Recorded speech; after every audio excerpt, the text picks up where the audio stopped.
May 40 here. LA is bracing for some extreme winds, extreme fire danger. And have you heard the phrase, the dog who didn't bark?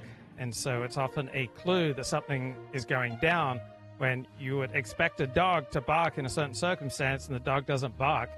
And one thing that I'm noticing, and I'm not an expert on California politics, I'm not an expert on Los Angeles politics, I don't spend much time paying attention to local politics. But one thing I am noticing is nobody is claiming that California has good political leadership. No one is claiming that we've got great governance, that our mayor of Los Angeles, our governor of California, they're really on top of things. Just a complete absence of that. Instead, in the mainstream media and people on the left, what you're hearing is that these type of fires are caused by climate change, and to the extent anyone's to blame, it's Republicans for not doing enough to fight climate change. But no one on the left, no one in the mainstream media is claiming that Gavin Newsom and Karen Bass are just doing a great job. And instead, you just get, oh, it's the forces of nature, it's the winds, they're just unstoppable. Fire is just some unstoppable force.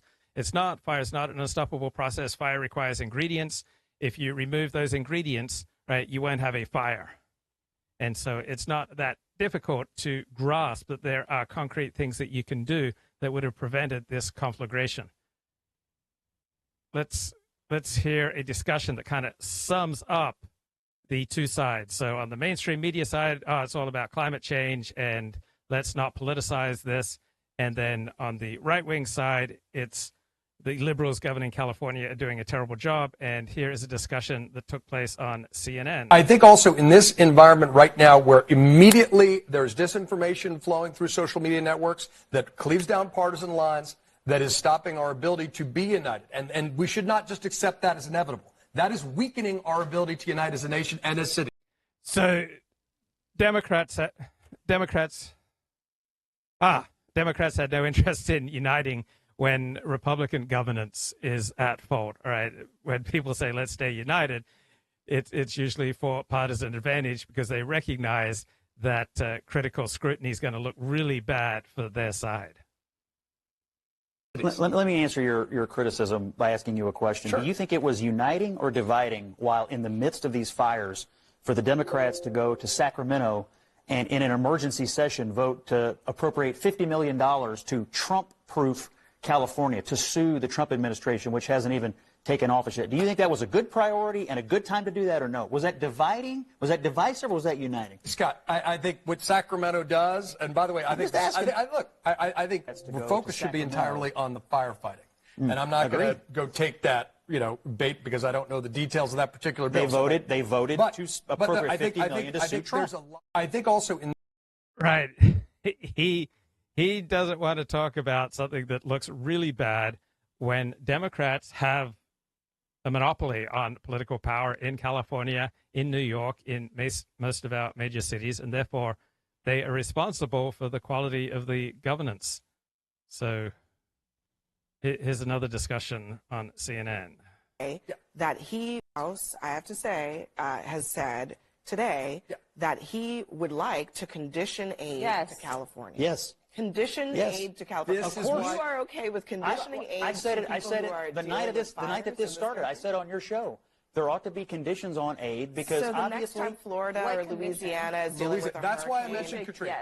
You want that aid to be conditional upon Washington dictating policy decisions in those states? I want it to be conditional on knowing whether or not the state of California, in this case, is going to enact local policy decisions on forest management, on water resources management, well, let me ask so that it what's doesn't happen again. What's wrong with that? Let me ask that. Okay. If the Democratic-controlled House decided, you know what, in Florida, they really should not be building those houses on the water. Climate change is happening. That aid that we give you is going to be conditional upon you preventing the building of anything along in all those areas that are prone to... I'm not aware of the mainstream media and many people on the left or in the center arguing that Florida lacks effective leadership and effective governance. You can say many things about Ron DeSantis, the governor of California, but One thing you can't say is that he's incompetent. To hurricanes, you would be okay with that? If you could pass that through the United States Congress, more power to you. I'm just asking. Hold on. I'm the lawyer here. We have rules like that all the time. Yeah. You have to build Coney Island in Brooklyn. If you're going to build something, it's got to be built in a certain way.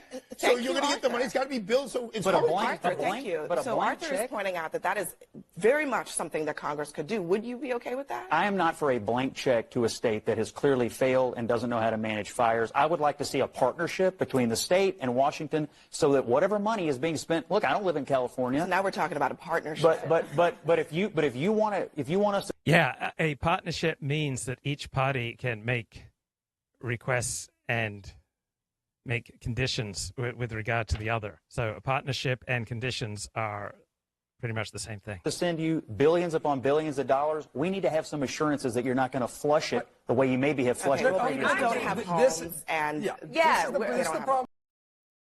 So California has an enormous rainy day fund, but they haven't been using it. Right? They haven't been using it effectively. So Jim Garrity, National Review. Where did California cut fire prevention spending while keeping a rainy day fund? So California has a $17 billion reserve. And in the current California state budget signed into law by Governor Gavin Newsom, it cut $5 million from Cal Fire fuel reduction teams, cut $4 million from a forest legacy program aimed at encouraging good management practices from landowners. It cut $28 million from funds provided to multiple state conservancies to increase wildfire resilience. It cut $8 million from monitoring and research spending, which had been largely given to Cal Fire and California universities. It cut $3 million from funding for an interagency forest data hub, cut $12 million from a home hardening pilot program designed to make homes more resilient to wildfires. Again, fire is not an unstoppable process. Fire requires ingredients, and if you remove those ingredients, you'll stop having these type of fires. The budget cut $46 million from a program to develop carbon-negative hydrogen and liquid fuel from forest biomass coming from forest vegetation management within California's Sierra Nevada mountains, well north of Los Angeles. So I lived in extreme fire danger areas in Auburn and Newcastle for years. Luckily, we didn't have homeless, right? We didn't have many of the social problems that we have in Southern California, where you have all sorts of arsonists and people not interested in contributing to the community. We were living on 7 acres, and it was up to us and each homeowner to cut down grasses and cut down anything that would fuel a fire that would be near homes. So California cut $105 million fire prevention programs. So we have a $16 billion rainy day fund, and we're simultaneously cutting $105 million on wildfire prevention. And these wildfires are going to cost, current estimates, about $300 billion. Right, we had a $117 million gallon water storage complex in the heart of the Palisades that's been empty since February 2024. We have a $3 billion set aside for new water storage projects passed at a referendum in 2014 that hasn't created any new or even expanded water reservoirs yet. So for 10 years, nothing. We don't put much emphasis on clearing brush away from homes. We don't use controlled burns. U.S. Forest Service had to stop prescribed burning in California. Los Angeles City Fire Department had a December 4 warning that it was facing unprecedented operational challenges due to the elimination of critical civilian positions and a $7 million reduction in staffing overtime. And all these decisions add up. So in 2019, Governor Newsom announced a California vegetation treatment program, touting it as a long-term solution to increase the pace and the scale of critical vegetation treatment that protects the environment. But by the end of 2022, nothing had been done. At the federal level, it takes between 3 to 7 years for the U.S. Forest Service to implement fuel treatment projects while navigating the requirements of the National Environmental Policy Act, NEPA. So because of environmental regulations, once the U.S. Forest Service spots an area that needs to be thinned out to reduce the risk of wildfires, it takes anywhere from 3 to 7 years to get through the paperwork to begin the action. So no wonder the American West is full of piles of dry kindling. And you can sense the national news media is just itching to move on from Southern California wildfires, wants to return to much more comfortable topics. So there are some topics where Republicans are going to do really well. And this is a topic where Republicans are going to do really well, and the media wants to move on. The media wants to talk about Special Counsel Jack Smith contending that if he had just gone to trial with his cases against Donald Trump, he would have won.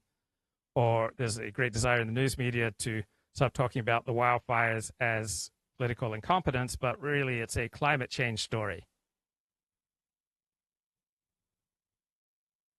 Just like the news media often wanted to treat COVID as a Trump story. So this is the Hurricane Katrina of our era. Southern California wildfires are a particularly embarrassing and uncomfortable story for the national news media that is used to treating any Democratic official as the de facto hero of the story and treating any Republican official as the de facto villain of the story. LA's Democratic Mayor Karen Bass, with a strong communist background, she couldn't even be bothered to cut short her trip to Ghana. And the closest thing that we have to a prominent Republican in Los Angeles is billionaire developer and former mayoral candidate Rick Caruso, who just happens to be the guy who figured out how to save his shopping center while the rest of the Pacific Palisades was burning to the ground. Right? He deployed private firefighters to save his shopping center. And he called in private water trucks when the water flow from water hydrants had stopped flowing.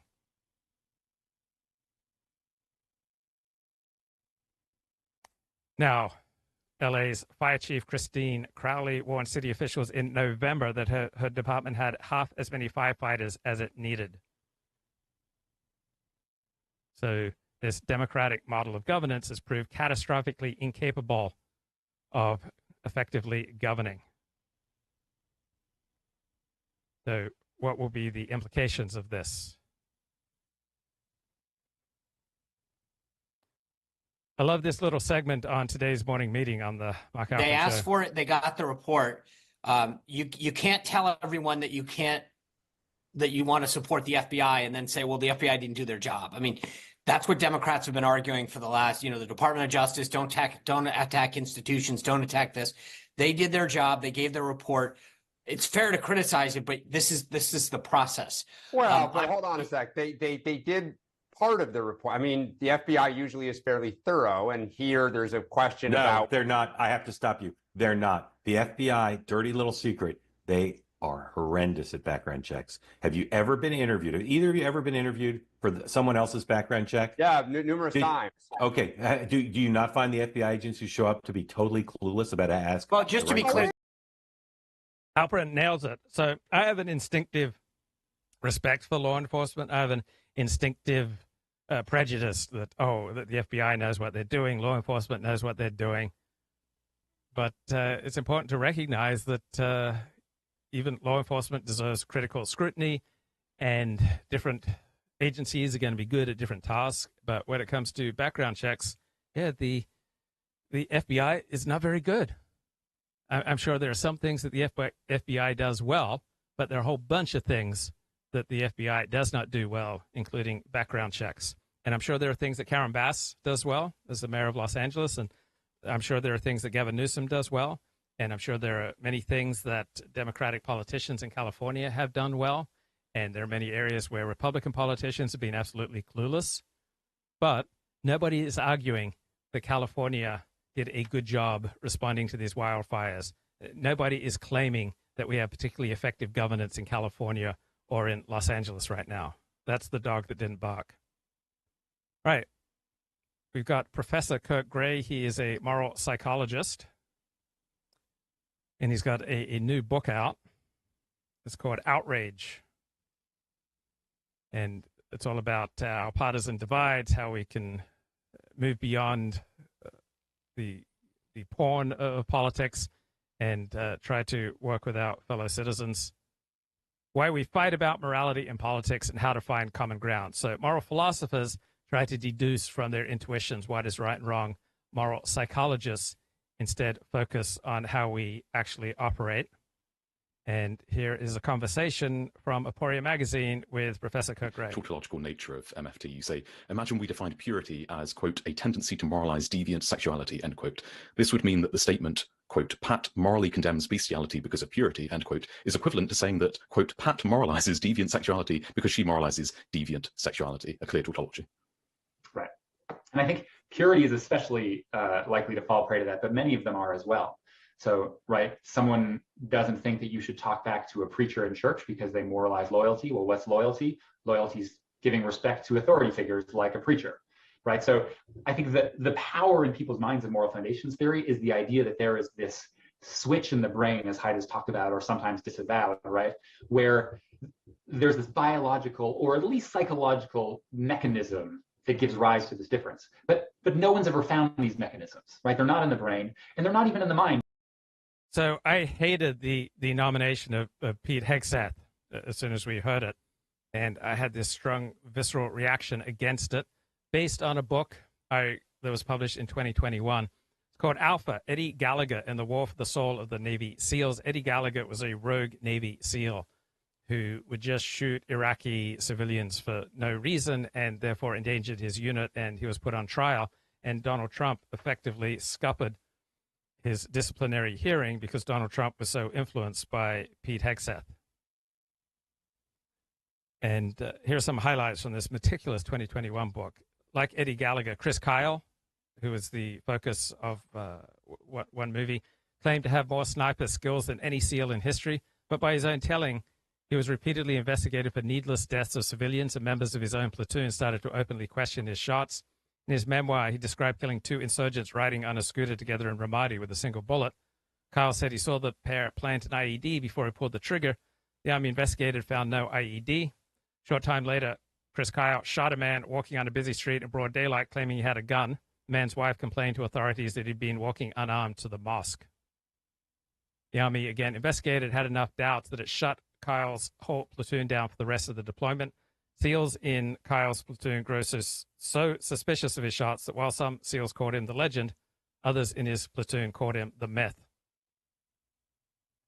So at the height of the wars in Iraq and Afghanistan, while platoons were quietly sharing photos of the enemies that they'd killed and Kyle was selling books celebrating all his kills, Eddie Gallagher was coming up through the teams, learning the ropes, and pieces of the pirate worldview forged in Vietnam and Afghanistan lay scattered all over the teams by the time that Eddie Gallagher arrived. He was an operator who wanted to embrace the pirate ethos, and he had only to pick up the pieces that were already there.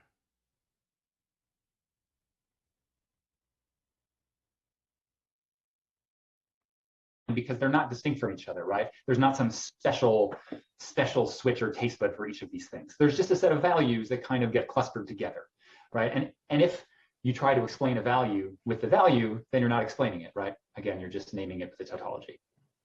So I guess now it seems a pretty organic time to bring up what Haidt, Jesse Graham, and others say in your edited volume, The Atlas, in this article. So as you say, they've stepped back. They seem to have stepped back from a falsifiable, strong modularity thesis to something else. And they say there's this quote, "All we insist upon is that the moral mind is partially structured in advance of experience, so that 5 or more classes of social concerns are likely to become moralized during development." So what's wrong with that? Well, as you hinted at earlier, it's not falsifiable, right? So basically, they argue that there is some combination of nature and nurture that are important to something psychological. It turns out that's every psychological process we've ever known, right? So partially structured, I think no one, including me, was ever claiming that the mind was a total blank slate, as as Pinker would make fun of, and that there is a set of moral concerns that can become moralized in development. I think, again, no one would argue against that. There's lots of moral, right? I have 2 kids. Don't hit your sister.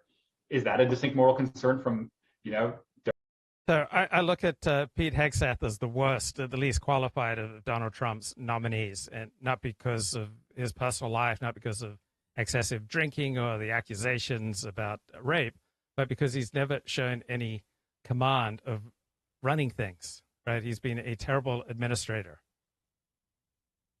And back to this terrific book that came out in 2021, where Pete Hegseth plays a big role protecting Eddie Gallagher, who was charged with just going off book and slaughtering Iraqi civilians. So Pete Hegseth had served as an Army officer, and he was the network's in-house blunt-talking grunt, there to vet-splain the complexities of war to the public. Despite his frank talk, Hegseth was more Ivy League than G.I. Joe. He spent 4 years at Princeton University. He was deeply involved in a conservative publication there called the Princeton Tory.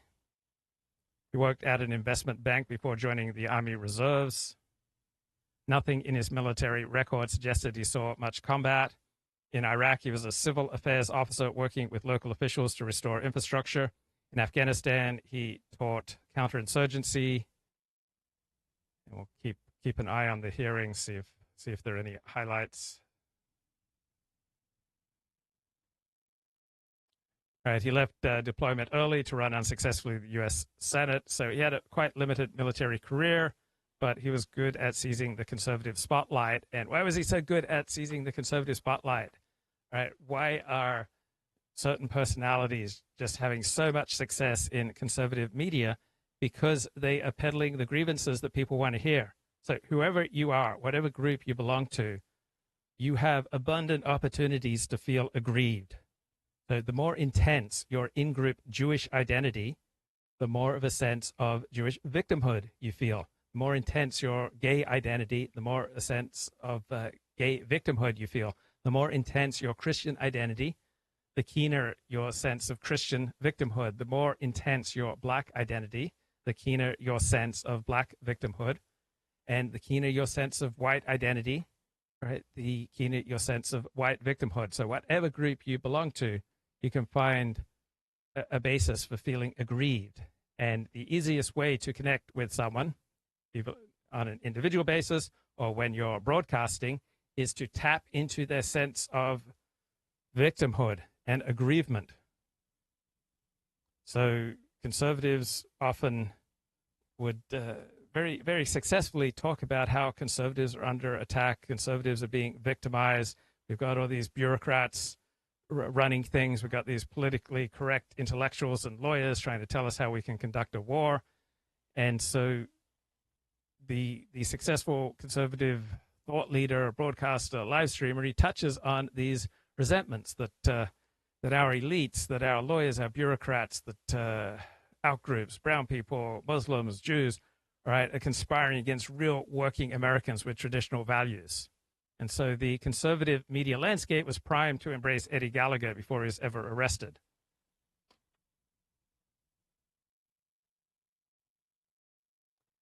The Secretary of the U.S. Navy at the time was named Richard Spencer, and Donald Trump kept leaning on him to get Eddie Gallagher off. And Donald Trump would call Richard Spencer and said, "Didn't I give you a direct order? I want you to call Pete Hegseth at Fox and tell him what you're doing." And so the Secretary of the Navy essentially had to comply with what Pete Hegseth at Fox News wanted. Donald Trump had always been enamored of the military and didn't really serve him well in the first term. He selected a bunch of generals to serve him, but that didn't work out. So Trump tends to see the world as black or white, strength or weakness, victims or losers.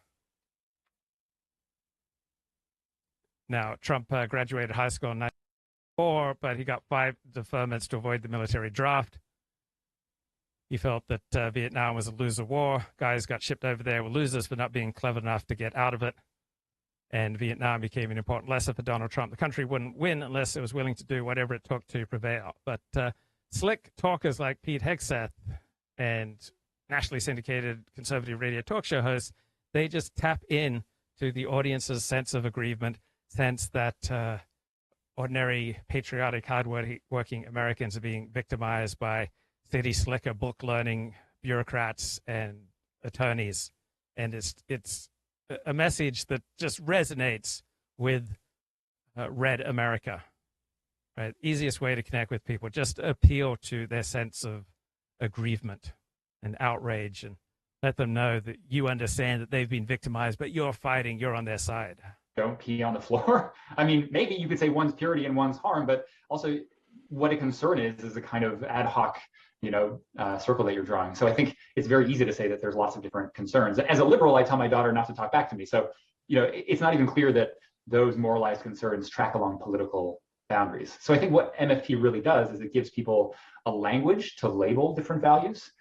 MFT refers to moral foundations theory, and that's the idea that we have 5 core domains in our And the way we think, we look at moral issues through a perspective of harm care, fairness and reciprocity. And these are the two strongest domains for liberals. And then on the right, there's in-group loyalty, deference to hierarchy, and purity, and being aware of the threat of contagion.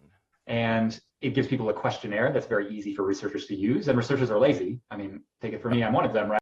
So much of psychology, and in fact, the entire field of personality psychology is based on people's self-reported results, whether they're introverted or extroverted. And you can't trust what people say about themselves because people don't often have an accurate perception of themselves.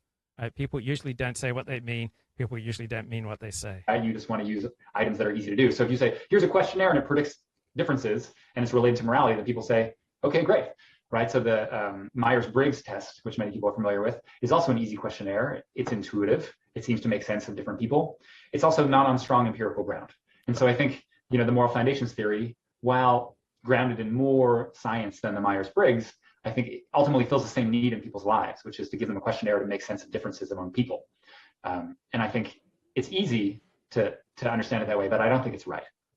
Let's talk about how bad the original MFQ questionnaire is. It's literally a list of loaded questions at one level, isn't it? There are many things that I have difficulties with that questionnaire, and sometimes I'm surprised that it passed kind of peer review.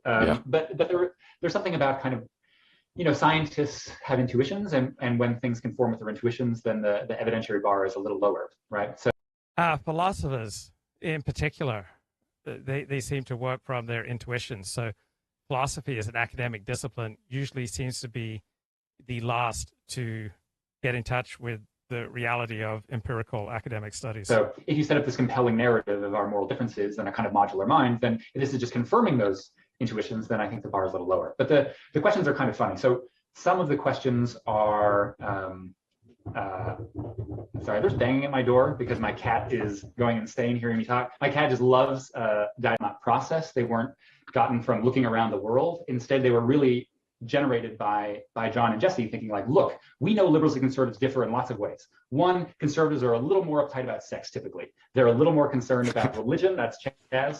Hello, Chaz. There's Chaz. They're a little more concerned about religion. And they're a little more kind of respectful of authority, especially things like police and judges and preachers, right? So there's these differences we already knew, hence our intuitions that they're true. There's a questionnaire made to tap these differences. And then what MFT does is design a questionnaire to show that these differences are different from each other, right? And so in some sense, everything's preloaded. The deck is stacked to find that there are these differences across liberals and conservatives. They're very strong. And importantly, they're distinct, right? Is part of it. There's 5 different foundations, it's argued. And so you run this questionnaire, and then what you find after you've run it is in fact that, so there's two clusters of foundations that's argued, the kind of individualizing and the binding. It turns out that what those things are really just things we kind of knew liberals cared more about and things we kind of knew conservatives cared more about. There's not that big of a difference either, right? It's not like one's fully on and one's fully off. There's just like liberals and conservatives disagree a little bit about things that we knew they disagreed about for a long time. Yeah, the person who's only listened to the podcast version of all of this political psychological talk would think that a liberal just doesn't care about authority or purity. And obviously that's been shown to be nonsense because it is domain specific. I mean, one of the things that just blows my mind is they called the website yourmorals.org. That's quite a big selection bias, which I think there was a meta-analysis that came out in September 2020 of MFT, you'll know better than me. And that one of the points in that meta-analysis, I think, was that.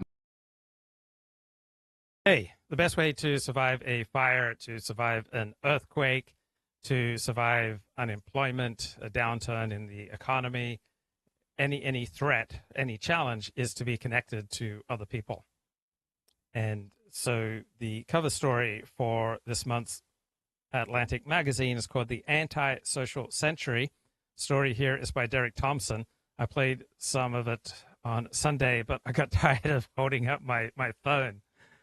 But let's resume this Derek Thompson essay.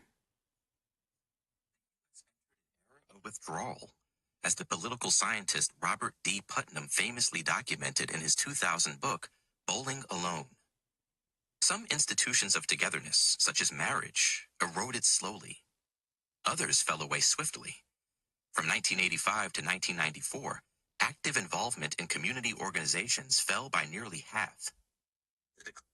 So another thing that Robert Putnam found in his research into this topic is that the more diversity you have, the less social trust, less social cohesion, and the less that people volunteer. People are much more willing to sacrifice for someone who's like them than someone who is different. But Derek Thompson never mentions this. He's a very smart guy. He always puts a lot of data and facts and logic and book learning into all these pieces, but he never, ever says anything that would be damaging for his career. He never, ever risks moving outside his liberal left worldview perspective. And he never mentions in this long Atlantic magazine cover story how diversity cuts away at social trust, social cohesion, and volunteering, and the threat that civil rights has posed to social trust, social cohesion, and volunteering. Men used to get together with other men in service clubs like the Cofnas to do good deeds for society. But once you had civil rights legislation that forced these clubs to admit women, men dropped out. Right? Men needed plenty of space just to be with other men if that's what they choose to do. It's easier for men just to interact with other men. There aren't as many complicated emotions under the surface when you're just interacting with other men and you're not distracted by concerns about sexuality or chivalry. My God, speaking of chivalry, prior to these fires breaking out, I was ready to self-publish the collected love poems of Luke Ford. And these poems are the height of chivalrous courtship. But then I look at what's happened in LA over the past week and the dangers of spontaneous combustion. And I think, my God, what if my self-published collection of my greatest love poems like unzipped the mind of Western civilization in a way that it could never be zipped back up again? What if I open some doors that really need to stay closed? What if I am responsible for just spontaneous combustion around the Western world, and then some kind of fire, the fires from the Citra Acra, the forces of darkness, just take and misuse my love poems and just drive people crazy? My God, I just saw the dangers of releasing my love poetry to the world. And I've been humbled by the forces of nature. And I've had to confront, my God, 40, you are playing with the most elemental powers, right? You are just, for the sake of your own artistic expression, you are lighting fires in people's souls that they may never be able to quench. Like, 40, what could be the repercussions to some naive soul who buys the collective love poetry of Luke Ford and then they misuse it? They think, oh, I can handle it. I'll just read these poems on the weekend. But then they can't handle the collective love poetry of Luke Ford. They just return to it again and again and again, and it just completely rewires their soul, their psychology, their physiology, their components of eros and chivalry and courtship. And what if they start burning up with, my God, with desire, with unchecked chivalrous compulsions? Now, you say, 40, chivalry, can you ever have too much chivalry? And yes, you can have too much chivalry. You can have too much love. I might be unleashing with these poems thousands of men on the world who love too much. And so I've had to take a step back and say it's very satisfying for me to express my love poetry and to share it with the world. But what if I start wildfires of chivalry, wildfires of courtship that cannot be quenched by conventional means? Am I willing to risk that, particularly when there's just so much dry tinder in people's souls right now? Yeah, I mean, I was all ready to switch from 3 months of nothing but the Nathan Cofnas critique to 3 months of nothing but my love poetry. And then I thought, not everyone can handle it. I I got to tell you a story. It's so painful for me to share this story, but as I was compiling the greatest love poems of Luke Ford, I sent it to a friend who was an English literature professor. He had a tenured position. He was married. He had children, very respectable man. And I said, I'd love to get your feedback on my love poetry. And it just sent him to some dark places that I never imagined. I didn't realize the darkness that can lurk underneath the patina of chivalrous courtship. And his life just spun out of control from me simply sharing with him my collected works of love poems. So I'm humbled. It's like, my God, I have to take into account the effect of my words and my poetry on unsuspecting souls who are simply not up to the task of dealing with these cutting edge insights. And I thought that I could storm the heavens. I thought I could steal these erotic secrets from the powers that be, and then I could come down to earth and share them with you, and there would be no price to pay. But I was naive, right? The powers that be, when they recognized that I had plumbed the psychodynamics of sexual excitement, right, they were never going to let me publish this book. Right? I got a call, and they made very clear to me what would be the consequences if I published this book of poetry. And I've been humbled. No man is an island. I am not strong enough to stand up against the powers that be who are determined to censor this book. Massively skewed the data. They also didn't even break down the results into male versus female, which skewed the data. I don't know if you want to comment on those kind of like psychology 101 errors. Right. So self-selection, right? People are sent there. But I think that the broader issue is like this confirmatory bias, right? So we all want to be right. So if you select things that you think are going to fit these differences, you're more likely to find them. And so, as you said, with kind of being specific to a domain, so liberals also care about authority, right? I have kids, I want them not to talk back to me. It turns out that it matters who the authority is. So conservatives think you should respect the authority of police officers. Liberals think you should respect the authority of civil rights leaders, right?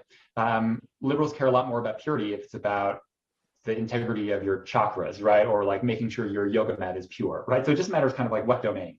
But the striking thing about moral foundations theory, the initial study with the questionnaire, is that if you pick things that you think are going to show strong differences between liberals and conservatives and be distinct from each other, and then it turns out that when you run the analyses, that these things are correlated 0.8 to 0.9, those are perfect correlations, right? Basically, like these are the same thing.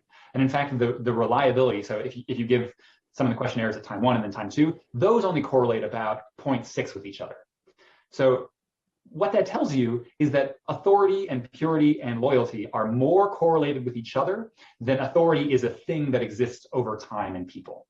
So it shows you that it's just like one big melting pot, right? Which you could call the binding foundations, or again, you could just say that these are things we always knew conservatives cared about. So I think at the end of the day, what it does is it repackages things we already knew with an easy to use questionnaire, I think, which is flawed in many ways, and then gives you a language and a kind of cognitive explanation, which again is not an explanation at all because there's none of these taste buds or switches in the mind.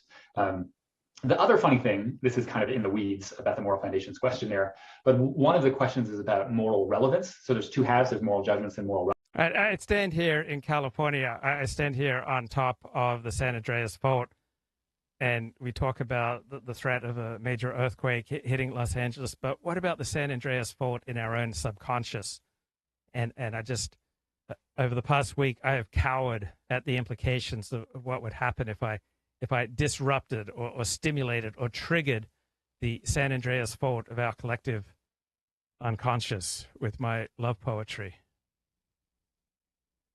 Okay, I think I've still got the strength. While I've got the strength, I'm going to hold up my phone and share with you more from Derek Thompson, The Antisocial Century. In the 1970s, the U.S. entered an era of withdrawal, as the political scientist Robert D. Putnam famously documented in his 2000 book, Bowling Alone. Some institutions of togetherness, such as marriage, eroded slowly. Others fell away swiftly. From 1985 to 1994, active involvement in community organizations fell by nearly half.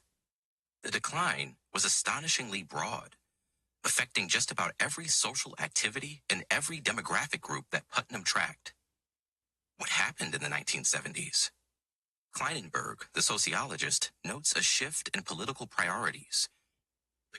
Wait, was there anything else that happened in the 1970s or perhaps earlier in the 1960s? So if you are speaking and you notice that people aren't paying attention, and there have been those rare occasions when I'm sharing something incredibly heartfelt and important to me, and the chat is just discussing something entirely different, is the problem what I'm saying there? No, I have to go back to where I lost the attention of the chat.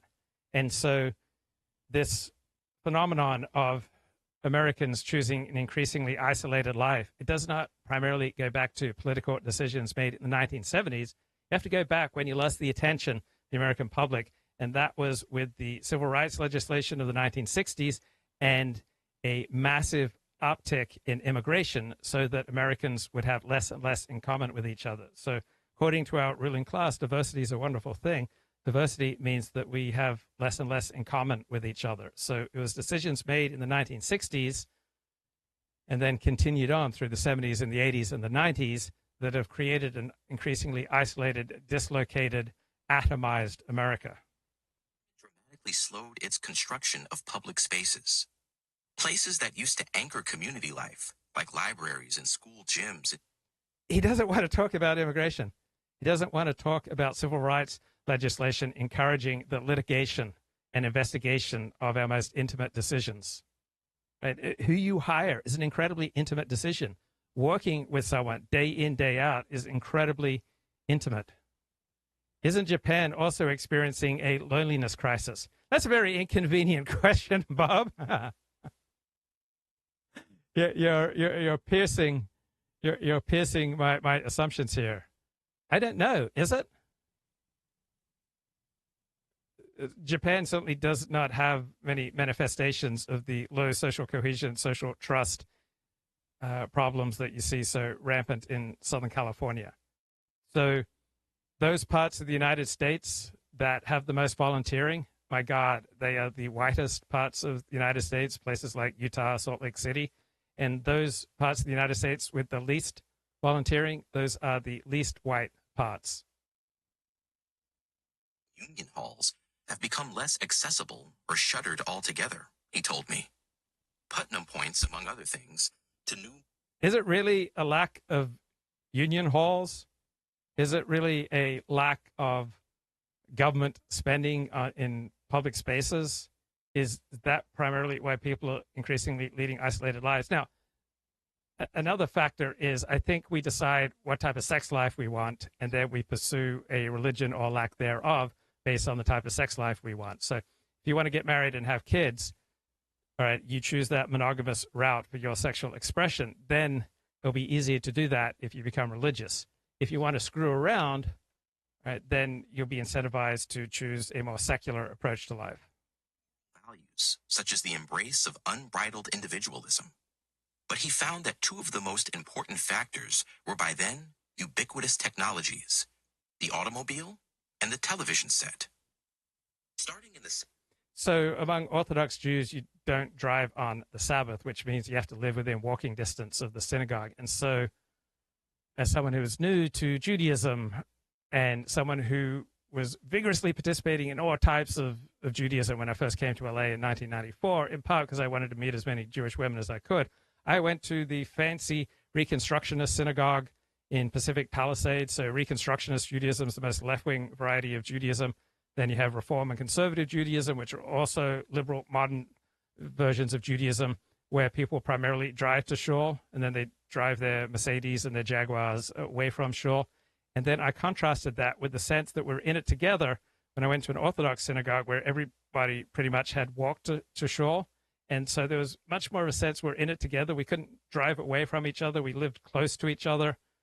And that was intoxicating for me because it reminded me of the intense religious commitment that I grew up with in Seventh-day Adventism.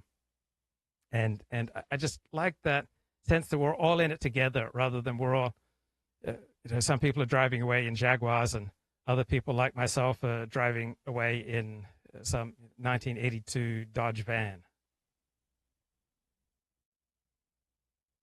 The century, Americans used their cars to move farther and farther away from one another, enabling the growth of the suburbs and, with it, a retreat into private backyard pet. So I remember moving to the foothills of the Sierra Nevada mountain range to Auburn and to Newcastle in 1980 when my father was pushed out of the Seventh-day Adventist Church ministry. And for the first time, I met people called rednecks. I met all these people who'd fled to these foothills, God forbid, but to get away from black people. And so the huge increase in crime and social dysfunction in the cities is what drove people out into the suburbs. So if cities don't keep a handle on crime, right, people are going to move out if they have the resources. All right, there's a comment in the chat. Isn't Japan also experiencing a loneliness crisis? Is immigration and diversity the only factor for loneliness? Obviously, it's not the only factor. Japan is on a whole different level when it comes to loneliness. Japan has around 45% of sexless men per year. But I don't know how much of a connection there is between being sexless and lonely. I don't think having sex is the best measurement whether you feel connected to other people. So I have had months, years of my life where I wasn't having sex, but I felt pretty connected to other people. So one reason that I volunteer, usually between 5 to 15 hours a week, is because it makes me feel that I have a vital contribution to make to the lives of others. It helps to connect me to different communities. If you're part of a traditional religious community, or you're part of a professional community or an educational community, right, that can fill the hole in the soul, even if you're not having sex. Private pools and more private life. Once Americans got out of the car, they planted themselves in front of the television. From 1965 to 1995, the typical adult gained 6 hours a week in leisure time. I don't think loneliness is nearly as much of a problem in Australia. I think Australians, incidentally, are about the most sexually promiscuous people on the planet, according to some surveys. I just noticed when I go back to Australia and let's say there's a loud sound, there's a collective sense, oh, we're in it together. What's that? You just start talking to people. And I noticed that Australians who come to LA in particular, they don't understand bad neighborhoods, and that when you're in a bad neighborhood, you don't just start interacting with strangers. And you're in a bad neighborhood and you see a man and a woman having a dispute and the man starts punching the woman. You don't necessarily go over there and intervene. Right? Australians don't have bad neighborhoods that are just filled with the type of crime that you get in cities in the United States. At that time, 300 hours a year to community service, or pick up basketball, or reading, or knitting, or all four. Yeah, we need more midnight basketball, guys. Then we wouldn't have so much loneliness and crime. Instead, they funneled almost all of this extra time into watching more TV. Television transformed Americans' interior decorating, our relationships, and our communities. So one thing I love about 12-step programs that I learned from them is most every complaint is a symptom. And so why are Americans watching so much TV, right? I think that's much more of a symptom. If you've got family, if you've got friends, if you've got a thriving profession, if you're part of an educational or religious community, you don't watch nearly as much TV because you have all these human connections to turn to, right? So the massive TV watching and video game playing, to me, is primarily a symptom of the dislocation that comes in part from diversity, in part from the growing secularization and liberalization and atomization of our lives. So there is in the liberal outlook on life, which dominates our elites, a very individualist perspective. And I just simply don't think that reflects how the world works, right? We are tribal creatures. We are primarily influenced by our genetics and by our upbringing and by social cues. We very rarely have any independent thinking of our own. We usually inherit our hero system, our sense of what matters in life from our community.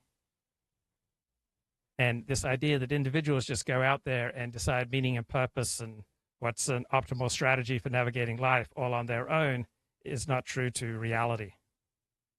But this individual first focus is a key component of post-Enlightenment liberal left thinking. I'm much more tribal, nationalist, and a little bit more communal oriented than the extreme liberalism and individualism that goes with it. 1970, just 6% of sixth graders had a TV set in their bedroom. In 1999, that proportion had grown to 77%. Time diaries in the 1990s showed that husbands and wives spent almost 4 times as many hours watching TV. So there's a terrific Japanese TV show, and tell me the name of it if you can find it. It's on Netflix, but it features a cigarette-smoking baseball coach from, I think, the 1980s, who time travels to the present. And you see how Japan has become increasingly politically correct, and you see how that eats away at a sense of solidarity, makes connecting with the opposite sex more difficult, makes it more difficult to form bonds. So the more that we litigate private decisions, right, the more difficult it is for people to trust and bond with others. So I'll try to find that Japanese TV show on Netflix. I watched the first few episodes. It's pretty smart because it doesn't claim that 1980s was great and today is bad. It shows the good and bad of both time periods. Relevance, and they say how relevant are each of these to the following, moral concerns like chastity, whether someone is respectful. Those questions are not intuitive judgments given on specific scenarios. Those are explicit meta judgments about morality. They're asking people to introspect about their own moral values and make judgments, right? So if you think about it, that's incredibly ironic because the whole point of moral foundations theory is like people don't have introspective access to their moral judgments. You can't ask them to reflect on their own intuitions and give you an explanation for it. People can't reflect on their own principles. You just have to figure out what they are by their questions. But half of the moral foundations questionnaire is literally asking people to reflect upon their own moral bases and report those. So I think there are lots of funny things with that survey. Please tell me if you think I'm being too uncharitable here. And I certainly don't mean it to be personal at all. I love Haidt's work. I've read almost all of his. Okay, I have found the TV show I was just talking about. It's called Extremely Inappropriate. It's on Netflix. A show that makes young Japanese pine for the inappropriate 1980s. This article is by Motoko Rich and Kyuko Notoya and read by an automated voice. The younger generation has frequently called out Japan's entrenched elders for their casual sexism, excessive work expectations, and unwillingness to give up power. But a surprise television hit has people talking about whether the oldsters might have gotten a few things right, especially as some in Japan, like their counterparts in the United States and Europe, question the heightened sensitivities associated with wokeness. The show, Extremely Inappropriate, features a foul-talking, crotchety physical education teacher and widowed father who boards a public bus in 1986 Japan and finds himself whisked to 2024. He leaves an era when it was perfectly acceptable to spank students with baseball bats, smoke on public transit, and treat women like second-class citizens. Landing in the present, he discovers a country transformed by cell phones, social media, and a workplace environment where managers obsessively monitor employees for signs of harassment. The show was one of the country's most popular when its 10 episodes aired at the beginning of the year on TBS, one of Japan's main television networks. It is also streaming on Netflix, where it spent 4 weeks as the platform's #1 show in Japan. Extremely Inappropriate compares the Showa era, which stretched from 1926 to 1989, the reign of Japan's wartime emperor, Hirohito, to the current era, which is known as Reiwa, and began in 2019, when the current emperor Naruhito took the throne. Both the writer and executive producer are 50-something Generation Xers, whose nostalgia for the more... So the more educated you are, the more vulnerable you're going to be to political correctness, the more prestigious your position in society, the more easy it is to cancel you. All right, back to Derek Thompson here. His cover story in The Atlantic is called The Anti-Social Century. Television transformed Americans' interior decorating, our relationships, and our communities. In 1970, just 6% of...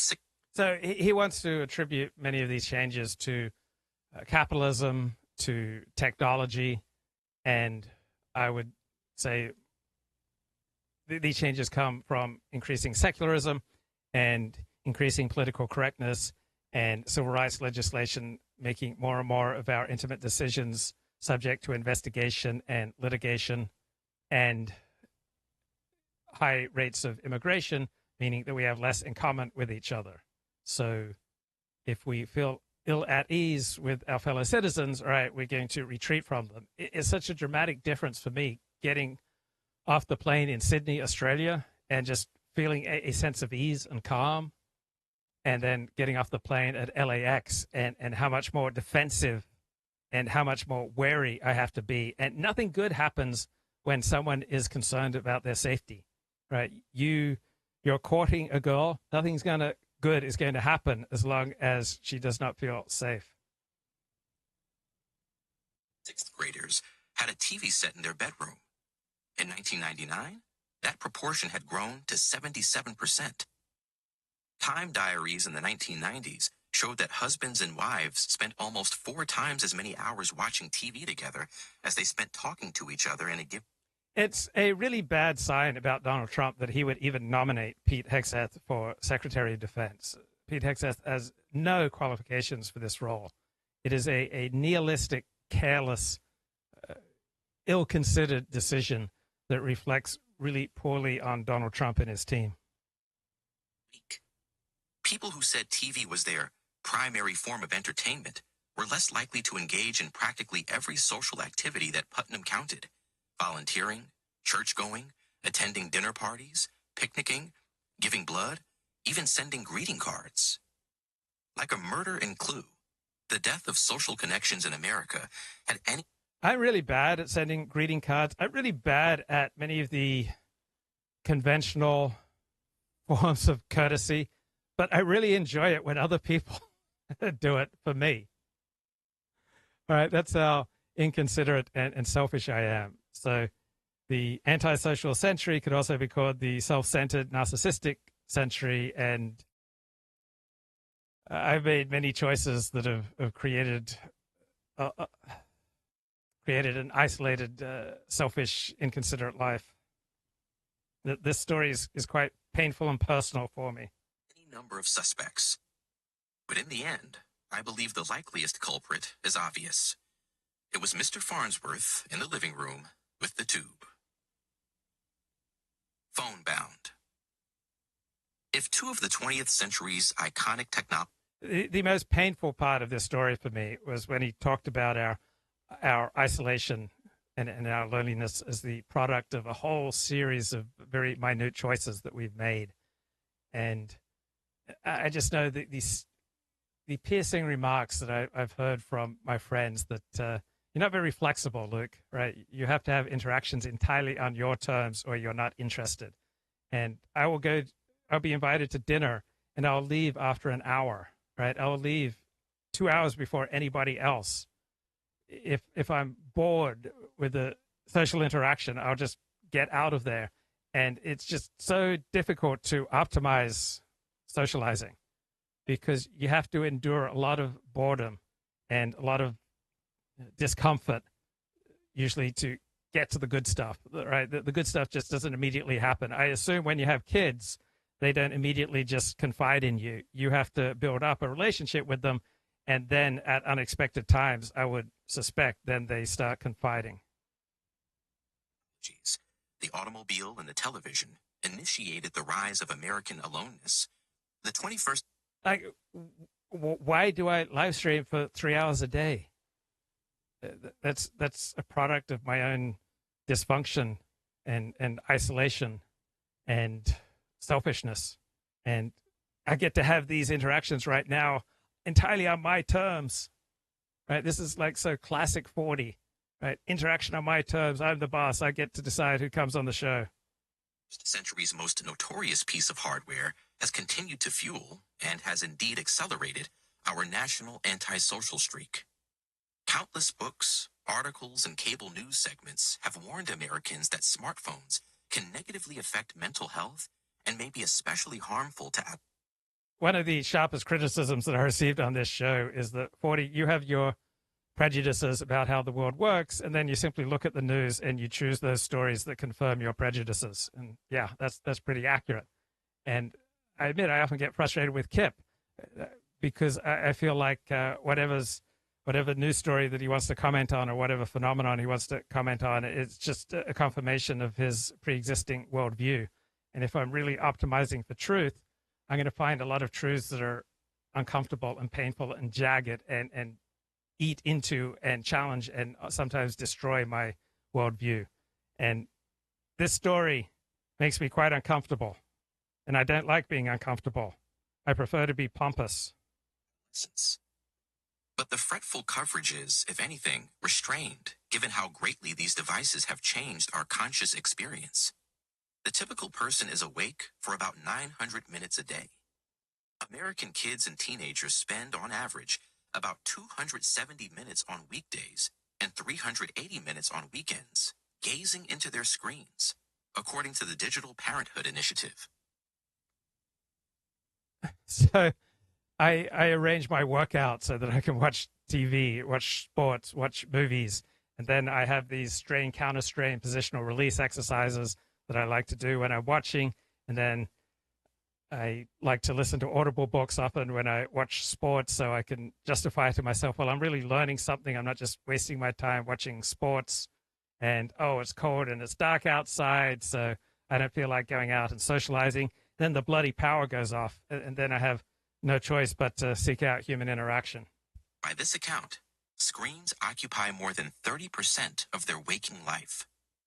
Some of the screen time is social, after a fashion. But sharing videos or texting friends is a pale imitation of face-to-face interaction. More worrisome than what young people do on their phone is what they aren't doing. Young people are less likely than... So prior to COVID, many of us would go to shul every morning to, for example, study Talmud and to pray together. And during COVID and after COVID, right, many people have gotten out of the habit of going to shul, going to church. And if they participate, it's increasingly virtual. They will click onto a live stream and listen to the rabbi's Torah talk that morning, and they'll ask questions via an app rather than meeting up in person as they were doing prior to COVID. So COVID disrupted a lot of positive social habits that we had. And once we got out of the habit of going to the synagogue, going to church, going to various social commitments, many of us have not returned. I took the first year of COVID off in terms of attending synagogue. I did not go to shul for a year until I was vaccinated. It's only when I got vaxxed that I returned to synagogue. And I quite enjoyed COVID because I enjoy alone time. I enjoy reading books. And an advantage of not going to synagogue was that I got to read all day. If I go to synagogue, I typically will get home at, say, 2 p.m., 3 p.m., 4 p.m. in the afternoon, and I'm too tired to do any substantial reading. But if I'm not going to synagogue, then I get up, do my exercises, and I can start reading from 8 a.m. and after breakfast until noon, eat lunch, and then read until 5 p.m. And so I could get in 6, 7, 8 hours of reading, often difficult, challenging books, because I wasn't tired from going to synagogue. My father taught me that it's verges on the impossible to do intellectual labor when you're physically tired. And I usually get tired from 2-3 hours of social interaction, and just walking a few miles to synagogue, etc. And so typically I come home at 2 or 3 in the afternoon on Saturdays. I'm just too tired to do any substantial reading. Previous decades to get their driver's license, or to go on a date, or to have more than one close friend, or even to hang out with their friends at all. The share of boys and girls who say they meet up with friends almost daily outside school hours has declined by nearly 50% since the early 1990s. So it wasn't until about March 12 that I think America started shutting down. So for me, March 12, 2025, approximately. When did Tom Hanks catch COVID? Right? It's when Tom and his wife caught COVID. That's the real beginning of when COVID started shaping our lives. With the sharpest downturn occurring in the 2010s. The decline of hanging out can't be shrugged off as a benign generational change, something akin to a preference for bell-bottoms over skinny jeans. Human childhood, including adolescence, is a uniquely sensitive period in the whole of the animal kingdom. The psychologist Jonathan Haidt writes in The Anxious Generation, although the human brain grows to 90% of its full size by age 5, its neural circuitry takes a long time to mature. Our lengthy childhood may be evolution's way of scheduling an extended apprenticeship in social learning through play. The best kind of play. So when I take the 5 freeway north from Los Angeles to Sacramento, I drive into increasing feelings of dread and sadness and depression. When I open my windows and I smell the cow dung as I drive through Central California and approach Sacramento, it just makes me so sad because I associate Sacramento with loneliness, because I had community when I was growing up on Seventh-day Adventist colleges at Avondale College in Australia and then Pacific Union College in the Napa Valley. But when my father was kicked out of the Seventh-day Adventist ministry, I lost community. Dad would talk about the invisible church of Jesus Christ, but my father felt incredibly lonely after he lost his position in the Seventh-day Adventist church. The invisible church of Jesus Christ didn't cut it for any of us with regard to our social needs. So I associate Pacific Union College, Avondale College, at least with human connection. And I have positive feelings when I return to LA. But returning to the Sacramento area just makes me so desolate and sad. Is physical, outdoors with other kids and unsupervised, allowing children to press the limits of their abilities while figuring out how to manage conflict and tolerate pain. But now young people's attention is funneled into devices that... My father put a priority on his career, which was saving souls for Jesus. So it wasn't just a conventional career, he was saving souls. And to that end, he found a lot of human interaction exhausting. So often on a Sabbath morning, he would bike away and I'd go with him, and we'd go to some very isolated place outside of Avondale College where people couldn't get to him. And we'd hang out in cliffs and quarries. And my father had a favorite saying, hell is other people, that he took from Jean-Paul Sartre. And my father didn't usually have much interest in human interaction unless he could instruct people. And when people weren't interested in his instruction, then he wasn't much interested in interacting with them. And I may have inherited some of these unfortunate tendencies, like father, like son. What's that Bible verse? I remember I was kicked out of a synagogue for writing on the porn industry, and I kind of clasped my head when I got the bad news, and I told the rabbi, the sins of the father will be continued on to the son for many generations. And I was referring to my father being kicked out of the Seventh-day Adventist ministry. And the rabbi said, well, that's only if the son continues in the sins of the father. And I remember my therapist saying, I wouldn't want your father's life for all the tea in China. So why are you emulating him? Take them out of their body, denying them the physical world education they need. Teen anxiety and depression are at near record highs. So I went back to Australia in 2014. My family paid for it, and I think they wanted me to see. Was that the time they wanted me to see doctors of their choice? No, that was another time. But I remember it was there that I was seeing my parents, meaning my father and my stepmother. And I knew at the time this would be the last time that I saw my father in person. And all I could think about in our last meeting was that I wasn't getting cell phone service. I was just so completely distracted by my inability to check my email that I had no sense of presence. And I realized that this was dumb, and I realized that this was embarrassing and dysfunctional, but I couldn't overcome it. My compulsion to restart my phone, try to get cell phone service, just overrode my desired, conscious, cognitive wish to plumb the depths of this will be the last time that I see my father. But I couldn't. All I could think about was my cell phone and checking my email. The latest government survey of high schoolers, conducted in 2023, found that more than half of teen girls said they felt persistently sad or hopeless. These data are alarming, but shouldn't be surprising. Young rats and monkeys deprived of play come away socially and emotionally impaired. It would be odd if we, the self-named social animal, were different. Socially underdeveloped childhood leads, almost inexorably, to socially stunted adulthood. A popular trend on TikTok involves 20-something. Okay, so it was March 11, 2020 that Tom Hanks got COVID, and I think it was March 12, 2020 that America started shutting down and professional sports stopped operating.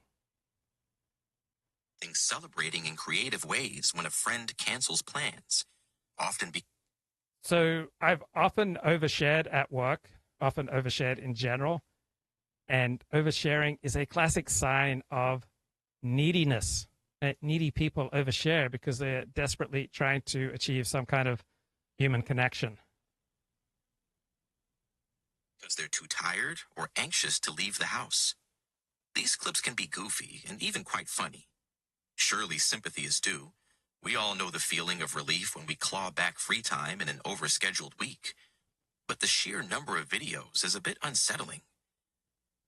I have some tendencies that are not in my own best interests, and I have a strong tendency to isolate, to develop me time. And I'm a bachelor. I have no kids, no family, no spouse to look after.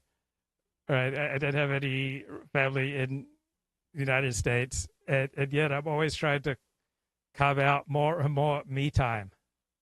So I have to go against my tendencies and force myself to have some social commitments, such as to religion, to 12-step programs, to volunteering. If anybody should feel lonely and desperate for physical world contact, you'd think it would be 20-somethings who are still recovering from years of pandemic cabin fever. But many nights, it seems, members of America's most isolated generation aren't trying to leave the house at all. They're turning on their cameras to advertise to the world the joy of not hanging out.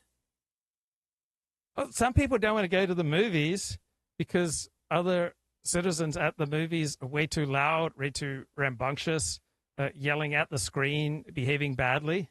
Right? The more dysfunctional the public space is, right, the more incentivized people are to hang out on their own. If young adults feel overwhelmed by the emotional costs of physical world togetherness and prone to keeping even close friends at a physical distance, that suggests that phones aren't just...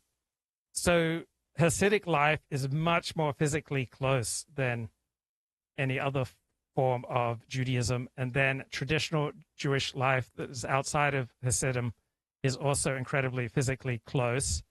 Then the modern Orthodox are much more physically close and demonstrative than conservative and Reform Jews, and conservative and Reform Jews are much more physically close than secular Jews.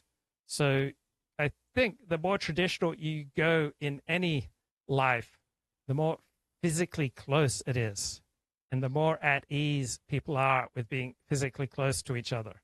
So in Orthodox Judaism, we have a lot of men dancing with men, and it's fun. I like it. It's the dancing with women thing that is incredibly awkward for me. Rewiring adolescence. they're upending the psychology of friendship as well. In the 1960s, Erwin Altman, a psychologist at the Naval Medical Research Institute in Bethesda, Maryland, co-developed a friendship formula characterized by increasing intimacy. In the early... I've always had excellent taste in friends. Right? I've experienced as little betrayal at the hands of friends as one could possibly hope. Like all of my friends have been good, solid, fair dinkum blokes. I've got good taste in friends, mate. Stages of friendship, people engage in small talk by sharing trivial details.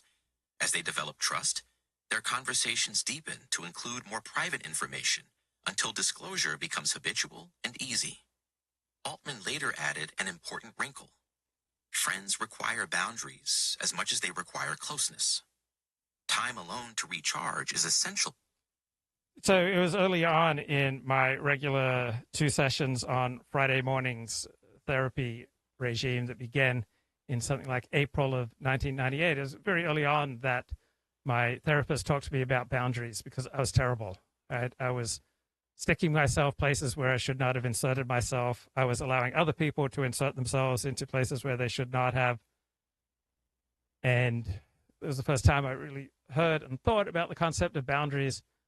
But it wasn't until I got into 12-step programs that I naturally developed boundaries without deliberately working on them. So I think there are a lot of virtues, such as happiness and developing appropriate boundaries, that are more the result of an internal reorganization rather than explicitly trying to work on something and to explicitly work on developing good boundaries. So early in recovery, people talk a lot about boundaries, but when one works the 12 steps, does the resentment inventory in step 4, it becomes much more clear about what triggers one and what sends one in a downward resentful spiral, then good boundaries just naturally evolve from that increasing level of clarity about oneself. For maintaining healthy relationships. Phones mean that solitude is more crowded than it used to be, and crowds are more solid. So I came to the United States in May of 1977, and I came from 5th grade, but I was inserted into 6th grade, and I could have been placed into 5th grade, where I would have been like 6 months behind, or I was inserted into 6th grade, where I was perhaps a few months ahead. And it's funny, if I was inserted into 6th grade, but the 5th grade class, a lot of bad seeds, like a lot of bad behavior. But my class was a lot of good behavior. So I don't know if you've had that experience where you're lucky or unlucky enough that your particular grade, that your particular social circle was filled with good people or filled with bad people. So I was very lucky that I was transferred to 6th grade. I think one decisive factor that I was put into 6th grade was that the teachers saw that there was a much better group of people in 6th grade than in 5th grade. Bright lines once separated being alone and being in a crowd. Nicholas Carr, the author of the new book Superbloom, How Technologies of Connection Tear Us Apart.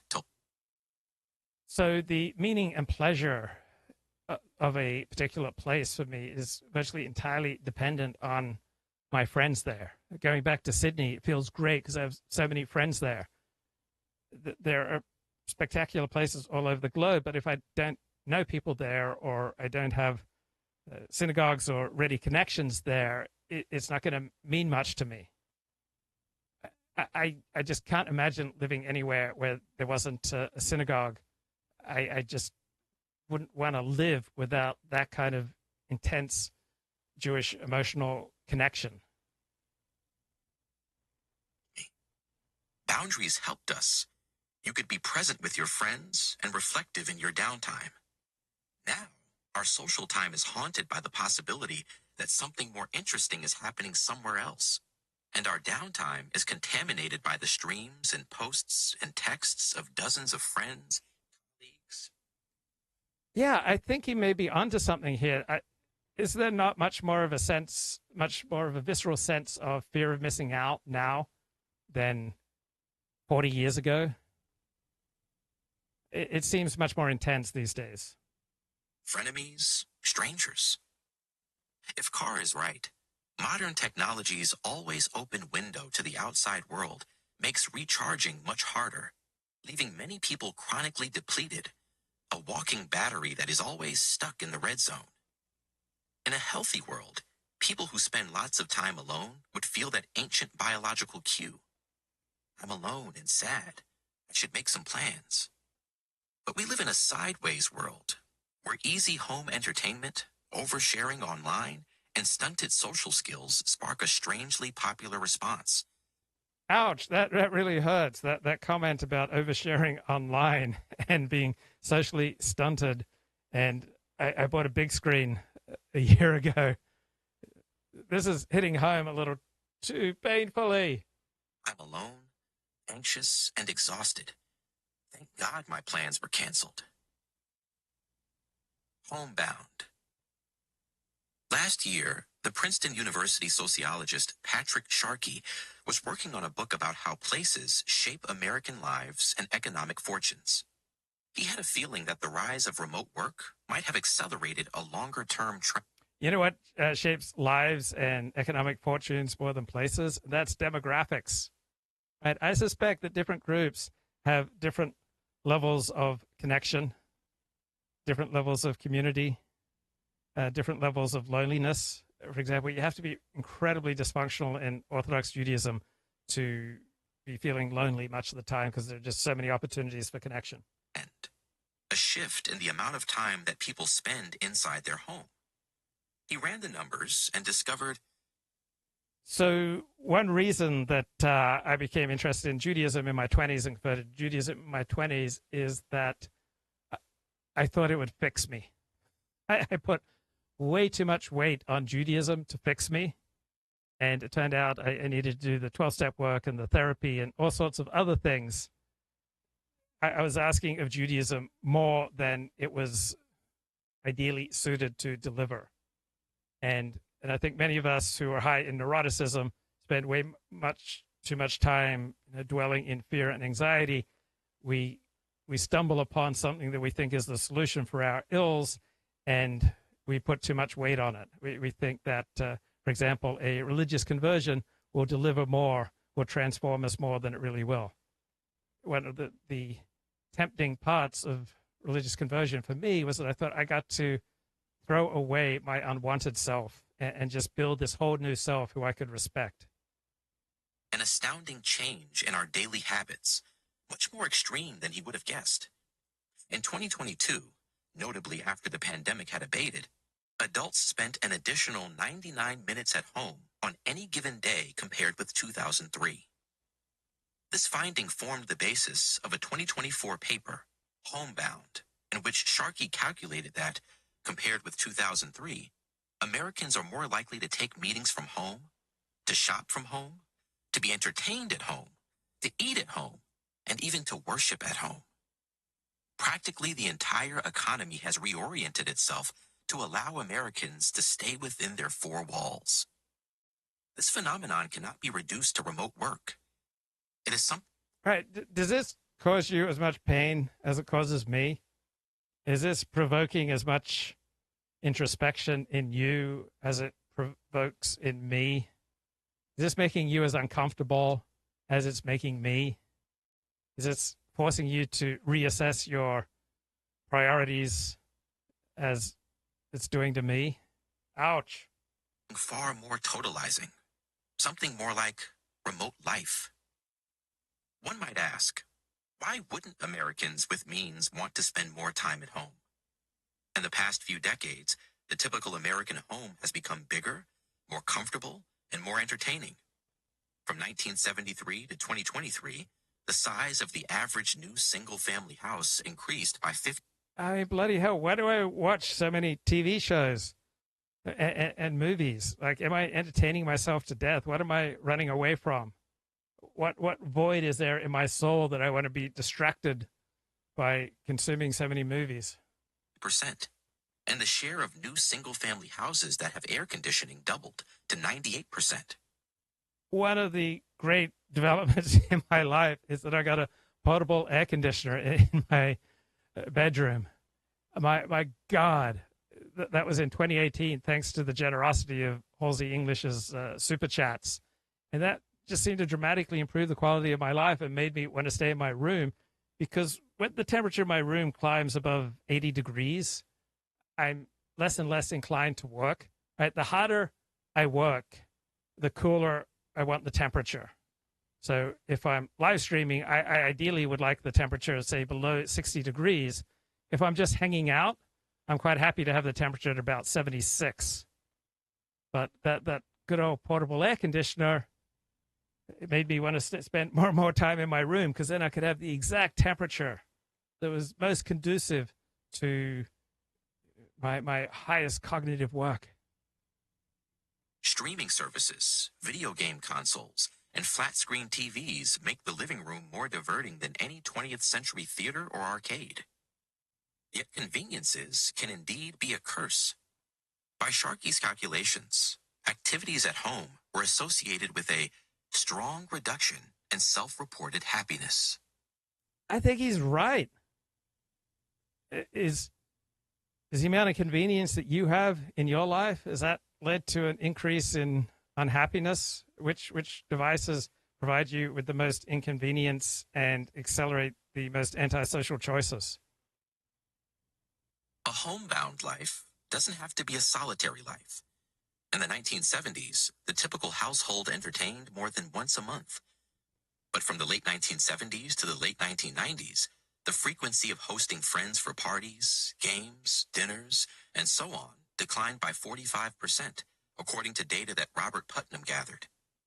In the 20 years after Bowling Alone was published, the average amount of time that Americans spent hosting or attending social events declined another 32%. As our homes have become less social, residential architecture has become more antisocial. Okay, Raw Egg Nationalist tweets that Vivek Ramaswamy has publicly disappeared, hasn't been heard from or tweeted for 10 days, probably the clearest confirmation that Donald Trump did not approve of his intervention in the H-1B debate, especially his opinions about the defects of ordinary Americans. Right? Donald Trump hates the expression white trash, for example.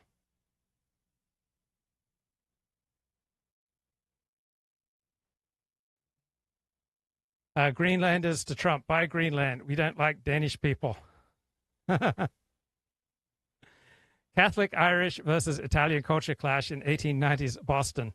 In the old country, regular church attendance was expected only of females. Italian men in Boston discovered that no Catholic was exempt from this obligation. The Irish priest, whose devotion centered around the all-male Holy Trinity, encountered the matriarchal Italian family, which instead focused on the Madonna and the child. No Irishman would enter a church wearing a hat and puffing on a cigar, nor would he profess his human frailties, prostrating himself before a crucifix or a station of the cross. So when the Church of the Sacred Heart of Jesus and St. Leonard of Port Maurice became Italian parishes, the tensions of mixed congregations lessened. No longer subjected to sermons on the problems of Ireland and the Land League, Italian churchgoers could light as many candles as they wished to their favorite village saints. They could listen to hymns sung in the fashion of the old country, and most of all, they could be consoled in their hours of need by a priest bearing an Italian name. So the reason that Irish immigrants and Italian immigrants had problems when they immigrated to America were largely due to the behavior of these Irish and Italian immigrants. The behavior of immigrants will have a profound effect on how people treat them. Clifton Harness is a co-founder of TestFit, a firm that makes software to design layouts for new housing developments. He told me that the cardinal rule of contemporary apartment design is that every room is built to accommodate maximal screen time. In design meetings with developers and architects, you have to assure everybody that there will be space for a wall-mounted flat-screen television in every room, he said. It used to be, let's make sure our rooms have great light. But now, when the question is, how do we give the most comfort to the most people? The answer is to feed their screen. So when we moved to the United States from Australia in 1977, one thing we noticed is that there wasn't good reading light in American homes. For some reason, the quality of the lighting was quite poor, and you had to buy special lamps usually to have good quality light to read by. Addiction. Bobby Fion, a real estate developer, said last year that, for the most part, apartments are built for Netflix and chill. From studying floor plans, he noticed that bedrooms, walk-in closets, and other private spaces are growing. I think we're building for aloneness, Fion told me. Secular monks. In 2020, the philosopher and writer Andrew Taggart. So wokeism and leftism are a mutation of Protestant Christianity, right? They are not simply the elimination of God and religion. They are a mutation of the Protestant emphasis on the transformation of the heart. So when you accept Jesus into your heart from a Protestant perspective, that is supposed to display itself in your language and your behavior. It's supposed to suffuse your whole being. And so while Roman Catholicism and Judaism had many more laws, so people had focus on performing rituals and to the physical transformation of space to create holy space, holy objects. In Protestantism, there wasn't nearly as much holy space, holy objects, and far fewer rituals. Instead, there was supposed to be a transformation of the soul that would demonstrate itself with great discipline in speech and behavior. And leftism and wokeism are a secular mutation of this Protestant Christian emphasis on transformation of the heart. Observed in an essay published in the religious journal First Things that a new flavor of masculinity seemed to be emerging. Strong, obsessed with personal optimization, and proudly alone. Men and women alike have been delaying family formation. The median age at... There are also Orthodox Jewish men who are optimizing, who listen to Andrew Huberman. But, and so are married, have kids, are integrated with the wider Orthodox Jewish community. But usually this kind of Andrew Huberman optimizing usually takes a toll on your relations with other people, right? It will tend to isolate you. It will make you a little bit more difficult to make plans with, right? I noticed that that this kind of Andrew Huberman style optimization is not usually good for people's social lives. First marriage for men recently surpassed 30 for the first time in history. Taggart wrote that the men he knew seemed to be foregoing marriage and fatherhood with gusto. Instead of focusing their 30s and 40s on wedding bands and diapers, they were committed to working on their body, their bank account, and their meditation-sharpened minds. Taggart called these men secular monks for their combination of old-fashioned austerity and modern solipsism. Practitioners submit themselves to ever more rigorous, monitored forms of ascetic self-control, he wrote. Among them, cold showers, intermittent fasting, data-driven health optimization, and meditation boot camps. When I read Taggart's essay last year, I felt a shock of recognition. In the previous months, I've been captivated by a particular genre of social media, the viral morning routine video. If the protagonist is a man, he is typically handsome and rich. We see him wake up, we see him meditate, we see him write in his journal, we see him exercise, take supplements, take a cold plunge. What is most striking about these videos, however, is the element they typically lack: other people. In these little movies of a life well spent, the protagonists generally wake up alone and stay that way. We usually see no friends, no spouse, no children. These videos are advertisements for a luxurious form of modern monasticism that treats the presence of other people as, at best, an unwelcome distraction and... Ouch. Ouch. So I got to take a break from holding up my phone. So as you wish, let's get back to Aporia Magazine here. Conversation with Professor Kurt Gray, moral psychologist and author of a book called Outraged: Why We Fight About Morality and Politics and How to Find Common Ground. Books. But these errors seem to be, I do mean Psychology 101, like what you just said there about the nature of morality and getting people to meta-reflect. how this is something that it would seem to me would be picked up if you were doing your undergraduate thesis by your supervisor, and Haidt is now, the doyen of the field at NYU. How did this happen? There are so many of those errors. Is it just like you say, because it was he's such a beautiful writer and speaker in the TED Talks, and it was a perfect storm, and the course correction, and it was the right idea for the right time, and it was MFQ is easy to put into studies? Is it all of those things? The more charismatic the speaker, the more charismatic the rabbi, the more beautiful the speaker, the more I am learning to have skepticism, because the truth is so jagged and uncomfortable that usually beauty in speech comes frequently at the price of truth. I mean, to me, even that doesn't explain when. Look, the only reason that my speech is ever halting, the only reason that I am not orating to you in the most spectacular, compelling, and dramatic fashion is just simply because I'm so dedicated to truth. And it's only because I'm optimizing for truth that I ever pause, or my sentences start to wander and never come to a fitting conclusion, or I'm flailing for the right word. The only reason that this occurs is because of my dedication to truth. And you've got 1, 2, 3, undergraduate level errors in your methodology. So I think that there's a lot of answers to that question. We know that the peer review process is noisy, right? So if you get reviewers that are sympathetic, then I think, or unsympathetic, right? There's just a lot of randomness to the process. I think there was kind of like a strong history of these ideas. So John's thesis was published in 1993.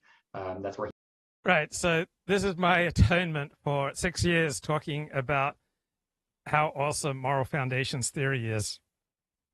Now I want to make atonement. So this is very typical for this show. I will bang on about how great a particular theory is, and then I'll come up, that theory was totally wrong.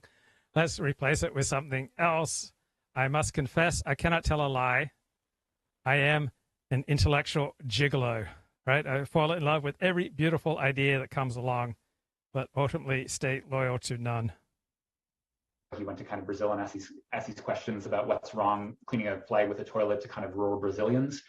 And so you need to consider there's like 20 years of momentum to these ideas. And they've been published in a lot of different places, a lot of different talks. And so people already kind of thought that they were right. I think another thing is that the results were really complex. So there were kind of complicated factor analyses, confirmatory factor analyses that were displayed. And I think the push towards increasing statistical sophistication in the field can often hide some more fundamental issues when it comes to operationalizations. I grew up on Seventh-day Adventist college campuses. Most of my parents' friends were academics with PhDs. I would spend my spare time in the college library. So I have a prejudice and a bias towards venerating academics and their research. So it's even worse now, right? People have incredibly fancy statistical models, and you say, well, wait a second, like if everything is based on this one question, then does it, right? Like it's a lot of built a house on sand. Exactly. That's a good way to put it. And in fact, there's a criticism of moral foundations. Like, I love reading. I love words. I have a weakness for words.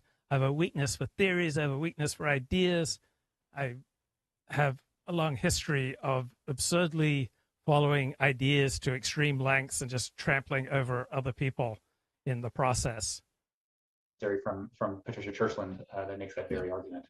So, So I think, and Brian Nozick did some really complicated stuff with back that. onto the show. Kip, what's going on, bro? Hey, bro, I'm a little bit behind today.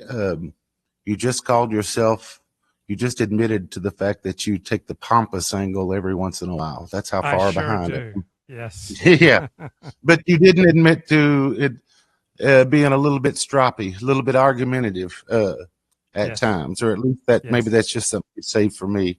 I'm just going to say, it's hard to beat yourself up too much in a world where it seems like everything is designed to kind of put us in a theta state, kind of put us in a voyeuristic state, kind of put us in a sort of a passive receptive state.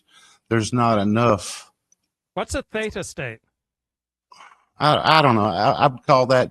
Oh, it's a brainwave state of deep relaxation and restoration where the mind and body are in sync. Okay.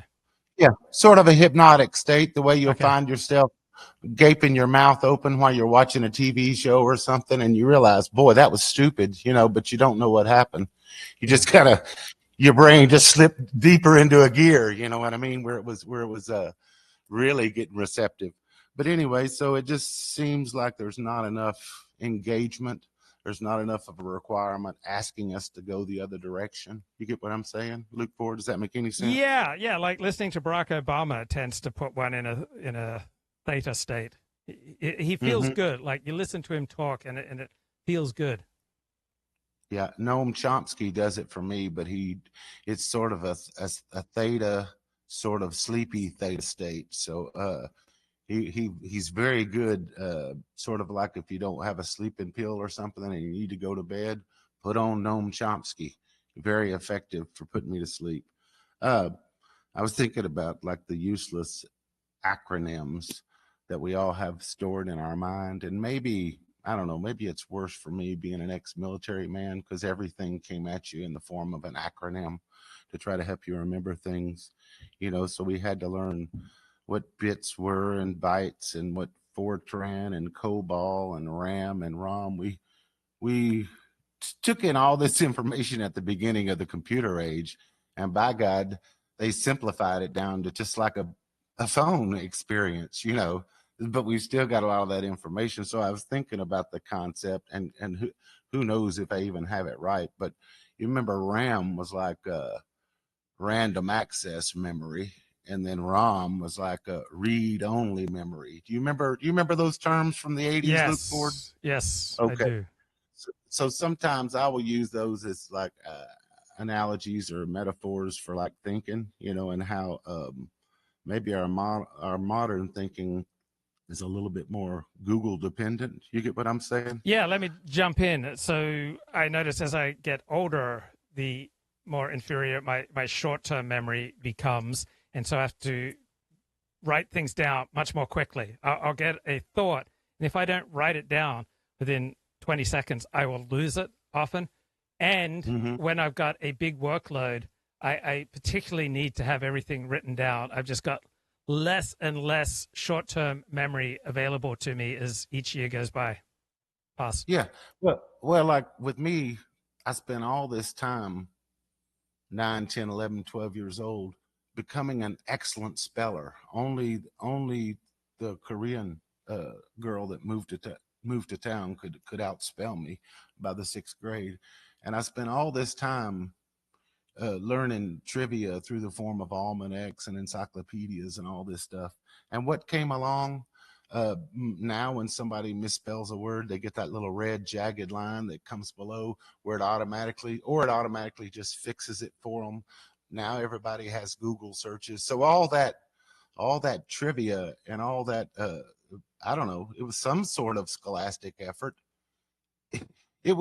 It's been chopped down to size by the mere fact that people don't have to start at a blinking cursor and start at the C prompt anymore. They can go right to Google. They can go right to whatever, and they can search or do anything that you thought you spent all that time learning something important. Technology made it unimportant. It made it unnecessary to know trivia. Made it unnecessary to be able to spell. So what you're thinking on that, Luke Ford? You develop certain skills and mental skills that are transferable, right? You are engaged in a workout for your mind. So just like if you see the Karate Kid, and I had a boss who would continually try to school me in this Karate Kid approach to work, that you wax on, wax off here so that you can shine over there. And the kid who was learning karate, he was initially put to work just waxing a car, and he didn't realize that as the hours went by and he was just engaged in this mindless waxing, that he was developing many of the skills that he'd need to be effective at karate. So you were engaged in a workout. Sorry, go ahead. Sand the floor, mend the fence. Yeah.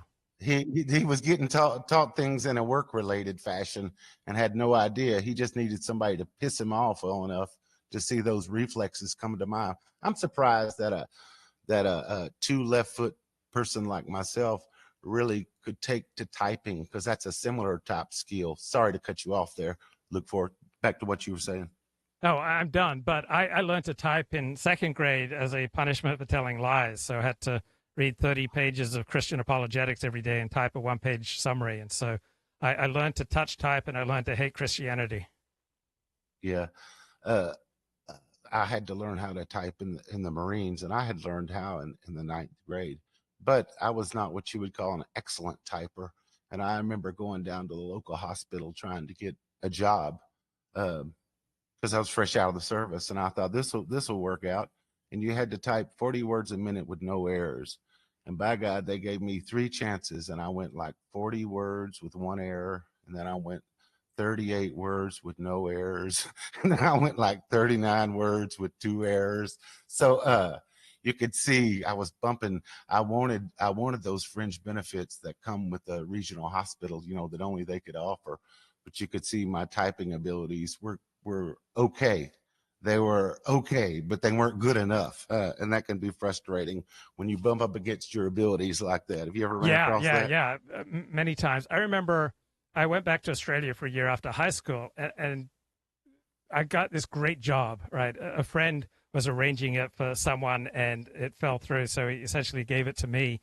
And I was making approximately $30 an hour American in 1984 at this job. And then I came back to the United States, and the only work that was available was paying $4 an hour. So, I mean, that was incredible come down from making $30 an hour to $4 an hour. But there was clerical work available at $10 an hour if I was only able to demonstrate the requisite office skills. And for some reason, I couldn't make that leap. But because we had so much immigration, that the same job that would have paid the equivalent of $15 an hour American in Australia at the time only paid $4 an hour in California. Awesome. Yeah. That person who can stay ahead of the curve and is willing to enroll themselves into, like, I don't know, an Excel spreadsheet class in 1993 and whatever the equivalent of that was in 2003 and 2013 or whatever, they come out more like Rob Stutzman does. You know what I mean? That's just another version of playing the game, of investing in yourself. But getting back to that RAM versus ROM, I think when I think about our ancestors, especially, well, I don't know, I'm just convinced there was some sort of evolutionary peak among white people somewhere in the mid 1800s or whatever. But we can admit they had 20, 30, 40 times less information to build on, but they could think and speak extemporaneously on a number of subjects. Where now, what do they call that? Division of labor. There's been a division of labor across the scope in everything. And it has its effects in the way that my dad's having a hard time getting somebody to come and replace windows, because you got the sales guy, and he's not the guy that comes over there and does the measurements. And that guy comes over there and says, well, you got some rot here and some rot here. And they keep running my dad into a vicious circle where I told him, stop dealing with Lowe's. Pick up the phone. There's got to be somebody that wants this business. You got to get somebody that's willing to play the whole gamut, because you're getting killed by this little division of labor, and the right hand isn't talking to the left hand, and it's driving you crazy. But you see how now it's too presumptuous to think someone could be worldly enough to, like, know everything. But we've divided the labor so much that nobody knows how to build a house like our pioneers did. Now there's just a window guy or a deck guy or a plumber guy. There's no jack of all trades anymore. Can you speak to that, Luke Ford? One thing is that prior to the Industrial Revolution, reproductive cycles were, what's the opposite of dysgenic? Eugenic? People were getting smarter as each generation went past. Then once we hit the Industrial Revolution, then each generation becomes dysgenic, less intelligent, less fit, because the Industrial Revolution enables less fit people to reproduce. Then we've become, much more specialized, and there are many advantages to that. It's much more economically efficient to have specialization. I'm not someone who just venerates working with your hands, the beauties of one person being able to do 58 different practical tasks. I know my brother is a gardener, loves the beauties of just working with the soil and getting your hands dirty. So I'm sure for some people, planting a garden is a wonderful thing to do. For other people, doing practical tasks such as changing your oil or fixing your own plumbing or building a tree house, these are wonderful things to do. But other people are better suited for building tree houses of the mind. So I think I'm more in that second category. I prefer to make enough money with my mind so that I can then hire people to do the practical tasks. Pass. Yes, we've talked about this before. It is a rare person like my father who is a symbol manipulator and a thing manipulator. People like you and me, we can manipulate the hell out of a symbol and think about things 4 or 5 different ways. But when it comes to the actual physical making of the thing, there's a gulf there. And people like my father or people like engineers, boy, they really are so much further along ahead in life because they were paying attention to more than just say the book smarts or whatever. When the teachers were giving out A's, we were not necessarily paying enough attention to the way things applied in the real world. Wait, why do you say they're ahead in life? They're ahead in life in some things and that they have practical skills, but you and I have skills that they don't have. So I just don't see the inherent beauty of working with your hands. For some people, that is beautiful, but for other people, they are better off putting their attention elsewhere. For example, making live streams. No, I mean the people who can actually do both, who can work with their hands, do have the ability to tackle 500-piece puzzles or plumbing projects or whatever. And oh, by the way, they're sort of a mental gymnast as well. Not just with their hands, but they can use their mind a little bit. Right. Mastery is good. Like the more of life that you can master, that's a good thing. I totally sign up on that. Yeah, true.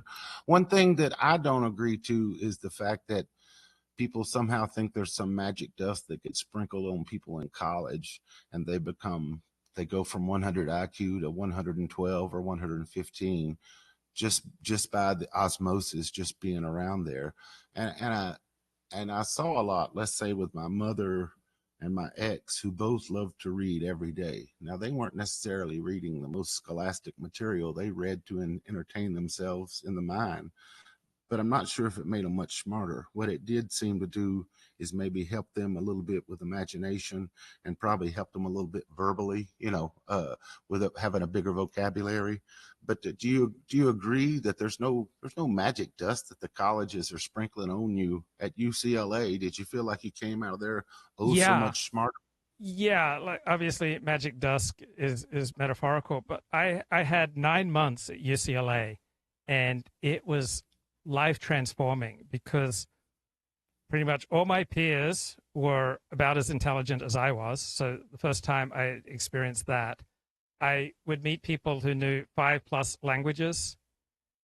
We were the #1 college football team in the nation for several weeks. There was just like a sense of that excitement. We had Troy Aikman as our president. We had a presidential debate at our campus, right? George H.W. Bush debated Dukakis at our college campus. Jesse Jackson came to speak. We were an elite mixing with elites. It was an amazing experience for someone who'd previously just been a country boy, right? So I was exposed to a whole new way of life. One thing that happened when I went away to university is that prior to departing for university, I venerated my father. And then, thanks to the experience at university, I came away from it feeling sad that my father was such an emotionally stunted and broken man. Now, you can look at that as good or bad, but I just saw a more sophisticated psychological, emotional, cognitive palette that was laid out for me at UCLA. It was it was an amazing experience. I got to meet people who I had never otherwise met. I got to meet Jews. It led to my conversion to Judaism. It was an incredible experience, and I would recommend people spend as much time with smart people as they can. And if they have the opportunity to go to an elite college, to go to the most elite college possible, because you will experience things there and meet people there that will stand you in excellent stead for the rest of your life. And now, not everyone. Some people should just go to a state college, even though they're brilliant, because they want a certain type of life. But if success is important to you, if you want to understand how the world works, if you want to see firsthand how elites develop and operate, then go to the most elite places that you can. If that's not important to you, if you just want to settle down, have kids, and build an insurance agency, then you don't need that. But for someone like me, it was an intoxicating experience to go to UCLA. Yes, sir. Yes, if they still have excellence today, which I doubt, but it's the number one public university in the nation. There's enormous amount of excellence at UCLA. Right. And that's the one place, well, one of the few places where diversity really does. I mean, you get a room full of people with an average IQ of 120, 125 IQ. Those people, they're going to come up with some really good ideas because they all have sort of different life experiences when you're talking about a place like UCLA. I was going to say, you kind of mentioned my first management job. The boss had given me some analogy about a mule running the Kentucky Derby, and it kind of came across my mind as you were talking about your experience at UCLA. Not that I'm calling Luke Ford a mule, but I'm saying there were some mules there amongst the thoroughbreds. And what happens in a situation like this? If what my old boss says, he's dead now, he says that you can put some thoroughbreds into a race, and you can put some mules in there with them, and these mules can sign up for the Kentucky Derby, and they will never win the Kentucky Derby. But what they will do is they will be the fastest mules in the state of Kentucky, definitely on that day, and they might be the fastest mules ever.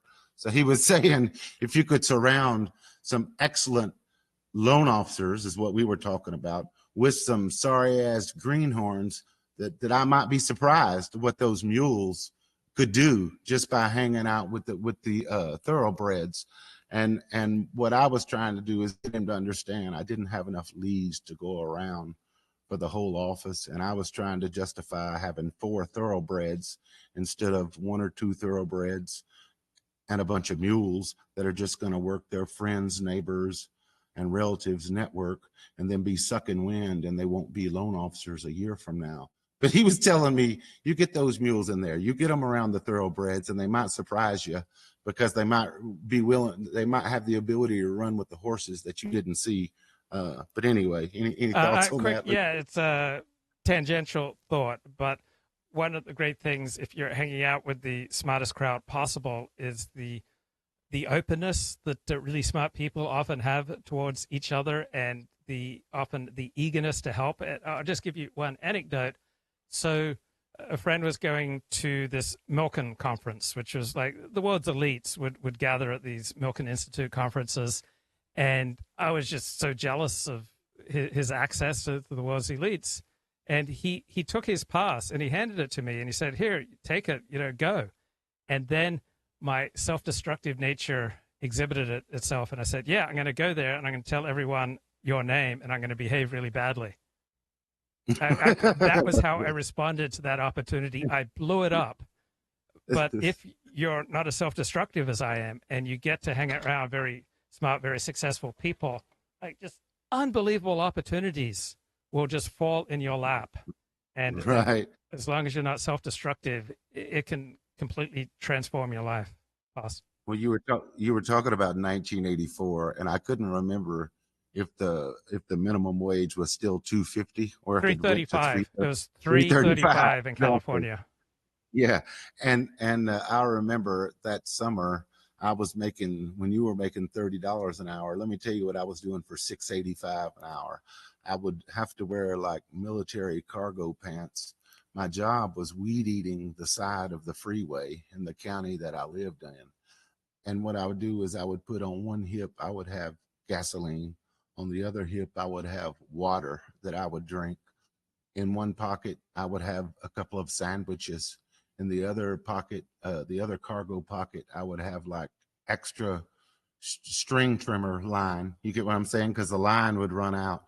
And those son of a bitches would drop me off. It would be like from 6 o'clock in the morning, 6:30 to like 1:30, 2:30 in the afternoon. And they would drop me off at a specific exit. And they would just leave me for hours and then come pick me up and take me to another spot that needed weed eating. I mean, can you imagine the stark difference in what I was doing for $6.85 versus what you were doing for $30 an hour, Luke Ford? Youch. Yeah. So life isn't fair. So we have to deal with that. I was going to say our minds, to me, also are sort of analogous to those 90 computers. You'll remember as the PC revolution happened, they had like the 186 and then the 286 and then the 386 computers and then 486. And then they had these things called Pentiums, which were the 586. And then they went to dual core Pentiums. And then somewhere along the way, all computers just sort of became fast at that time. But I was going to say the processor kind of helps us draw a quick conclusion from the inputs in our existing knowledge base. And added to this, some people maybe have internalized tools which help them think smarter or more efficiently. But that's what I think of when I think to like people's basic equipment. Some people just have a 186. Other people have a 386 or 486. Some people can think very agilely. And I don't think, if maybe the colleges allow that to flourish, but I think it's just, there's equipment they're born in. The best they can do is come up with some tools that help them navigate the world a little bit better. Any thoughts on that? Yeah. So, for example, fire requires ingredients, and your natural cognitive ability is absolutely essential, but you need a situation and a setting to help it flourish. So in some settings, you're simply not going to flourish. You're not going to be as influential if you're living in the country as opposed to living in the city. You're not going to be as influential if you're, what's the opposite of outgoing? If you're introverted as opposed to being extroverted. You're not going to be as influential if you are low in conscientiousness as opposed to being high in conscientiousness. So, so there are situations and personality traits that will affect how influential you are. In certain settings, I am the best person in the room, right? There are some things that I do better than 99.999% of people. And then there are other settings where I'm average and other situations where I'm below average. So it's great to have talents and abilities, but you're only going to exhibit those in a startling and stunning degree in certain situations. And so certain situations can bring them out. And Mr. Blatt mentioned maybe a week or two ago, that was really one of the wonderful things about manufacturing, when America did a manufacturing, because the full gamut, the full spectrum of people were needed to do the different positions. You know what I mean? You needed a supervisor that could maybe think above the tree line or whatever. And then you needed those people who were the machine operators that could do a lot. They could do a hell of a lot more than you think with a 93 or 98 IQ. And I don't know, we lost something when we stopped. People. Why are you so attracted to thinking everything was so much better in the past? Because I never hear you talking about how certain things are better now. It's when we love a story, when we love a narrative, when we love a text, it's because it's touching something in us. So what is it that leads you to idolize the past and to denigrate the present?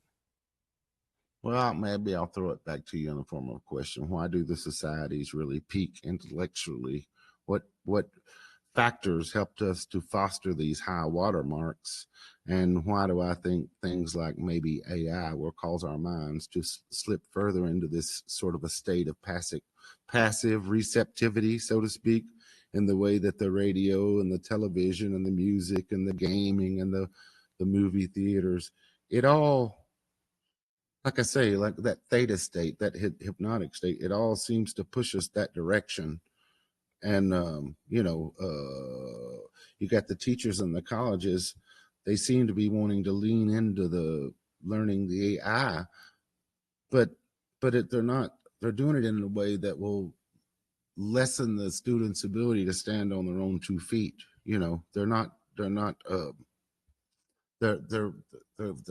The AI is actually becoming a bigger crutch.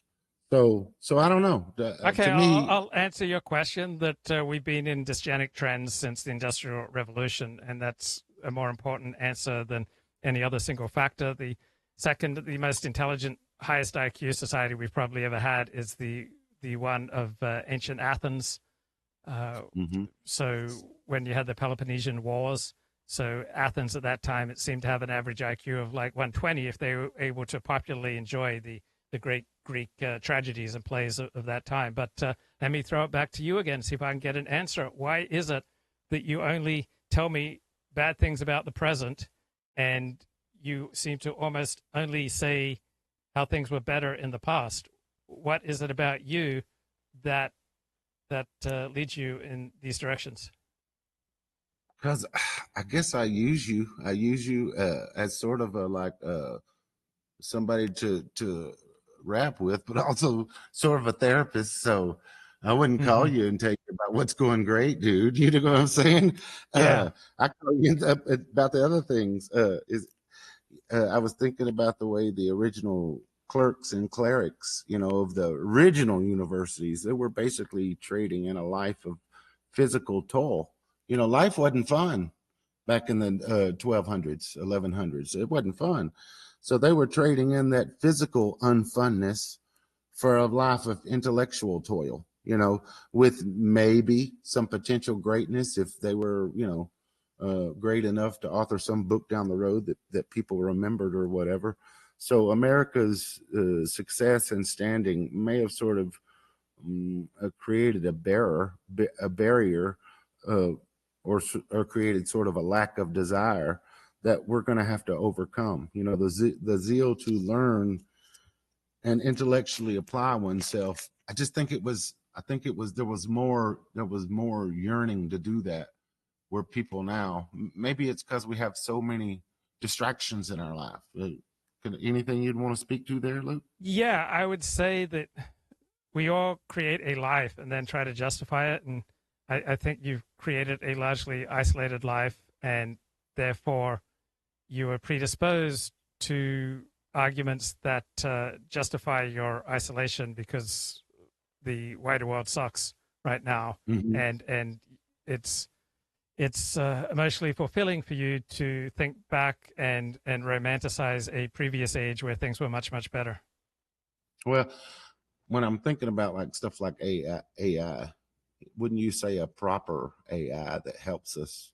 It might be something that does your dishes and your laundry, and it takes care of the needs that free you up to write great stories, give great podcasts, or create value to society. In our colleges, they just seem to be integrating AI to the detriment of the students. So to me, I just see creating a laziness or sort of a slippery slope towards decadence. But the AI is there. Surely there's ways they can spin it around where it's actually, maybe it is. You think the AI is helping and I'm just seeing the darker side of the implications? Is that what it is, Luke? Well, I never hear any deviation from the present sucks and the past was awesome. You never deviate. And if you're really optimizing for truth, you would deviate from your prejudices, but you never get outside of that. There's never an exception. It's always the same thing. The present sucks. The past was better, and it's as relentless as someone who believes that Jesus Christ is his personal savior and is everybody's personal savior, and that in comparison to faith in Jesus Christ. Nothing else is of any significance. I came off of that one probably by the time I was 10, Luke Ford. Yeah, I talk to you about it's not a great thing when people just see you as a fodder for Christ or fodder for any religious or political cause. Okay, back to you. Can I talk to you about Lockerbie before I free you up to give us the Please, rest I of just the watched that series, and the dramatic series on Peacock made me question whether it really was the Libyans. It seemed like it was the Palestinian Liberation Front, and we blamed Libya because it was more convenient. But back to you. Yeah, so does this? What's the long and short on Gaddafi? Was he in on it or not in on it? According to this series, not in on it. That it was okay. Iran and the Palestinian Liberation Front, and it was revenge for the United States taking down that Iranian airliner that killed 290 people. But then in 1990, I believe, Iraq invaded Kuwait, or Iraq was at war with Iran. And so because the situation on the ground changed, we needed better relations with Iran. So we blamed, but we needed to blame someone to provide solace to the victims of the Lockerbie bombing. So we wrongfully blamed Libya. But just based on that series, it doesn't appear like it was a Libyan operation. And there was never any independent inquiry. And the evidence that it was a Libyan operation was absolutely pathetic. And right. That it was a joint Iranian and Palestinian operation seemed much more convincing. Yeah, I've noticed that throughout history, Gaddafi, Hitler, there's been several figures where no one is willing to accentuate the positives, and sometimes all they do is glamorize the negatives. So the truth lies somewhere in the middle, and you and we don't spend enough time in Libya or study Libyan libraries to know really what went on. But I suspect he's one of the guys that was maybe shit on a little bit through history. But what I was wondering is, would that have happened if the Vincennes hadn't attacked a civilian airliner? No. With 3 people on board, it wouldn't have never happened, right? No. So you and I see this as, wasn't there like 170 or 180 Americans on board Lockerbie plane? Oh yeah, something like 190. Yeah. Yeah. So you can see that's just another thing like 9/11 where they go do things in our name. They go things are done in our name, and then Americans wind up dead. But we didn't stand to benefit, from any of that. I wonder who benefited from America's treatment towards Iran, let's say from the time of the original M&M, which would be Mohammad Mossadegh. From the time of the original M&M forward, who was benefiting? Who was benefiting from that? Because if you remember, they had that Shah. He was apparently some sort of Western puppet dictator that they had till like 1979, and they threw him out. And then immediately we backed Saddam Hussein, of all people. And you remember, Luke, it was all through the 80s. I think that thing lasted like from 81 to 89 and may have gone beyond that. But that war lasted the whole decade. So the cynical side of me, the part that Luke isn't crazy about, I sometimes wonder if their unpardonable sin was sitting on a sea of oil underneath their feet. Was that the Iranians' unpardonable sin, or am I missing something deeper when I think about that situation from 1953 to 1988, Luke Ford? Yeah, well, I think it's not just America. We all, as individuals and as nation states, try to shape the world around us to make it most conducive to meeting our own needs. And so that is the simple explanation for American policy with regard to Honduras or Chile or Iran. The United States was interfering with Iran to try to rearrange Iran to best suit our needs. And that's the way everybody operates. Russia interferes with Americans and with Africans to try to arrange the world around Russia to best meet its needs. I just think this is how big powers operate. And if you want to, we always like to, you and I, we always get involved with the right and the left. But if you want to look at that situation in 1988, Lockerbie, and even more so the Iran Air Flight 655, that situation is very parallel to the LA fires, and the way that the LA fires, they're trying to like push the blame over to some innocuous thing like climate change that can't be, if we're blaming anything, it's just got to be humanity, and you can't point the finger at any one person.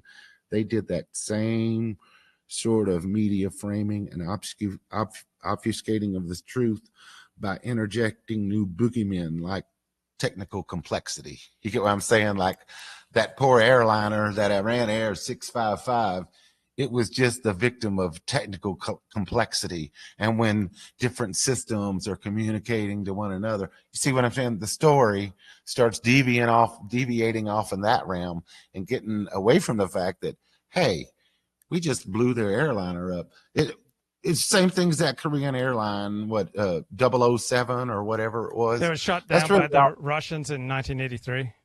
Yes, sir. Yes, sir. Yeah, That's really all. It was in Russian airspace. Yeah. Oh, okay. Well, that does make a difference if it was in Russian airspace. Yeah, that particular for a long time, it was in Russian airspace. So usually it wasn't really. Or no, it really was in Russian airspace, and for a long time. And so usually we bear some responsibility for our own misfortune.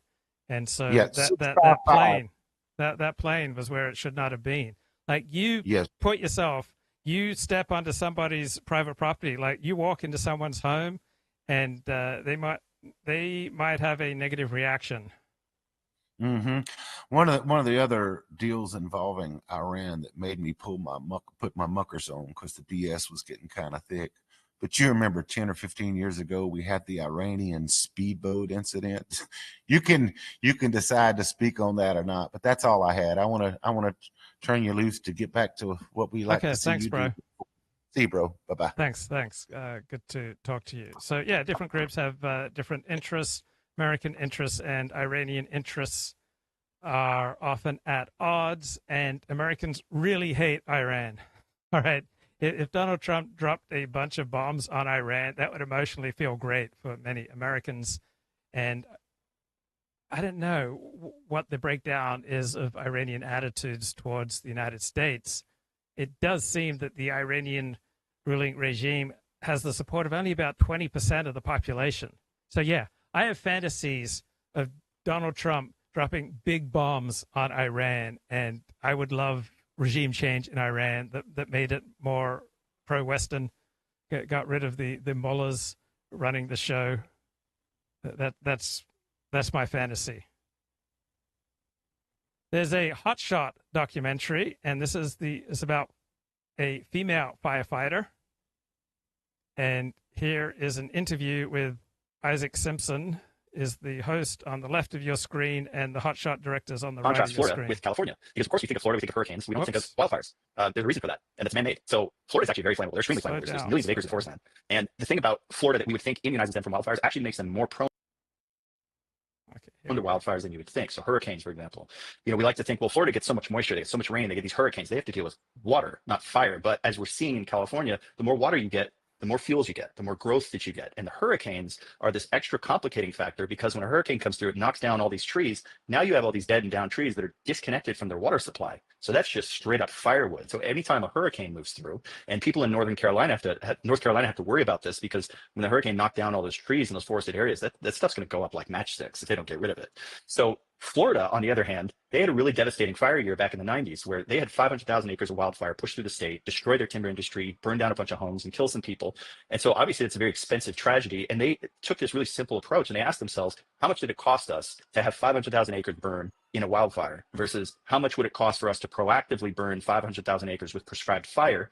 And it turns out you could do, for the cost of that one wildfire, you could do 50 years of burning 500,000 acres, 50 years of prescribed fire. So you can immunize yourself from that damage for 50 years for the cost of just one fire. Now, California, on the other hand, they need to burn 4 to 11. So this guy on the left is interesting. Isaac Simpson, he's somewhat of a base dissident right Jew who is rediscovering his Judaism as well as his American nationalism. 7 million acres every year just to keep the forest in check because there's so much growing every year. They only burned 36,000 acres last year. And 5 years ago, 4.5 years ago, Gavin Newsom, he had all this fanfare with this press conference where he pledged to burn 1 million acres every year. It's not enough, but it's a start. That'd be great. Okay, question from friend of the show, Art Bell. Does Luke regret not moving to Australia, where living is super low cost? The cost of living in Australia is much higher than in the United States. So if I were to move to Sydney, right, the cost of living for me would be at least double what I have going here. And I'm not interested in Thailand. I'm not interested in living anywhere where there isn't a thriving Jewish community. They're only burning 36,000. Here we are 5 years later. They still can't get their act together. And you wonder, guess which state has a wildfire problem? Yeah. So Florida will routinely burn 2 million acres every single year. California is only burning 36,000. So that means that... Okay, am I off base here? Am I missing something with this idea of the dog that didn't bark? I don't notice anyone in public life claiming that Los Angeles and in particular in California in general have excellent governance. Right? No one seems to be making the case of how awesome Karen Bass and Gavin Newsom are. In 1 year, Florida burns more than California has burned in the last 50 years. And people are wondering, why is there so much fuel? It's because they're not doing the work. And Malibu in particular is Fire Alley. So this series of canyons from Santa Clarita through Malibu Canyon out into the ocean is where those Santa Ana winds get channeled. So that's the outflow boundary. And so you go back every 25 years since the beginning of time, you will see articles about Malibu burning to the ground in one of these fires. And this keeps happening as routinely as Old Faithful, and yet we're still building there. We're still clustering these homes really tightly together up in these hills surrounded by brush. And we continue to point the finger somewhere else. And a perfect microcosm of this is in 1993, massive fire burned through there when I was living in SoCal, Malibu Lake. It was just off of Malibu Canyon. So I remember these fires. 1993, Sean Penn, his mansion burned down.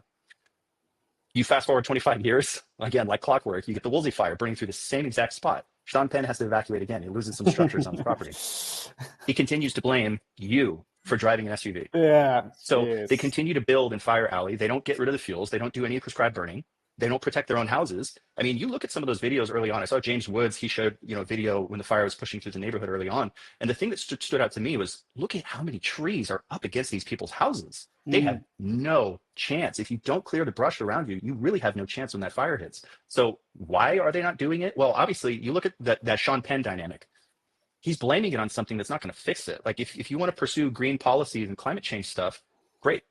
It's going to have zero impact on the wildfires, period. No amount of Teslas is going to make the weather less angry or make Malibu suddenly not volatile. It's going to happen. So the only thing that you can do right now to stop that fire that's going to hit tomorrow is getting rid of the fuels. And we need to do it. Our ancestors did it. Our barefoot ancestors lived here for thousands of years, and they didn't have to deal with this stuff because they proactively burned it every year. That's amazing. So was there ever a period when California did do this correctly? Like, were they doing it correctly at some point and then they stopped, or have they just never done it? They were better at it in the past. So, and it's a combination of factors. They also used to allow more logging and more timber industry activity throughout California, which, look, for anybody's criticism of cutting down trees, the reality is they do grow back. And our perception of what a healthy forest is totally disconnected from the reality. And every forester will tell you this. When we look at a picture of a really dense, lush forest out here in the West, we think, oh, look how healthy it is. There's trees everywhere. It's super lush. That's. I'm asking for a friend. Will firefighters be able to go to a bar now and have relatively easy time getting laid because they're doing such socially valuable work? Like, I'm not wearing a collared shirt, right? I'm just stripped down to my T-shirt right now, so that if Los Angeles needs me, I can just charge out of here and start fighting fires. But I don't do that with any lust for women. It's only because I want to be of service. But is being a firefighter, does that carry high sexual marketplace value right now? Asking for a friend. That's a disaster waiting to happen. We don't really understand what a healthy forest looks like. And we have this scene in our film, Hotshot, where we compared the same spot, it's the same ranger station, 100 years apart. So closer to what it was like when we inherited this land from the natives versus in the 2000s. And it is like exponential overgrowth. Wow. In the Yosemite Valley, for example, the old adage there is that you could ride a horse at full gallop straight through the forest. Now you can't even look 50 feet into it. So we don't people our age really have no perception of what the healthy forest.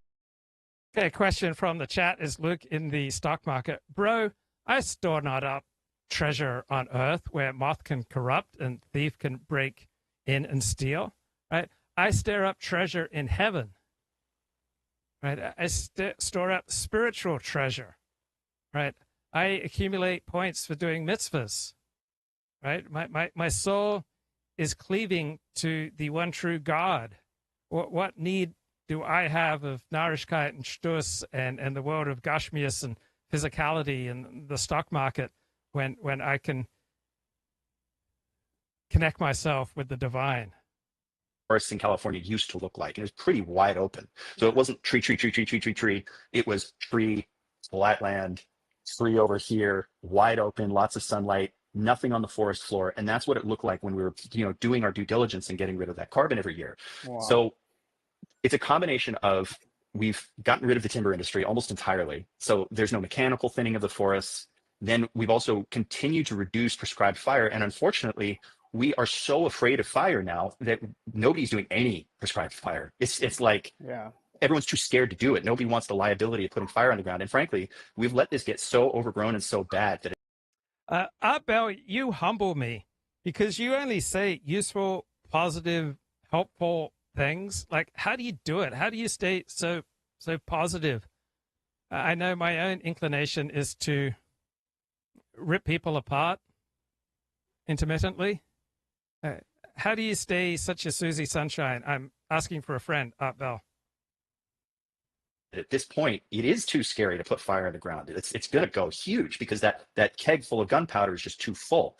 And then when you add to that, we've just gotten so good at putting out these fires that they never get the opportunity to do their job, right? So we're stopping 90% of our fires at 5 acres or less. So even the ones that do naturally occur get put out so quickly that they can't even be like a sort of a hedge against any of this other stuff. Right. Wow.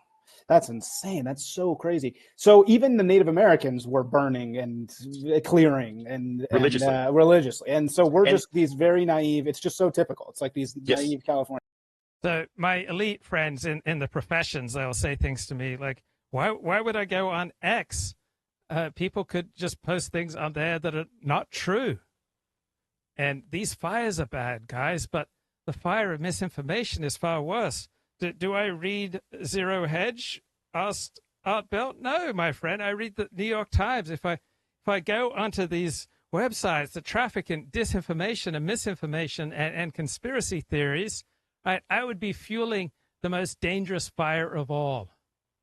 Yeah, it's bad when your home burns down, but it's even worse when you consume such bad misinformation that you lose an appropriate level of trust and faith in our institutions, right? The fire of misinformation, that is the worst fire of all. We have to be ever vigilant against the threat of conspiracy theories and right-wing disinformation.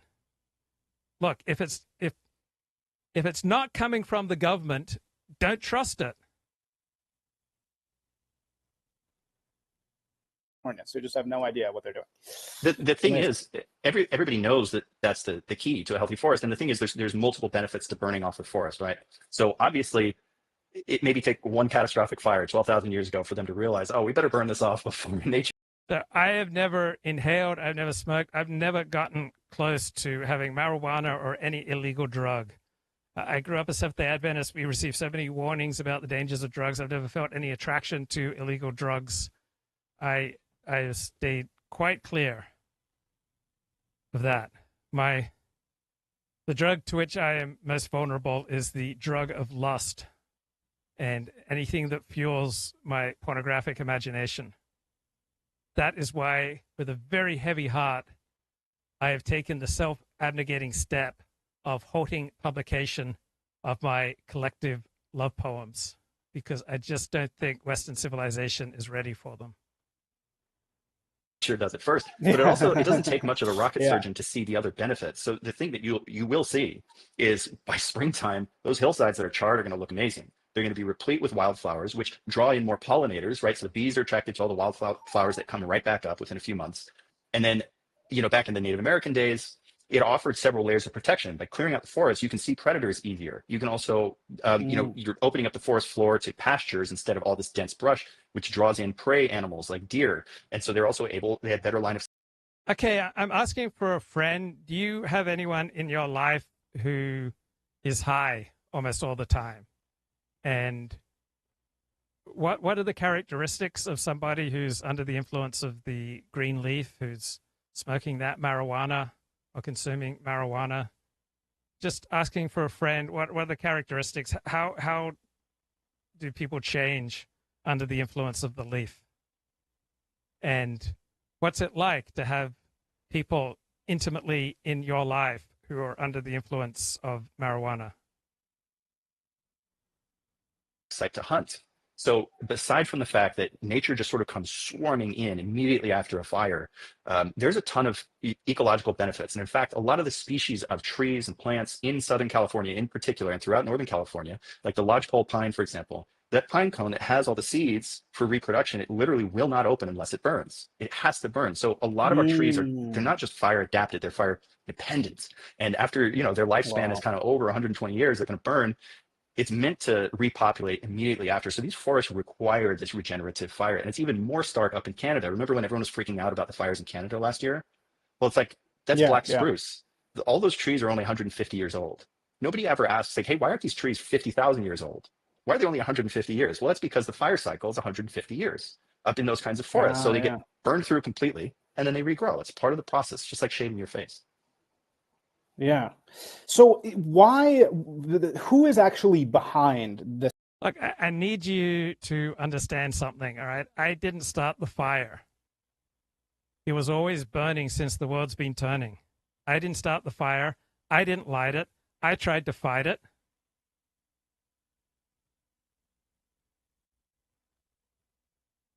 This decision to not do controlled burns. There are a few major culprits, but ultimately this is an all of California problem because we do have the resources to do this stuff, but residents are very terrified of fire. They also dislike smoke. So anytime someone proposes a prescribed fire project, there's always somebody who's like, but the smoke. It's like.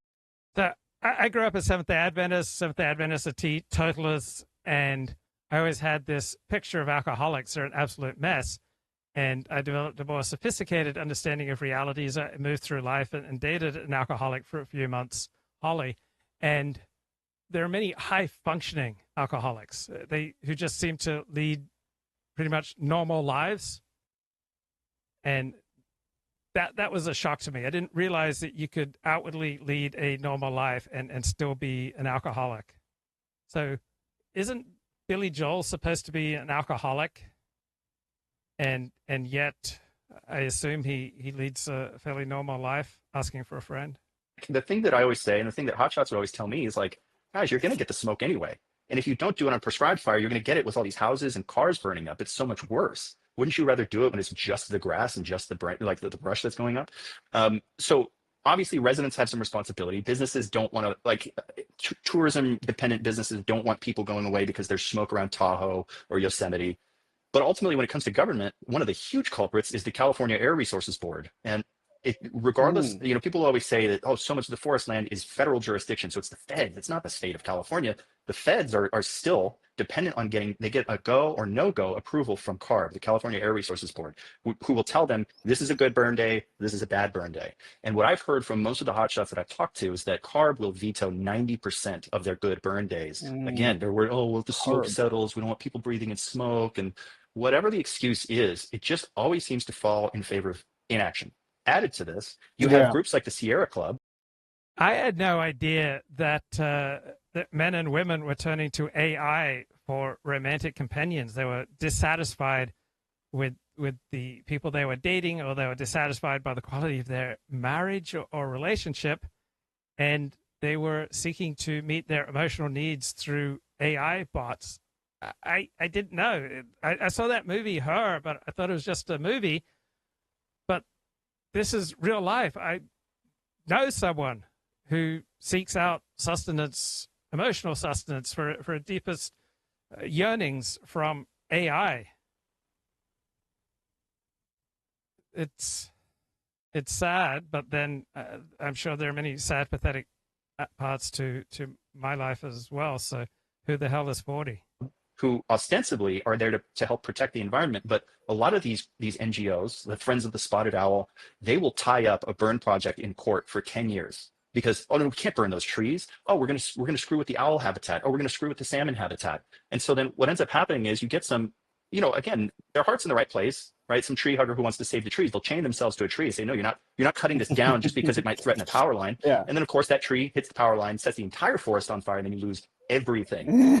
Use all these. Like I said, it's this inability to accept the inevitability of fire. And if you can't accept that, hey, all of this stuff is going to burn, we might as well do it on our time and when we want it to happen so we can keep it under control. Yeah, it's kind of an analog to a society that has no concept of good pain. Yes. It's like, they don't understand that like pain is part of the deal. It's like all avoidance of pain, and it's like all avoidance of fire.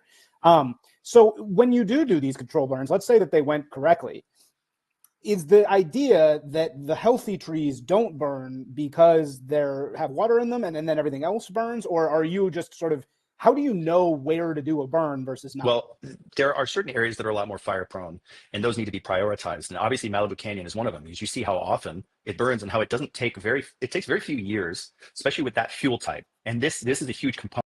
So apparently the most successful AI models use AI to interact with their fans.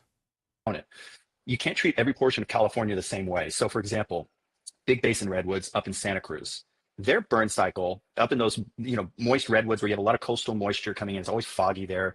They don't burn as often. It's maybe once every 300 years you get a massive fire. But if you look at areas like the Santa Clarita Valley, Malibu Canyon, where you have chaparral, you've got sagebrush and chamise and a lot of grasses, and you don't have the same kind of coastal influence, that burn cycle is actually every 7 to 10 years. That's a very narrow window. And so you don't necessarily need to be burning every year in NorCal, right? You do need to be burning every year in SoCal, right? Especially in an area like Malibu Canyon, in order to just keep that lawn maintained. So the Woolsey fire was 2018. That was 6-ish years ago.